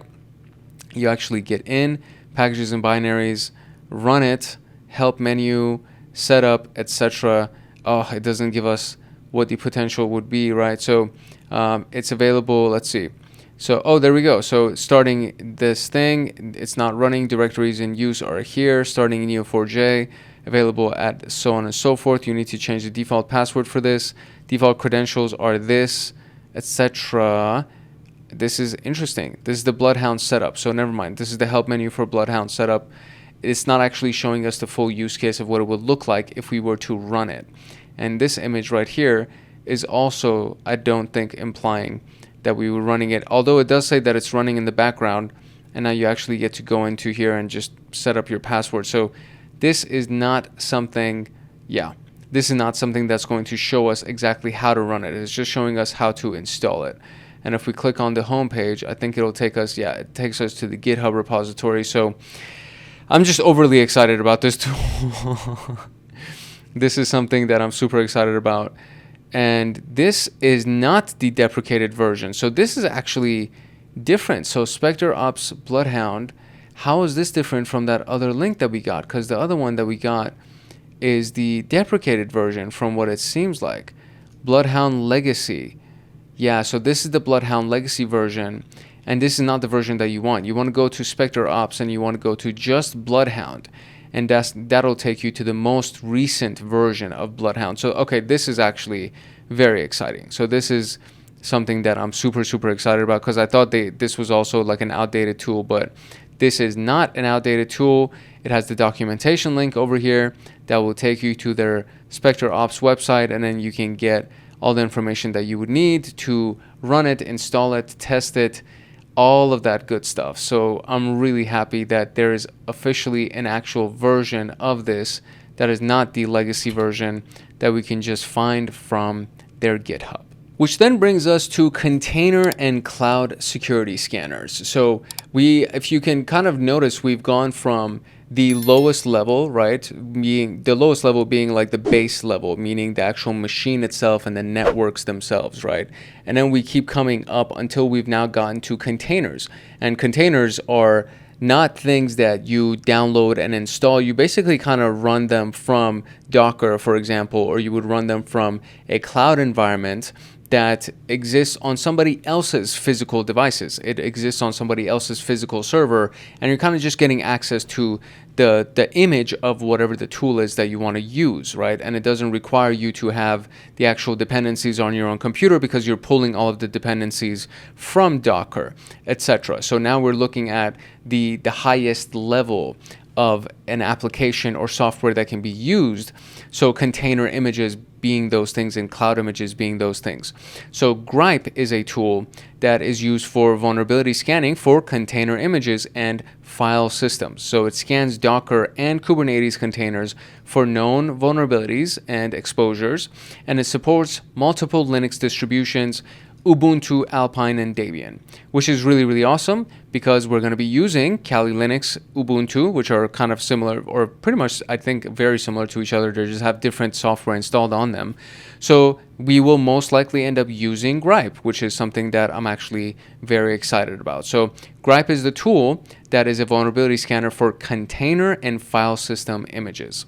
The example command is just calling on it and then giving it the path to the container image so that it can actually start scanning. So this will check the container image for security vulnerabilities, and it can be used to ensure container images are free from known vulnerabilities, which is pretty much the whole purpose of doing these vulnerability scans and doing any kind of a pen test is to end up here from making sure that you have no known vulnerabilities, and then scanning software dependencies for common vulnerabilities and exposures. And software dependencies are again parts of those things that are imported from Docker images or from Kubernetes, which come as a whole package, right? So when you install a software, sometimes it needs a dependency to be able to do what it's supposed to do, and you want to be able to also scan those dependencies to make sure that there's no vulnerabilities in those things. It's not just the actual software that you want to scan, but also everything else that the software calls on, everything else that it uses to do what it's supposed to do. So you want to make sure that all of those dependencies, all of those requirements are also free of these vulnerabilities and exposures. So let's see how we can get access to Grype. I want to say, if I were to venture a guess, I want to say that this comes pre-installed on Kali Linux. So let's see if it does, and if not, let's see where we can get it. Okay, so I stand corrected. Grype is not typically pre-installed with Kali Linux, and we would need to get it directly by either running curl or sudo snap install, etc. Or you can obviously come to the GitHub repo and get it from here. So let's see if this thing is up to date. There are no notes that make it seem like that this has been predicated or outdated. So it's a vulnerability scanner for container images and file systems. I really love this logo. This is like probably one of my favorite logos of all time. It easily installs the binary and you can try it out, and we have some example use cases that we can see right here. We have the features that we can run right here, the installation instructions, etc. So this is a very, very long README section, but it's probably because of the fact that this actually can do a lot of things. So I'm excited about Grype. This is a very cool tool, and it's something that we can use to scan Kubernetes as well as Docker images and their dependencies and everything like this. And as we go further into cloud computing, as we go further into not relying on physical hardware to be inside of our locations and then having to scan that physical hardware, we go more into a cloud environment and Docker environments. And so tools like Grype are very, very handy, and they're very important. And this is most likely going to be something that if you're going to work in a cloud type of an environment, you need to know about this tool so that you can go ahead and run it and try to find information about vulnerabilities and things like that for your Docker images and all of its dependencies. The next one is Trivy, and so this is another container security scanner that detects vulnerabilities in operating system packages and application dependencies. This quickly vulnerability assessments on container images, vulnerability libraries, the software packages, and misconfigurations, all of the things that it pretty much Grype can also do. I think this is just another option in case you, for whatever reason, don't like Grype.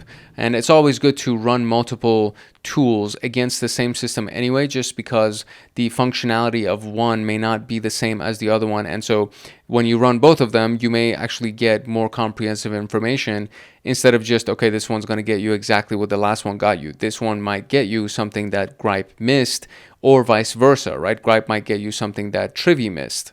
The example command is very similar to the other one with Grype, except we actually have to declare that we want to scan an image here. So Trivy image, and then give it the my Docker image. So it scans it for known vulnerabilities. We can use it to secure Docker and Kubernetes environments before we deploy them. We can also use it to detect supply chain security risks in CI/CD, continuous integration. I want to say continuous integration, continuous development, or deployment pipelines. So very, very important use case, again, because you want to make sure everything is secure before it's actually deployed to the world or before you use it yourself, right? So there are a lot of different reasons why we do these things, but ultimately they all end up in the same place because we want to secure them before we use them or before we give access to other people to use them. So let's see where we can find Trivy. Trivy is also not pre-installed on Kali Linux, so therefore you can get it from the kali.org tools location, and this is what it looks like. And of course they give you installation instructions, or you can get it from the GitHub repository for installation of Trivy. And this one actually, interestingly enough, takes us to trivy.dev website, and that will give us instructions pretty much very similar to what you would get on GitHub, but this one is directly from their website, which is actually kind of nice. So if we do Debian Ubuntu, for example, it'll take us to the installation. So adding the repository to this location and then install, etc., or do a wget, which brings us from, basically it takes us to the actual GitHub location for Trivy, which is the path itself. So this is the path for the GitHub repository. It's aquasecurity/Trivy is where you would get it, and of course all of the instructions are here, all the documentation is here, etc., etc. They also just have their own website, which is the trivy.dev location that gives you all of the instructions to install it. So aquasecurity.github.io is the one that I clicked on, but what happens is that github.io is different from github.com, and github.io provides developers kind of like an interface to display their stuff. So this is a really good one as well. So if we actually search for CyberChef, CyberChef is also something that exists on github.io, not github.com.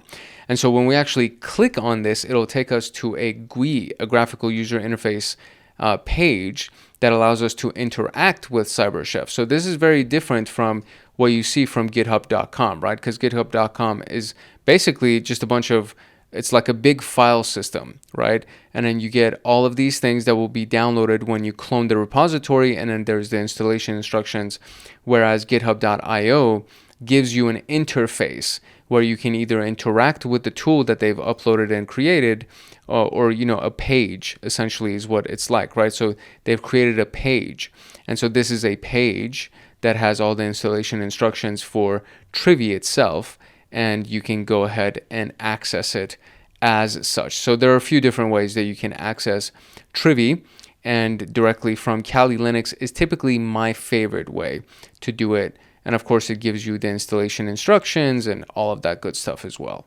And our last one is Kube-Hunter, or Kube-Hunter, Kube-Hunter, however you want to pronounce it. This is a pen testing tool for Kubernetes specific clusters, and it finds misconfigurations in Kubernetes clusters. It identifies exposed Kubernetes dashboard interfaces, which is actually very, very useful. It detects privilege escalation risks with containerized environments. So it's a vulnerability scanner, right? It's a pen testing tool for Kubernetes clusters, and it finds a bunch of different types of vulnerabilities for those types of clusters. Docker images are the equivalent of Kubernetes clusters. So just kind of, they are all held in the same conversation. And in this use case example, we can see just the command line that we ran. So Kube-Hunter, we gave it a remote option to scan this remote target cluster IP address, and it'll scan it for security misconfigurations. And we can ensure that the Kubernetes deployments are secure. We can identify exposed APIs and privilege escalation risks.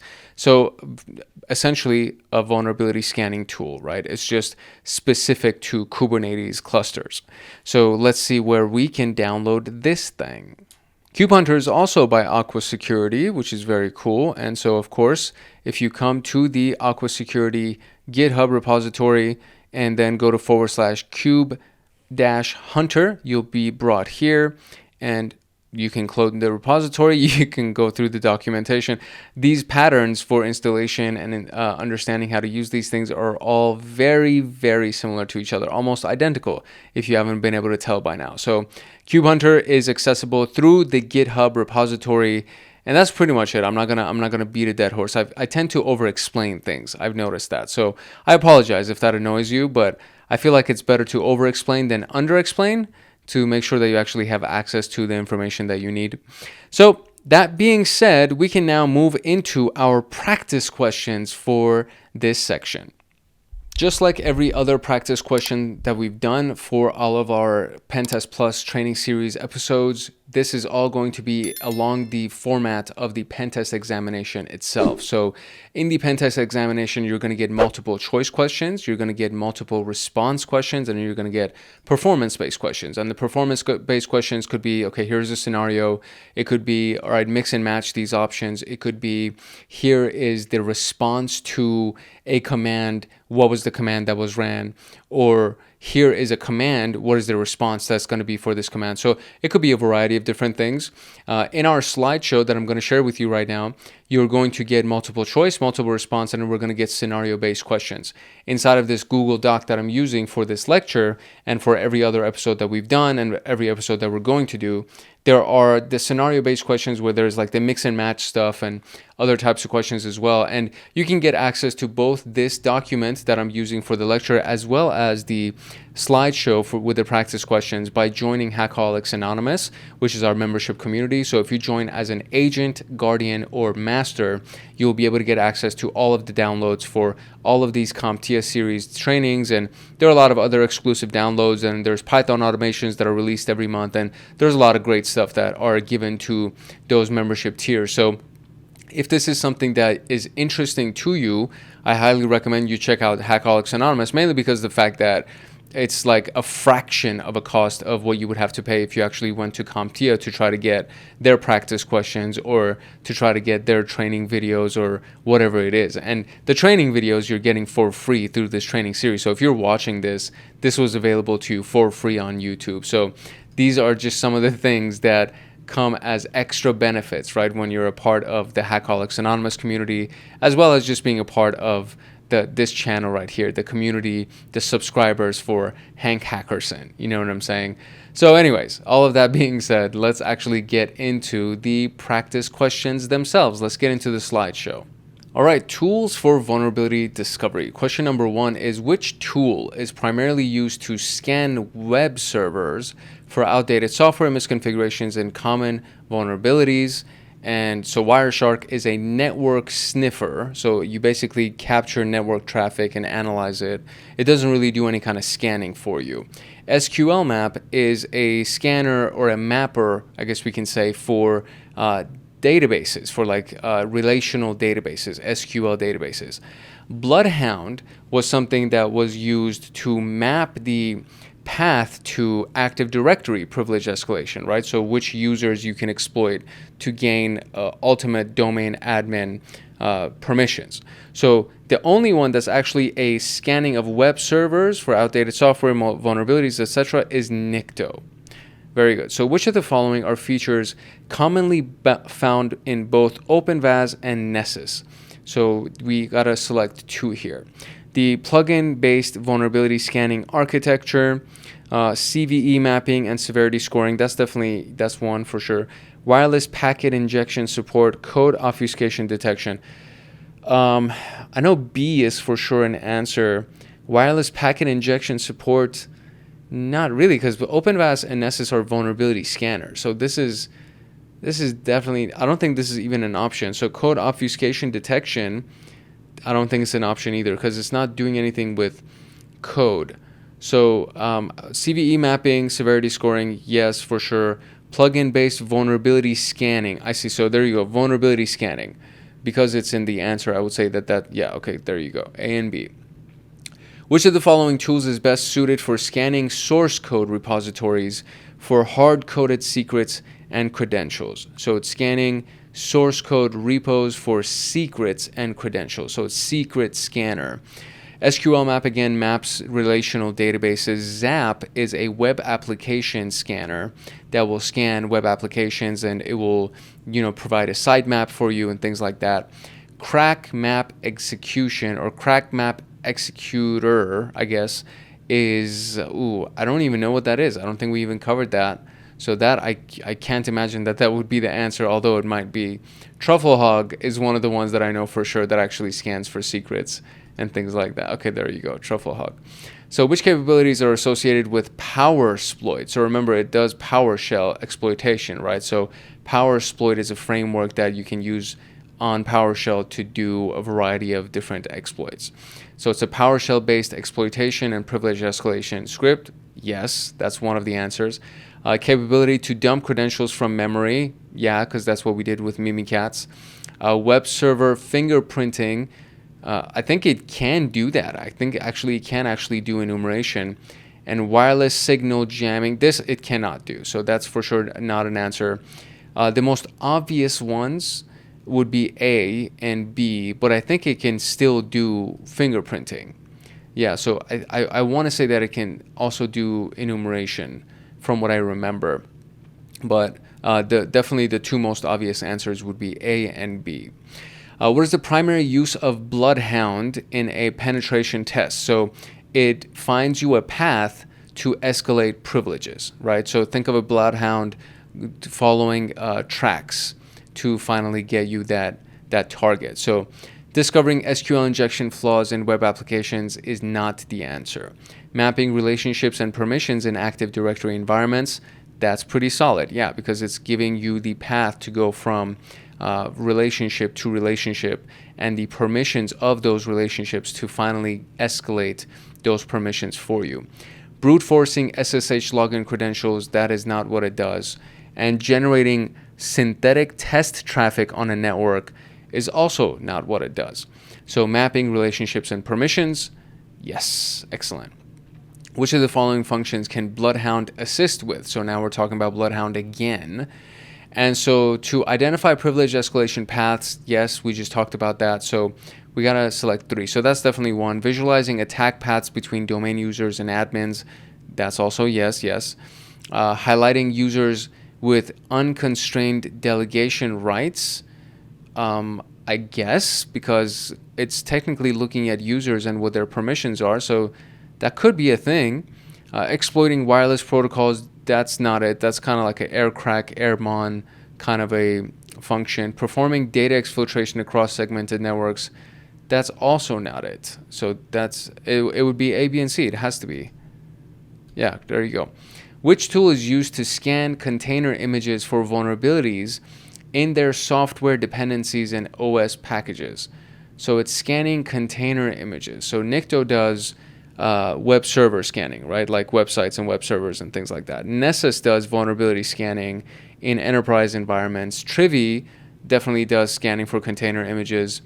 PowerSploit is the script for PowerShell. And I don't think you can use that in container images. The answer for sure, it has to be Trivy. Yeah, okay. Which of the following tools can be used for container and Kubernetes vulnerability discovery? So select 2. Grype is one of them. Kube-Hunter is another one. SQLmap is mapping relational databases. Spiderfoot, I don't think I've even heard of that, so I don't know. I would say Grype and Kube-Hunter. Very good.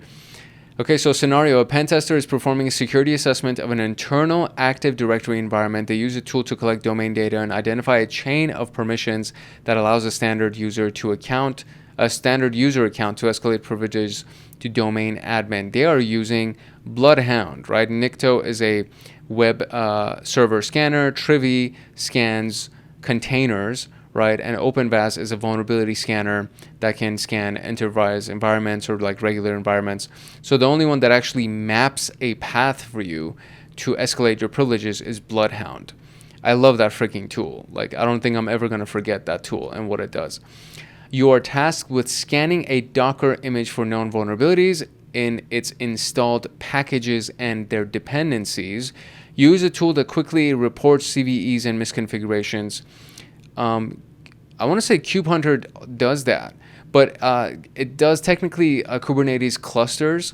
So we're talking about Docker images, so that would most likely be Trivy. PowerSploit, we already know what it does, and it does credential dumping and PowerShell kind of scripting. And Nessus is a vulnerability scanner, and it does enterprise environment vulnerability scans, not necessarily Docker image vulnerability scans. So Trivy would be, yeah, very good. So while assessing a public GitHub repository, you discover that it contains hard-coded AWS keys. So that's a secret, right? That's like a secret scanner. You use a CLI-based tool designed specifically to find secrets like this. So GoBuster is an enumeration tool that can find us directories and subdomains. Wireshark is a network sniffer. Nikto is a web server scanner. And TruffleHog is the only one that I can think of that will scan for secrets. So yes, very good. Okay, great. During a web application assessment, you want to quickly enumerate common misconfigurations and outdated software running on a target web server. So there you go. You run a command line tool that scans for insecure HTTP headers, CGI scripts, and open directories. That's Nikto all the way. SQL map maps the SQL relational databases, so it's like an enumerator. OpenVAS scans for vulnerabilities inside of environments. But we're looking at, you run a command line tool. So in Nikto is a command line tool that scans for those things. OpenVAS, I think, would actually also scan for these things, but it's mostly a GUI interface. Nikto is primarily a command line tool. And then Trivy does the scanning of the Docker images, right? So it would be Nikto that would do the scanning of the web server. Excellent. And the answer is kind of at the bottom, but you can see that this is highlighted over here. And okay, so that was it. That was it for section 3 or module 3 in total. And we did everything that had to do with vulnerability scanning and analyzing the results and the tools that would be used for vulnerability analysis and scanning. So we are going to move on to module 4 that has to do with exploitation. And module 4 is a monster. There are a lot of sections inside of module 4 because there are a lot of different types of exploits that can be run when we actually get into that. So we need to first talk about prioritizing and preparing our attacks so that we actually have a really good map for what we're going to be using for our attacks. And that's going to be everything that we're going to talk about in next week's episode for exploitation, the exploitation module. So hopefully you found some value out of this video and you got a chance to understand what it means to do vulnerability scanning, what all the different tools are that are available to you. And hopefully you also got some value out of these practice questions. To get access to the slideshow as well as the docs file that we use for the lecture, you're going to get instructions on how to join Hackaholics Anonymous in just a few seconds. And I will see you in the next episode, in next week's episode. So as always, love, peace, and chicken grease. If no one else loves you, Hank loves you. And I will see you in section 4.1 for prioritizing and preparing your attacks. Now, here's a quick message on how you can get the documents and the practice questions. To get the PenTest Plus notes, practice questions, and to join a supportive community of like-minded people like you, consider joining the Hackaholics Anonymous membership community. We have 4 tiers: the supporter, the agent, the guardian, and the master. And each tier gets their own Discord server and early access to content. The agent, guardian, and master levels will get exclusive content like line-by-line code explanations for how to create cybersecurity and PenTest Plus scripts, like exclusive downloads that they will get. For example, the notes document for this PenTest Plus and everything that I'm using for the lectures, as well as all of the practice questions and everything else that will go along that will be made for the scripts and everything else that we're going to be doing for the PenTest Plus training series. There will be free pre-made monthly Python automations that have to do with system administration, cybersecurity defense, as well as, of course, PenTest Plus and ethical hacking. And then there's going to be monthly live streams with me every single month, plus so many other things that you would get as a part of being a member of Hackaholics Anonymous in these tiers. To join, you can simply click the link in the description below, or you can go to our homepage and click the join button there, or you can go to youtube.com/@HankHacksHackers/join, and you'll be able to join Hackaholics Anonymous.